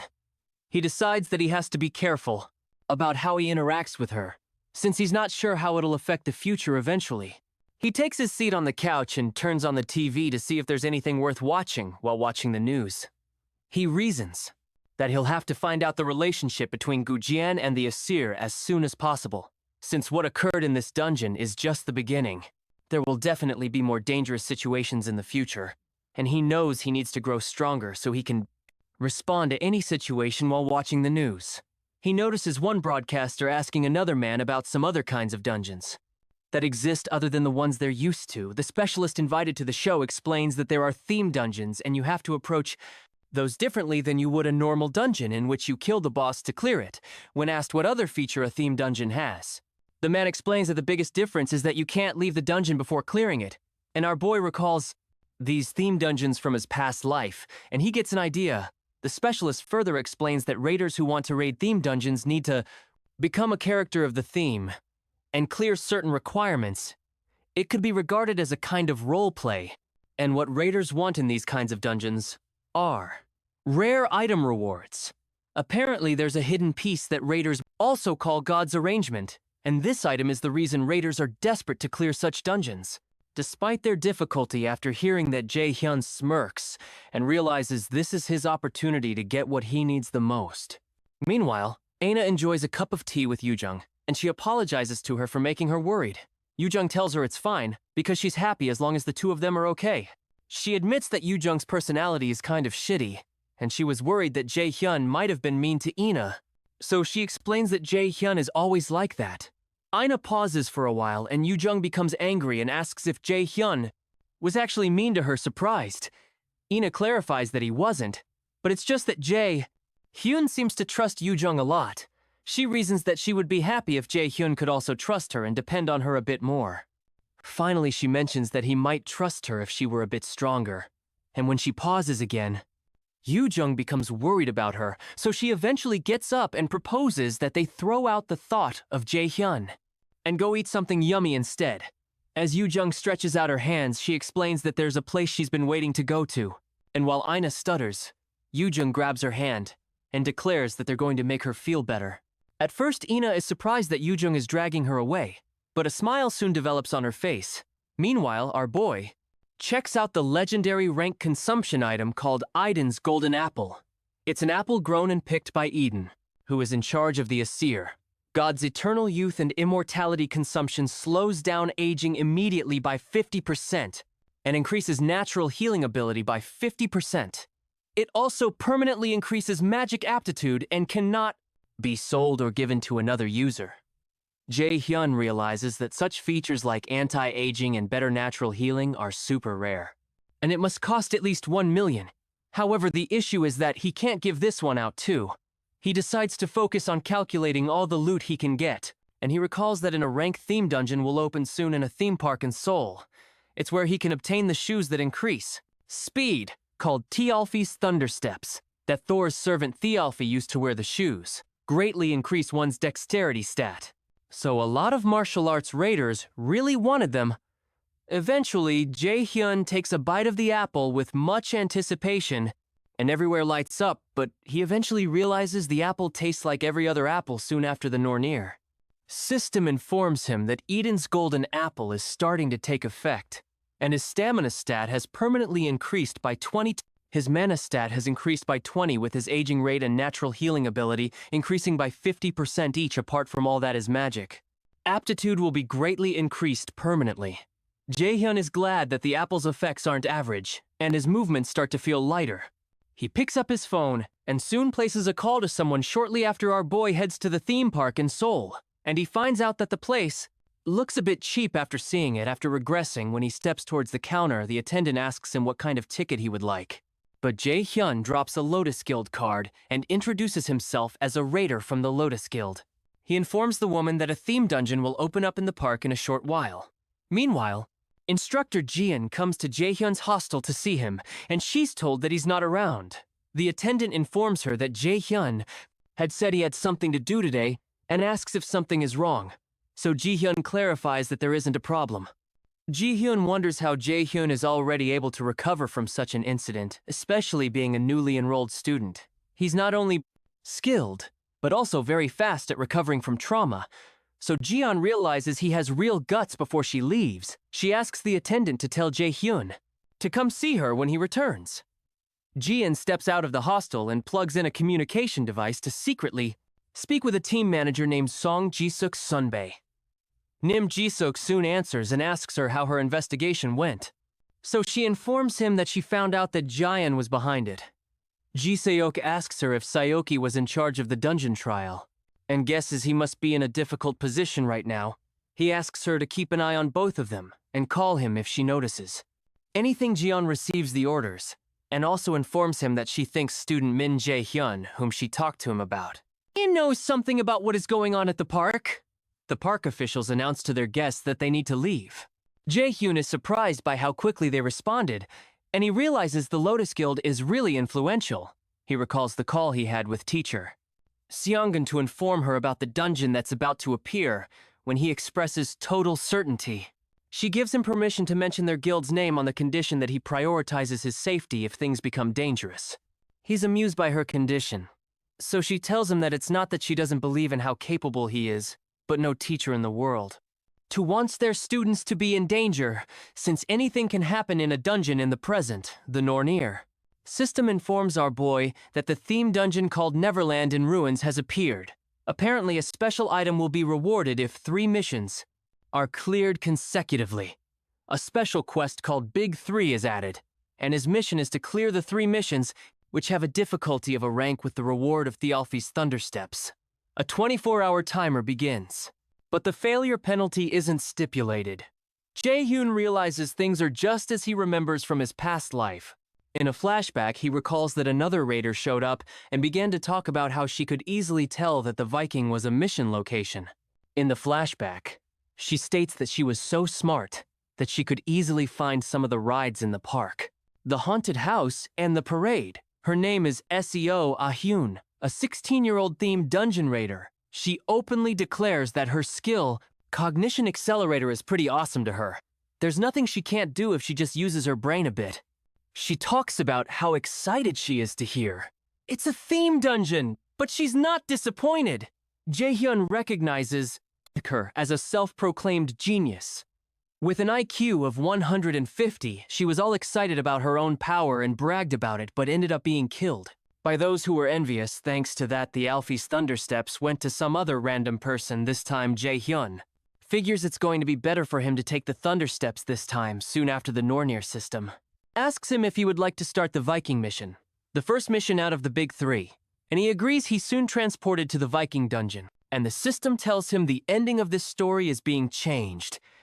Jae-hyun is transported away, and not long after, Seo Ah-hyun appears close to the place he disappeared shortly after. Our boy is completely synchronized with the character of the dungeon, and he's told that he's playing Thialfi, a warrior who survived the invasion of the Vikings. The first mission of the Big 3, called the Alfie's Grudge, is soon added. In the theme quest, the Alfie's Grudge, the god of Thunder Thor, envied Thialfi's quick feet and kidnapped Thialfi's younger sister Roskuffa as a hostage. In order to force Thialfi to work for him, our boy is to become Thialfi and save his younger sister Roskuffa. To resolve the grudge, the difficulty of the mission is a B rank, and the reward is an active skill called Commander's Shout. The failure conditions of the mission are Roskva's death and Thialfi's death, but the failure penalty for him is death. Thialfi, servant of the god of Thunder Thor and fastest in the 9 realms. He was originally a human, but he began to despise the Aesir because he lost his family to the Vikings, who worship the Aesir. Jae-hyun is surprised to learn that Thialfi hates the Aesir because this isn't the original story according to what is popularly known And Jaehyun wonders if this is another conflict between the Aesir and the Nornir. Suddenly, Jaehyun hears someone call out to him, using Thialfi's name, and the person asks him to wake up. When he gets up, he feels a sharp pain in his head but doesn't know where he is. When he looks around, he realizes he's in a ship he stole in order to find Roskva. And when he looks to his front, he recognizes the person who woke him up as Frederick. The person who came up with the plan to steal this ship. Frederick asks him if he's okay, and as he's about to reply, the ship collides with another ship, causing the entire ship to wobble before they know what's going on. A group of pirates enters their ship, and it looks like they're in trouble. Jaehyun doesn't know what's happening, but it's clear he's going to have to postpone finding Roskva for a bit. Jaehyun immediately tells Frederick he'll leave this to him, and he jumps into the next ship even while Frederick tries to stop him when our boy jumps and lands on the other ship. The men are startled, but one of them starts to make fun of him for jumping into the enemy's territory when he should be hiding. They begin to call him names and threaten to kill him immediately. But our boy doesn't say anything when he notices a girl tied to the middle of the ship. He recognizes that it's SEO, the same girl who had boasted about her abilities. So he wonders what she's doing here immediately. The Nornir system informs him that the lady tied up is Thialfi's younger sister, Roskva SEO. Hyun prides herself as the owner of a genius brain, and also a great raider to be. She considers herself an amazing person, but somehow she found herself locked up in this dungeon just 3 minutes before the emergency announcement at the park she had told her friends. She wanted to go to the bathroom now that she's stuck.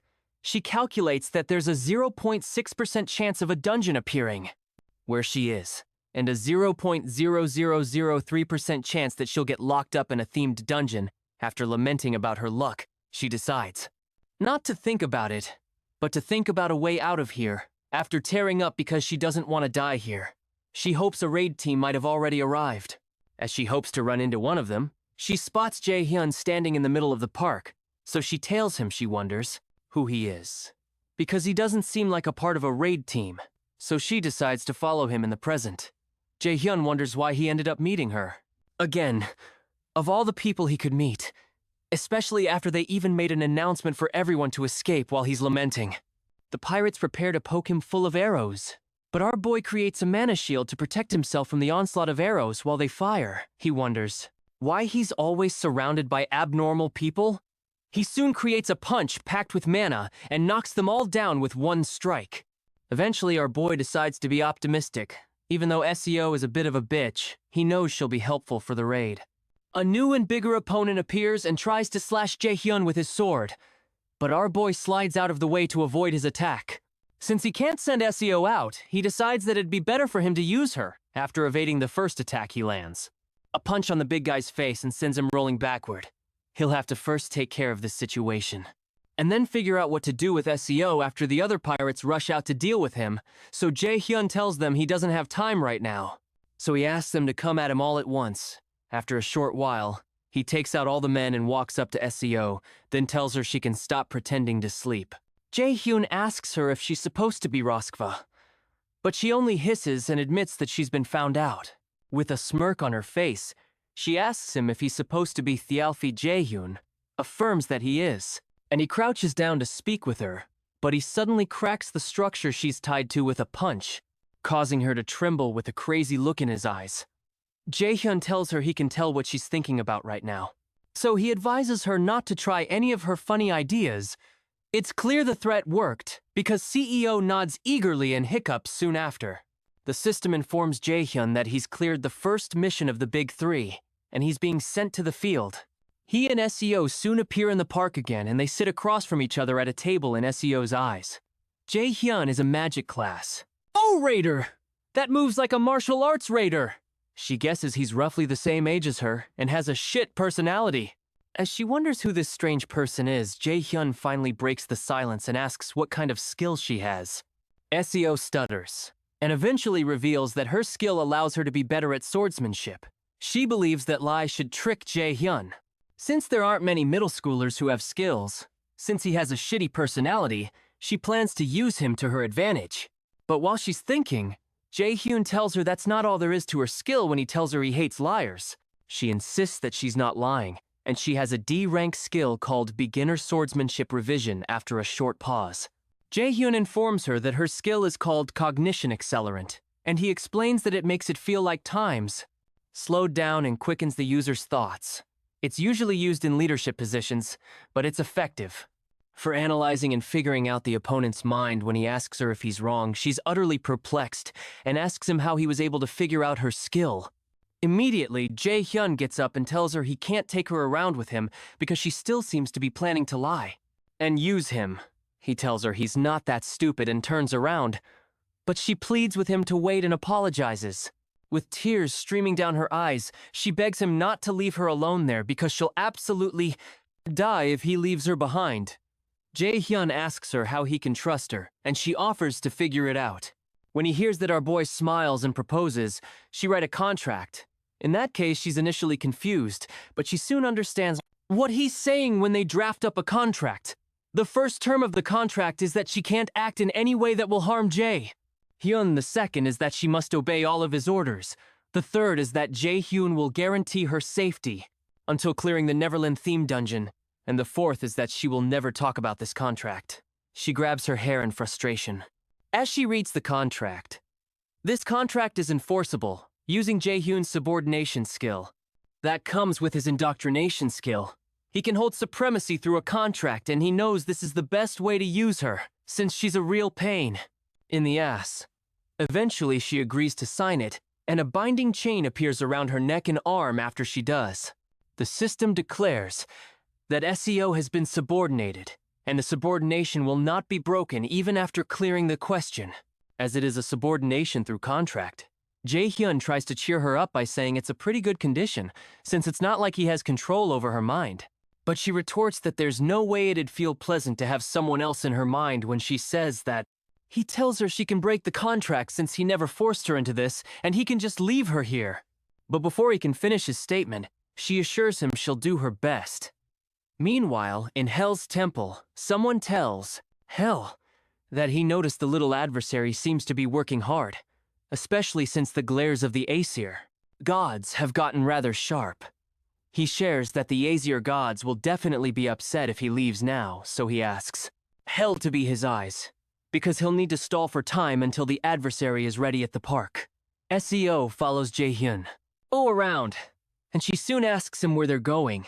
Now, he informs her that they're going to one of the rides called the Haunted House first, and she shrieks because she's afraid of rides. So Jae-hyun asks her if she's scared. However, she asks him if he really... I think she'd be scared of that, and asks what kind of middle schooler is afraid of something like that.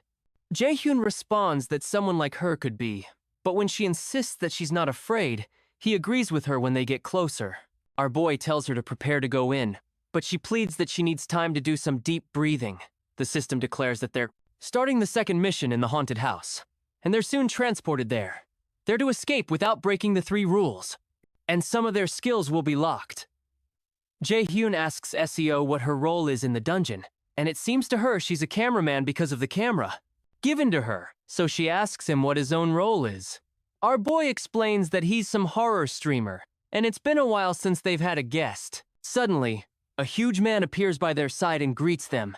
SEO looks like she's about to explode, but the man soon introduces himself as Alfred, a butler of this mansion, and he explains he's serving Countess Flandine. The butler explains that the Count instructed him to come greet them, and the Noreen system informs Jae-hyun that he's received the second mission in the second mission, called the Flandine mission. They've been invited by Countess Flandier, the owner of the Flandier mansion, but this place is creepy and holds a terrible secret. Their job is to use the camera to reveal the truths of this mansion and escape, and the difficulty of the mission is a rank, but it has a reward of an active skill called illusion. The mission will be a failure if they're unable to escape within the time limit and reveal the mansion's truths. And the penalty is death. Alfred soon invites them in because the Countess had emphasized to him that he must treat them to the best of his ability. Our boy looks slightly tense, but SEO is dripping with sweat. Alfred offers to guide them to the dining room first, since they must be tired from the journey.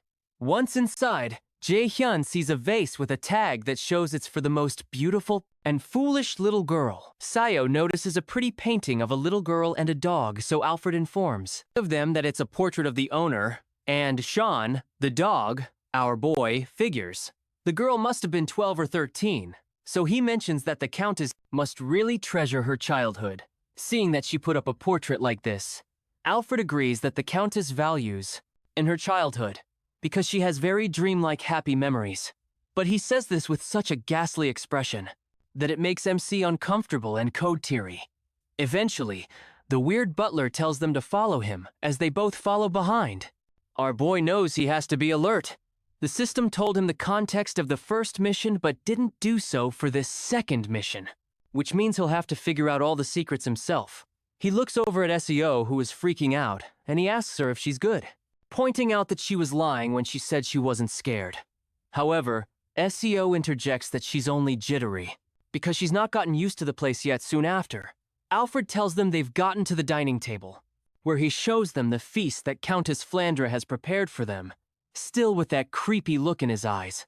He tells them to dig in and slowly disappears behind the door, as if waiting for them to eat poison off the plates. When Alfred leaves, the two of them pause for a while. Eventually, SEO mentions that it would definitely be a bad idea to eat the food, so Jae-hyun suggests that they explore since the butler isn't here yet. As he's about to move, SEO tells him to wait so they can get some information. Before they go, when he waits, she focuses her attention and activates her cognition accelerator skill. The skill makes her very aware of her surroundings, and after a short time, she informs Jae-hyun that she's discovered a few things about the mansion. Our boy is surprised by how fast she got information, so he asks her what it is. SEO states that she thinks the owner of this mansion is a kid that's about 12 years old. And when Jae-hyun asks her why she thinks so, she explains that the nearby chair in the lobby are proof of that.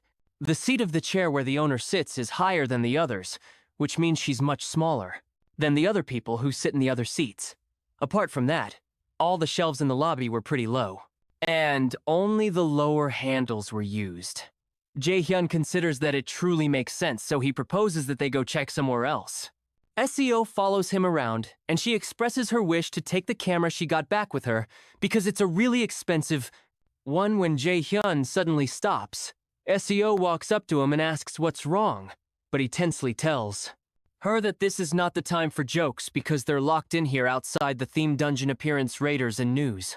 Reporters arrive 2 hours after the appearance, and a particular reporter mentions that an employee of the park had revealed that there is a raider from the Lotus Guild inside, and a middle school student SEO, Hyun. She also expresses their concern to find out whether the two kids will be able to make it out okay nearby a raider named Sun by name. Standing nearby curses when he realizes that their inability to get into the theme dungeon early enough will stop them from getting promoted soon. His pal Kyung-hoon, the same raider who had shown up after Jae-hyun and Ho-yeon dealt with the goblins, mentions that there was no way they could know that a theme dungeon would break out in the theme park. Sunbae-nim mentions that if the civilian council judgment of them falls, then Kyung-hoon may also be demoted too. Despite having been promoted with the goblin incident, and Sun before anyone else, Nam recognizes that his own promotion will be nullified. Kyung-hoon thanks him for the positive words in Sun. Before anyone else, Nam reiterates that they're going to be blamed for all this. He asks Kyung-hoon to check who the two people who are in the dungeon are, and Kyung-hoon is surprised to find out that it's Jae-hyun. He recalls that he heard that the boy enrolled in Mill's Academy, and he wonders if Lotus already scouted him. When Sun before anyone else, Nim notices his expression, he becomes worried and asks him if there are 2 people instead of 3. But Kyung-hoon assures him that he believes that this theme dungeon is going to be cleared inside the haunted house. SEO is petrified when she learns that they're locked in. She starts to tremble and asks Jae-hyun what will happen if they're trapped in here and never make it out. But he asks her to calm down because this is a dungeon, and there must be a way out. She has no choice but to agree with him due to her desperation. So she decides to look around a bit more for an escape when he's alone. Our boy considers that the owner of this mansion doesn't seem to like them. Secondly, there's no way he can't open such a flimsy door with the high stats he has right now. More so, SEO has escaped this place before on her own, before his regression. So it's assumable that the required stamina stat for successfully raiding this dungeon is low. It seems to him that there must be another variable involved. And while he's thinking, SEO tells him to come look at something. He asks her what's wrong, so she explains that something is wrong with the camera. He thinks she must be dramatic, but when he steps closer, he finds a corpse of the Alfred who had guided them here on the table. they're supposed to eat at. And he realizes the Alfred who guided them here was a fake. Immediately, the system notifies in them that they've reached 70% of Alfred's secret. The first mystery of the mansion when he realizes that the camera is showing them things they can't see. They realize this camera is a key to solving the mystery. Our boy realizes that if they assume that the Alfred they met is fake, then this screen is either showing them the present or the past. Since this is a dungeon, where they have to solve the mystery of the mansion, they wouldn't show them the future. So SEO concludes that it must be the past. She believes the camera is showing them the mansion's secret through the past. If that's the case, she realizes all this food definitely isn't made for eating. Jaehyun realizes that it was weird that he kept sensing a bit of mana, which means all of this is an illusion. Illusion is a type of magic that occasionally appears in dungeon traps. So our boy places a finger on the table and activates his absolute calculation skill.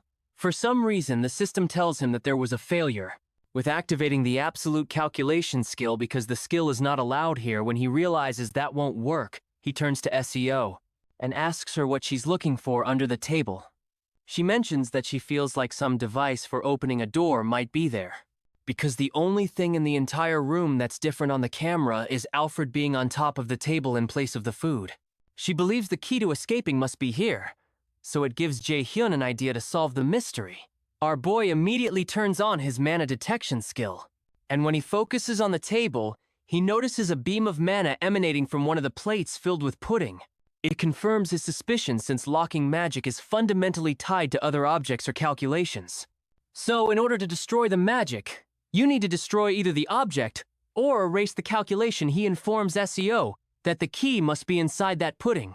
But for some reason, SEO is scared of going close to it because of the gory picture of the real Alfred's dead body. When Jaehyun taunts her by asking if she's scared, she screams at him that she's not, and proceeds to stick her hand into the pudding to find the key. After searching for a while, she finds a key, and the system informs them that they have succeeded in undoing the second secret of the mansion, the Seal of Magic Illusion, so they'll receive extra rewards once the dungeon is cleared. Meanwhile, the fake Alfred watches the two guests from a pearl in another room and becomes worried that the guests did not like the meal. He states that they can't be lacking on how they treat their guests, and he promises that butler, Alfred, he will never disappoint the Countess. Eventually, he walks out to go do something about it while laughing like a maniac inside the hall. Jaehyun and SEO make their way to a well-lit room. However, when SEO looks through the camera, she sees a lot of gloom, blood, and children's toys. They soon find a door through the camera, which Jaehyun figures is the guest bedroom. When Jaehyun proposes that they go in to see if there's anything strange, SEO jerks backwards because of the blood in the room. But Jaehyun reminds her that they have to find a way to get out of there or stay in the mansion forever.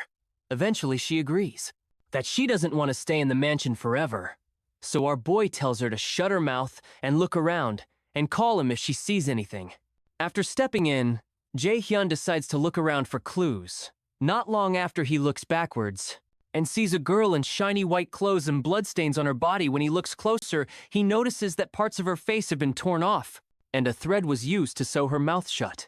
She soon points her finger at him, and the fake Alfred appears behind Jaehyun. But he's not aware.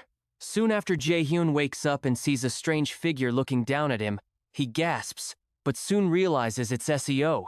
She asks him if he's okay, but he asks her to stop yelling because his head hurts.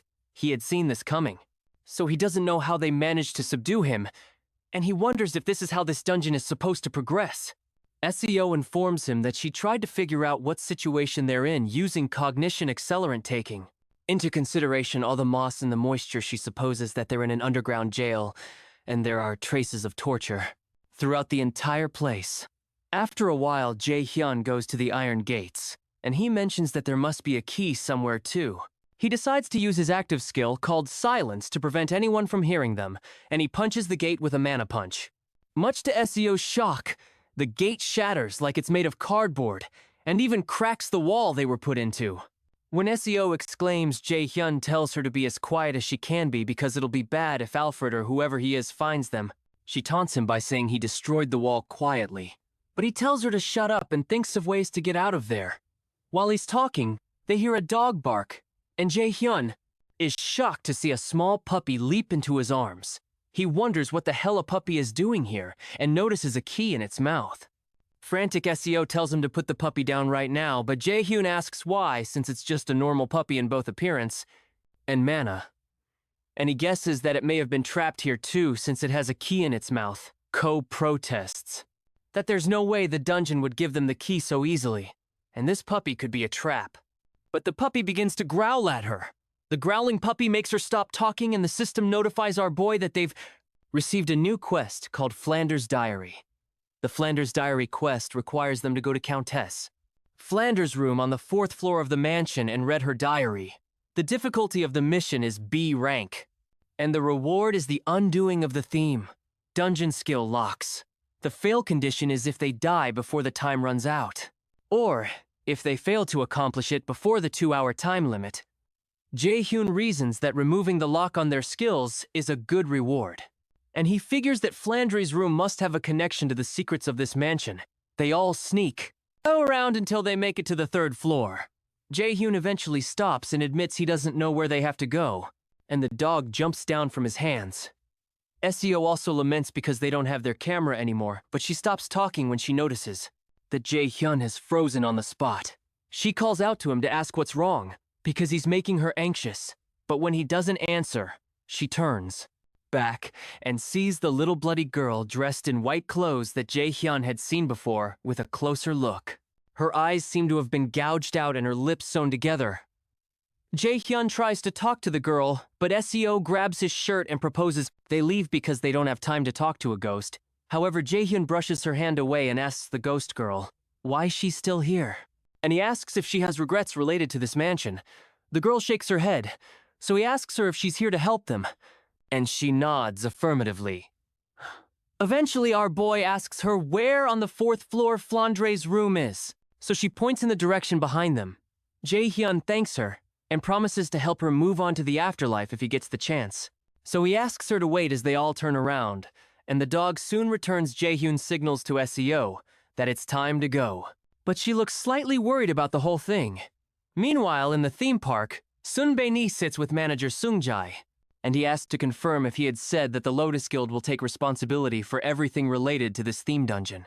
Sung-jae affirms that this is true, and says he can point the knives of the National Raider Association and the civilians toward the Lotus Guild. But in return, Guildmaster Yoo Seong-han has requested that they don't release any information about Min Jae-hyun. Sun Bae-nim hesitates for a while and finally admits that it's hard to understand why the Lotus Guild would go to such lengths just for a Mills Academy student. Sung-jae says he can't tell him the reasons, so Sun Bae-nim agrees to accept the offer. Since they won't lose anything by accepting, however, Sun Bae-nim asks him what will happen if he fails the dungeon raid. But Sung-jae assures him that the Lotus Guild wouldn't have done all this for him if he was someone who would fail at this kind of thing inside the dungeon. Jae-hyun takes out the last living armor with one strike, and SEO, who is standing nearby, is shocked because she had thought that living armors were C-rank monsters. Jae-hyun explains that this is the shortest route, and these monsters are nothing, they open the next door. So the system informs Jae-hyun that they're entering Flanders' room. Once inside the room, they notice it's super creepy. So SEO tries to go check the desk first as she moves forward. Jae-hyun stops her and mentions that it's obvious that there would be something on the desk, he proposes. They check places where you wouldn't expect to find hints, and after looking around for a while, Jae-hyun finds it. The system explains that he's found a diary in which Countess Flandra, the mansion owner, wrote every day. The first entry he finds is from May 7th of the year, 1474. Flandre mentions her skin is looking paler every day, and all of the doctor's attempts do not seem to be working. She wonders if she'll end up dying without ever getting to see the outside world. In another entry on May 10th of the same year, she talks about how she's excitedly waiting for her great-parents who had promised to buy her a doll she'd been wanting from the city. In another entry on May 12th, she writes how she got a letter stating that her parents died from an attack by thieves. The page is stained with her tears, and she wonders if they would still be alive if she hadn't asked for that doll. In another entry on May 15th, she writes that the funeral is over, and she became the owner of the mansion. Since she's the only one left of the Flandier bloodline, she explains that she's not happy at all because she's alone now, and forever in the month of July. Another entry for the 4th day is written, where Flandre explains that a girl was caught who had taken one of the flowers from her garden. Apparently the girl is about her age and looked somehow like her doll, so she took a liking to her. She says she's going to ask the girl to live with her in the mansion on July 20th. Flandra mentions that the girl said she has no name, so she named her Sally. They played every day in the mansion, and she expresses how happy she is to make a friend, and hopes this continues every day. In another entry on September 8th, Flandra mentions that Alfred left the house without a word. Apparently, Sally said he must have been in a hurry, and that he went to the next town over. But she mentions how anxious she is because she doesn't know why he left. In an entry for September 10th, she mentions that Alfred has returned, but he seems different apart from that. Sally seems to be hiding something from her, and it seems something must have happened in an entry for November 9th. Flandra mentions that she keeps hearing screams inside the mansion. Apparently, the kitchen lady Selena and her maid Michelle keep screaming, and it seems like their throats are going to tear. She wonders if she's dreaming, but it seems too real, and she's scared. The page is covered with blood. And in another part of the entry, Flandra writes that Sally and Alfred are knocking at her bedroom door, and she's certain that they want to kill her, but she doesn't know what to do. After reading it all, the system informs Jae-hyun that the restrictions on skill use are no longer in effect. Our boy realizes that Flandre had been murdered, and it was probably to the doing of the monster that had stolen the mansion. He realizes that the monster must have been a doppelganger monster. And when he turns to look at SEO, he realizes it's actually a doppelganger monster that has been following him around. Behind the monster are several other Alfreds that are also monsters. The system notifies our boy that he's discovered the first secret of Alfred's identity, and he's completed the subquest Flandre's diary. The system informs him that he has succeeded in finding out all the secrets of the mansion, and he's now to safely escape the mansion. Our boy turns to the monsters. With a little puppy by his side. As support, the monster releases deadly extensions from its body and goes in for the first attack. So Jae-hyun scoops up the puppy and jumps out of the way. Our boy tells the monster that it's finally showing its real self because he was growing impatient. Seeing it act so fake, the monster laughs for a bit and tells him he's pretty quick to catch on for a human. But Jae-hyun tells him it wasn't anything difficult because he's just smart apparently. Jae-hyun could see the monster for what it truly is because of his ability to see through illusions.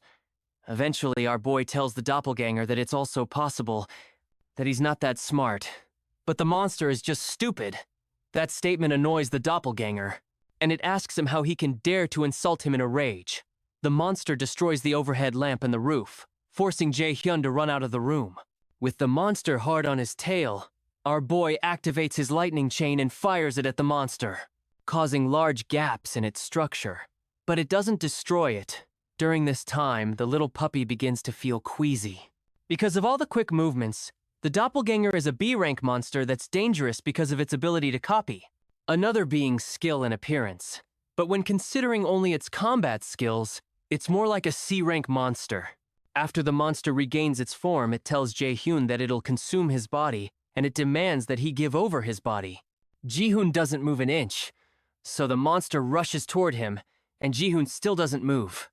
Even when the monster is inches away from him, when it comes closer, our boy surrounds it with another lightning chain, and asks how it feels to be played after being the one to play others for a long time. The heat of the lightning burns the monster, and it lets out a loud shriek as the monster melts into a puddle. It mentions that envy LED him to this because he also wants to be human. Eventually, the heat burns into the ground until the monster falls through. With the monster out of sight, Jae-hyun turns to the dog and tells it it's pretty good at barking and it's talented at being a dog, which probably means the dungeon transformed SEO into a dog. Eventually, our boy heads to the nearby door, but he soon notices the spirit of Flandre again. But this time she looks just like she looked in the painting. She has a smile on her face and waves at him, which makes Jae-hyun smile back at her as he opens the door. He tells her goodbye, and the system informs him that he has cleared the second mission. It also adds that he's cleared all hidden scenarios in the mission and will be given extra rewards. Jae-hyun and SEO are soon transported to the real world, and our boy checks out his rewards. One of the rewards is called Commander Shouting, which increases morale and allies to increase mana and stamina. The second is Illusion, which creates illusions for the enemies. Jae-hyun doesn't really like the Commander Shouting skill, because he won't use party member support skills often. But he likes the illusion skill, because he can use it to turn tables in a battlefield. When he turns to SEO, she tells him he should have said something, since he knew she was the puppy. And she mentions that she was super scared that something was going to happen to her Jae-yoon. I reminds her that she made it out alive in the end, but she protests that she's still upset. Our boy tells her to get up instead of whining, because they have to get to the next destination, which startles her because she was hoping they could take a break surprised. He asks her if she's tired, since she hasn't even done anything ever since they were in the underground cell. So she explains that she has mental fatigue. However, Jae-yoon agrees that he understands that, but he's sure it'll go away if she moves around. Using the subordination skill, he tells her to walk, and her legs suddenly start moving on their own as she begins to walk to the next mission. She screams aloud in frustration and tells Jae-hyun that she will never forgive him after walking for a while. SEO ends up short of breath, and she asks Jae-hyun if this place is a parade. Our boy takes a potion and confirms that it is, but he also warns that they need to keep an eye out because they don't know what's coming. Suddenly, a voice comes out through the speakers and welcomes everyone to Neverland. When they look in front of them, they see a crowd gathered around a stage, and the host introduces himself as Bruin. Bruin invites them all to his parade, and he approaches Jae-hyun and SEO to welcome them. He congratulates them for successfully completing the 2 missions. So Jae-hyun goes straight to the point by asking him what the last mission is going to be like. Bruin explains that the last mission is tag, and he points them to a gate that's not far away. Apparently, the both of them will have to run from the monsters that will come out of it and reach the final destination. Jae-hyun replies that he doesn't believe that's all there is to it, so Bruin compliments his cleverness. Eventually, Bruin explains that the game of tag spawns monsters, depending on the number of challengers and how strong they are. Jae-hyun realizes this is bad because if his skills are considered, there will be stronger monsters compared to those from earlier, and it's going to be hard to fight and protect SEO at the same time. When Bruin does an appraisal of their skills, he congratulates them because they're measured to be S-rank Bruin Marvels, because he hasn't had such high ranks before and mentions that he's impressed. But Jae-hyun protests that this doesn't make any sense. However, Bruin only wishes them luck and transforms into fire. The Nornir system informs Jae-hyun that he's received the quest called Last Festival, and he has to run away from Surtur the fire monster and get to the final destination, or defeat the monster. The theme quest Last Festival has a difficulty of S+ rank, and the reward is Thialfi's Thundersteps. The requirements that typify failure include being killed by Surtur, but they're told there are 3 enemies to defeat. Apparently, there's a hidden quest to both kill Surtur and get rid of the potential threat, which has an undecided reward, which could possibly be something called Unbelievable Performance. Jae-hyun is stunned that there are 3 of them, and he figures that something is wrong while they're watching. Another fire monster comes out of the gate that Bruin pointed to. Surtur is a being whose purpose was to engulf the whole world in flames, before even the first giant Emir was born. The sword of flames in his hand is said to be hot enough to burn the world to ashes in a matter of a few hours. Jae-hyun quickly starts to run, and he drags SEO with him as Surtur begins to set everything close by on fire and rain. Brimstones over the whole place. SEO, who is now crying, asks how they're supposed to run away from that monster, but our boy tells her he's thinking about it, and advises her to shut up and run. If she doesn't want to die, fire keeps raining down on the area they're in and begins to engulf the buildings. Meanwhile, another being in the form of a cat tells Hel that she thinks this is her fault. She wonders if she should help them, but Hel jokingly accuses her of being cruel, because she knows she has no intention to help them. Hel eventually asks her to leave them be, because she wants to see how Jae-hyun will survive this on the parade ground. Surtur keeps raining fire on the ground, and Jae-hyun keeps trying to escape. He realizes it's too dangerous to fight the monster directly, so he has to avoid fighting him head-on and find the goal. SEO soon informs him when she finds the destination, so our boy rushes there and tells her to hold on for a bit longer. Our boy activates his skill called Haste, which increases his speed, and he dashes toward the final destination. His plan is to distract the monster and use SEO to get to the goal. Meanwhile, Surtur asks which fool summoned him, and he rains down much more fire in a frenzy, which almost 2 players miss by the skin of their teeth. Jae-hyun curses, then tells SEO to keep her mind alert and listen to him. He tells her that they'll split up and keep running. So he tells her to run straight to the merry-go-round. SEO asks him if he's going to distract this thing, so he asks her if she wants him to use her as bait. Instead then, tells her to just run as she makes her way toward the final destination, Jae-hyun. Ends up face to face with Surtur and signals to him, calling him a bastard. The monster looks down at him, then blasts him with fire. But our boy quickly jumps out of the way. He jumps on the pinnacle of a nearby tower and asks Surtur how he's going to catch up when he's so slow. The monster begins to release fire from his mouth due to rage, so he smashes the building Jae-hyun is standing on with one strike. But Jae-hyun jumps out of the way again. Meanwhile, SEO almost reaches the destination, but before she can get there, Surtur sends down fire to destroy the destination she's forced to stop, confused as to what the heck is going on. And Jae-hyun wonders the same thing soon enough. The system announces that the goal has been destroyed. So, the quest's clear condition, other than the hidden quest, has been changed to impossible at that point.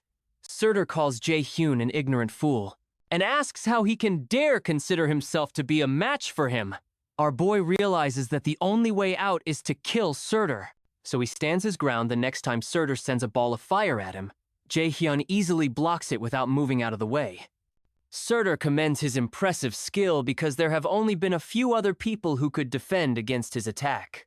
Eventually, the monster reaches in for his sword and swings it toward Jae-hyun to see if he can block this too. Regardless, our boy doesn't move out of the way and prepares. To block it nearby, CEO realizes they might really end up dying at this rate, so she decides to use her cognition. Accelerant skill to find something she can do to help, while Jae-hyun is defending himself against the onslaught of fire. SEO calls out to him and informs him that she has found a way to beat the giant. Jae-hyun leaves the battlefield to go meet SEO. So Surtur asks him how he dares to run away from him when our boy runs far away into one of the standing buildings. To speak with SEO, she explains they can use the water tank.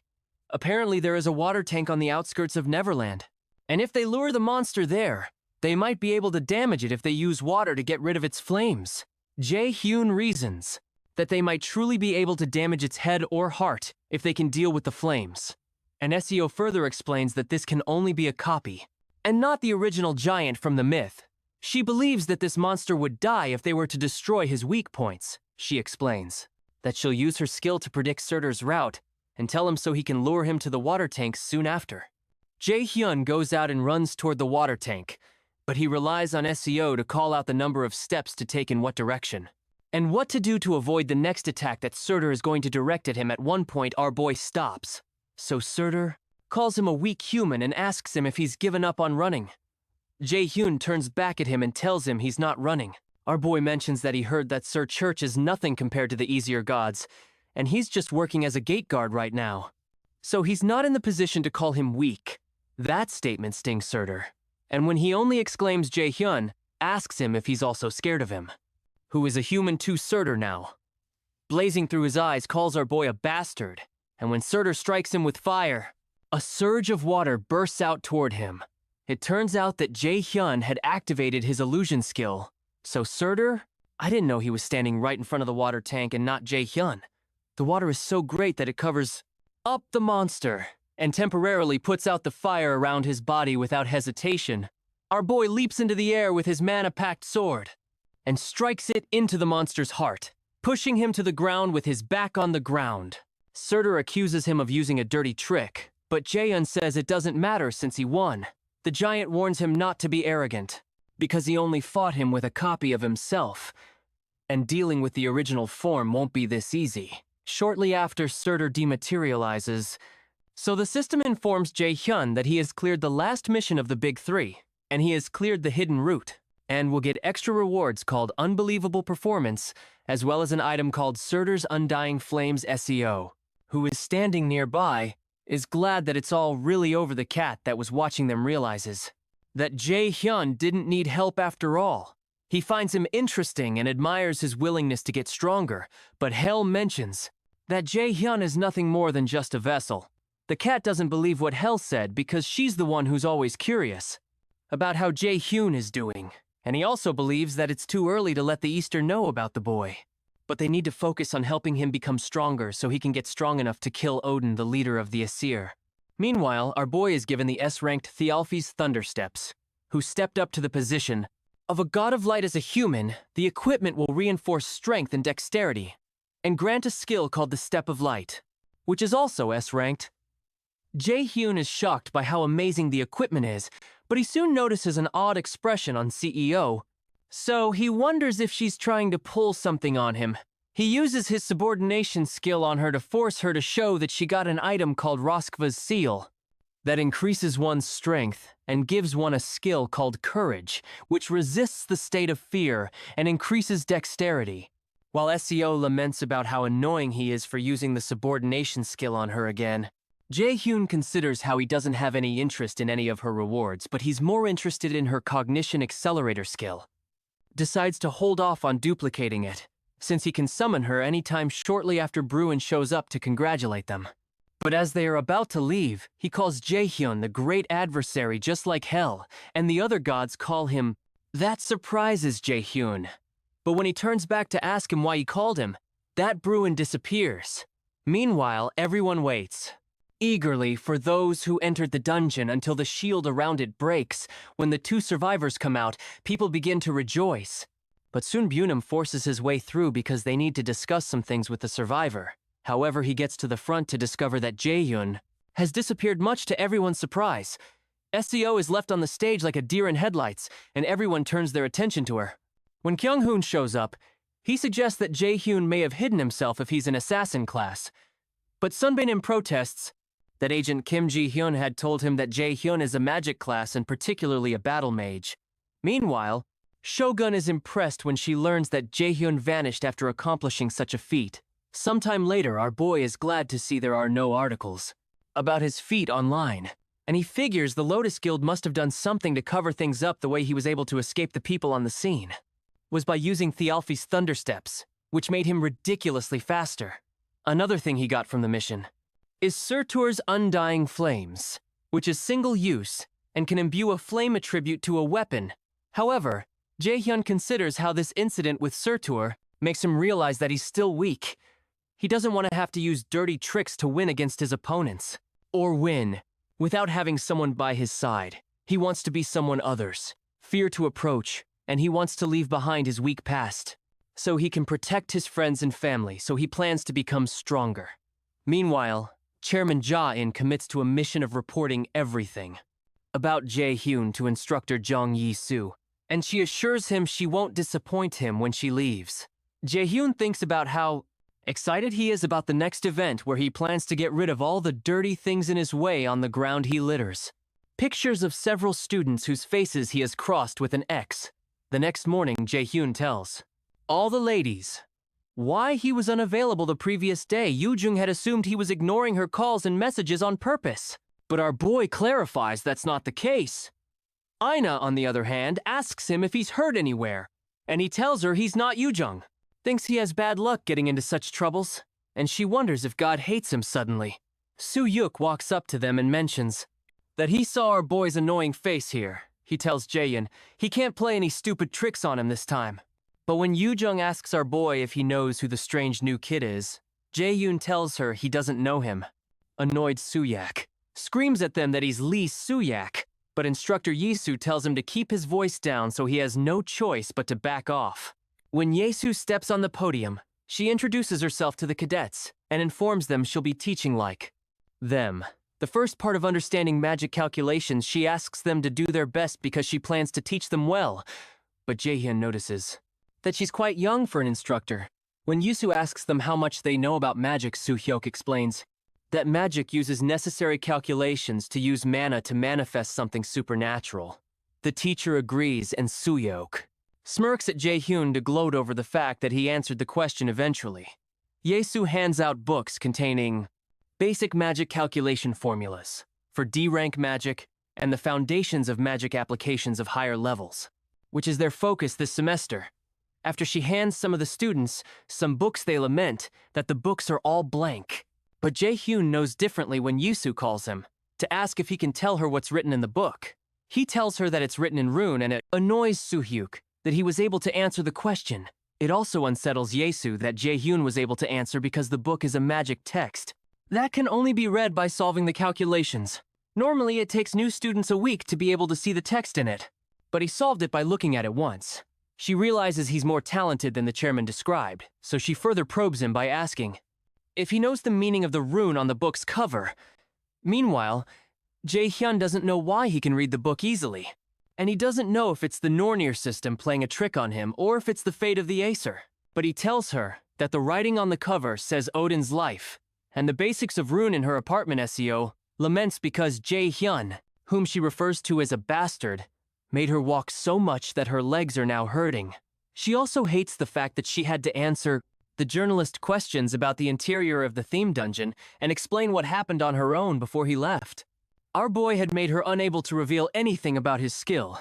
Using his subordination skill, even recalling the experience makes SEO burn with rage, and she wonders when he's going to undo this subordination. Eventually, she recalls she can go find him, and it gives her an evil idea sometime later. Our boy reads the book instructor Yishu gave him, and he finds it more interesting than he expected.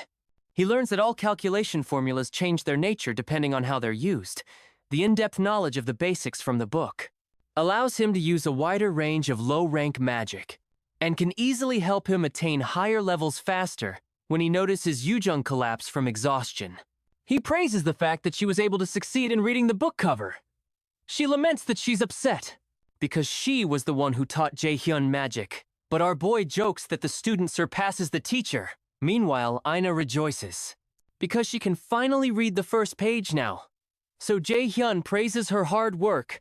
His compliments make her blush, so she covers her face with the book. Jae-hyun notices that Ina has been treating him differently, and he wonders if it's because he drew a boundary. The day they came out of the dungeon outside the library, Odin's crow watches the students and soon travels back to report the situation to Odin. Sometime later, Jae-sang organizes a naming competition for his potion shop and offers to give a box of best quality potions to the winner. Ho-yeon, Ina, Yujung, Jae-sang, and Jae-hyun are seated at the table, and they soon realize it's harder than they expected. Ina mentions that it may be because there are barely any potion shops, and Yujung wonders what will happen if the shop doesn't get any business. Jason explains that survival is the most important thing to a raider, so there's no way a potion business would fail. He reminds them of their experience when they tried the potions, and declares that this is revolutionary a few days earlier. Our boy considers how a raider would do anything to get stronger, although to get stronger money is more important than effort as someone who has regressed to the past. Hyun realizes he has many opportunities in business and investments because of his knowledge of the future and the present. He plans to get Jae-sang on his side, since he knows he will be responsible for half of the potion businesses in the entire world, in the future. Suddenly, SEO barges into the room where they're having their meeting, and she chides Jae-hyun for not keeping his promise. He wonders how she found him, but he soon recalls that the system told him that the user and the subordinate can locate each other, and this effect cannot be cancelled. Yujung asks Jae-hyun why he'd blackmail a kid like that, but Jae-hyun only asks SEO to take a seat so he can borrow her brain a few minutes later. SEO suggests the name Heavenly Demon Potion, but our boy forcefully makes her shut up using subordination because he thinks her idea is trashy. Others also suggest names, but Jae-hyun doesn't like them, and he believes even the monsters in the dungeons would have better ideas eventually. Yujung gets angry because Jae-hyun isn't asking her for some ideas. He's not asking her because he believes her ideas. He will also be terrible, but he decides to consider her.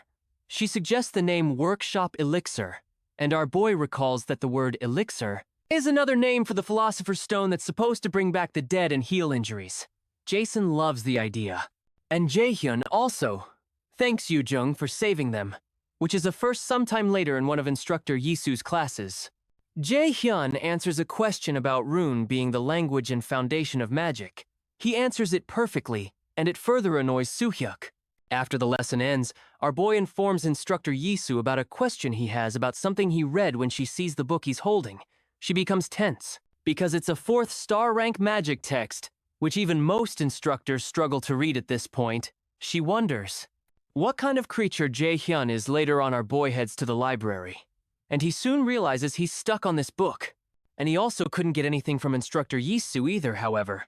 He doesn't realize that the librarian who's sitting nearby is taking notes about him and the fact that he's reading a 4-star rank magic text after leaving the library.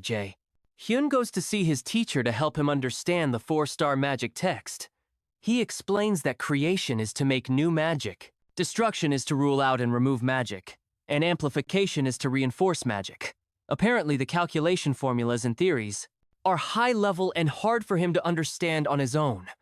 Up until now, he depended on Odin's eye to understand the texts, but now he needs to understand at a deeper level when he's done explaining. Seon tells him that she can't tell him for certain either.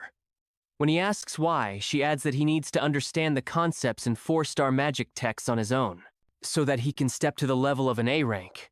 Later, when she notices he's still confused, she decides to at least tell him a discipline to help him learn amplification. She manifests a cloth in her hand and hands it to him, and Jae-hyun is pleased that this will help him grow stronger. Sometime later, our boy returns to the AR battle system room and battles with the monsters. With the sash that his teacher gave him tied around his wrist, he looks pretty exhausted, and he soon activates his magic arrow skill and blasts it at the monsters. But they easily slash the arrows with their swords. Shogun had told him to repeatedly use one magic skill while having this item she gave him. Equipped, the item is called Glipnir, a rank B item. It's a string that's sealed Fenrir and an imitation item that was modeled after Glipnir that temporarily decreases all stats by 50% when tied around a user. His teacher told him to focus on just one skill and analyze that magic skill's formulas again and again. When Jae-hyun asks her what this has to do with learning amplification, she tells him that's up to him to find out. In the present time, Jae-hyun notices his entire body feels heavy and slow because of his decreased stats, and it's worse than he imagined some days later. Yoo-jung notices the dark circles around our boy's eyes, and she asks him if he's okay when he tells her he thinks he's fine. She informs him that she can detect him from 100 meters away because of the smell from his pain relief patch, and informs him that he's been living in the AR test room for a week now. Aina looks worried about Jae-hyun, and Yoo-jung adds that it's not good for him to overwork himself. He thanks Yoo-jung for her care, but reminds them that there's a quiz in 2 days and he heard they're not done decoding the book, and may have to take extra classes if they fail the quiz. Upon hearing that the girls rush off to study, eventually, our boy returns to the AR battle system room for another session, and he perfectly clears test level 41, the Nornir. System informs him that his understanding of the formula has greatly increased, and his magic arrow's efficiency has increased greatly, causing the magic arrow skill to increase to level 2 because of this. Jae-hyun understands that amplification in the 4-star magic text means to level up a skill by increasing one's proficiency with that skill. And understanding the magic's formula, Ji-hoon realizes he's around the highest level of a B-rank raider, or the beginner level of an A-rank raider. Just like Seongan had said, he remembers that they had initially approached each other to use each other. But now it really feels like a student-teacher relationship. Meanwhile, instructor Seok-ji goes to see the chairman. The chairman doesn't look very excited to see him, and Seok-ji realizes that he has to recover his reputation, which has hit rock bottom because of the mock dungeon incident. He informs the chairman that the guild experience event preparations are complete, and the chairman asks him if there are no faults with the thing. When Seok-ji confirms there are no issues, the chairman smirks in his evil manner, and it's clear that he has some terrible plans. Outside, Jae-hyun moves into the woods, and he asks a mysterious person if they're going to come here, or if he needs to come to them soon. After a bright light appears and a strange figure that looks like one of Odin's crows jumps down toward our boy, but he moves out of the way. When the being is close enough, our boy lands a kick that sends it rolling into a nearby tree. Jae-hyun tells the being that it must have missed the news that its colleague went through hell the last time he tried to kill him. Suddenly, our boy notices some other creatures trying to ambush him from above, and it's clear that Chairman Jae-in is on the move for these creatures to have the boldness to come at him. Inside the academy grounds, Jae-hyun surrounds himself with magic arrows and tells them that they messed with the wrong person, then fires them at the bird-like creatures, knocking them backward. However, he soon sees something that makes him cringe. One of those beings turns out to be his father, Min Seong-ho, who tells him it's been a long time since they've seen each other. Jae-hyun burns with deep rage and fires several lightning chains at his father, who dodges his attack easily. After evading his attacks, his father places his hand on his sword and sends a sword slash toward him, Jae-yoon. gets cut on his side because he can't escape the slash quickly enough, especially because he didn't even see his father. Draw his sword at all the slash Songo sent, created such a deep gash in the ground that it would have cut Jaehyun in half if he didn't move out of the way. After a moment of silence, Songo tells our boy he was looking forward to seeing him after such a long time, but his personality seems to have gotten much more aggressive. However, Jaehyun tells him to stop calling him son because he never thought of him as his father surprised. Seong-ho mentions that our boy must be in his rebellious phase, but Jaehyun tells him to cut the bullshit and state why he's here for a moment. Seong-ho looks at Jaehyun and recognizes that he possesses the power of the prophecy, but he believes there must be a limit to how strong he can become. Eventually, he asks Jaehyun if the resistance against the Acer got in touch with him, and when Jaehyun looks shocked, Seong-ho gets his answer. He sends sword slashes to cut down Jaehyun, but our boy manages to create a barrier to protect himself regardless. The strength of the slashes breaks the barrier and burns up some of his clothing, so Jaehyun wonders if this is really the power of an A-rank raider. His father tells him he's gotten stronger, but Jaehyun still can't wrap his head around how he knows about the Acer, and he wonders what he's been hiding. Eventually, he asks Seong-ho if he intends to kill him, and he tells him he doesn't plan to. However, Seong-ho considers that the great adversary's growth is unbelievably fast, and at this rate, he will become a great obstacle not far in the future to his plans. And, to the Acer, he decides to use divine power to stunt the great adversary's growth, so he tells Jaehyun he'll take his limbs. Seong-ho amplifies the power of his slash and directs a huge strike toward him. Jaehyun hopelessly stands there as the immense power moves toward him. This is the most important day for all new students in the magic class. At Mills Academy, all these nervous students have to take a test to determine their mana sensitivity using a specially designed device. It's called the mana room, and it's divided into levels. Inside, the density of mana varies on each level, with the first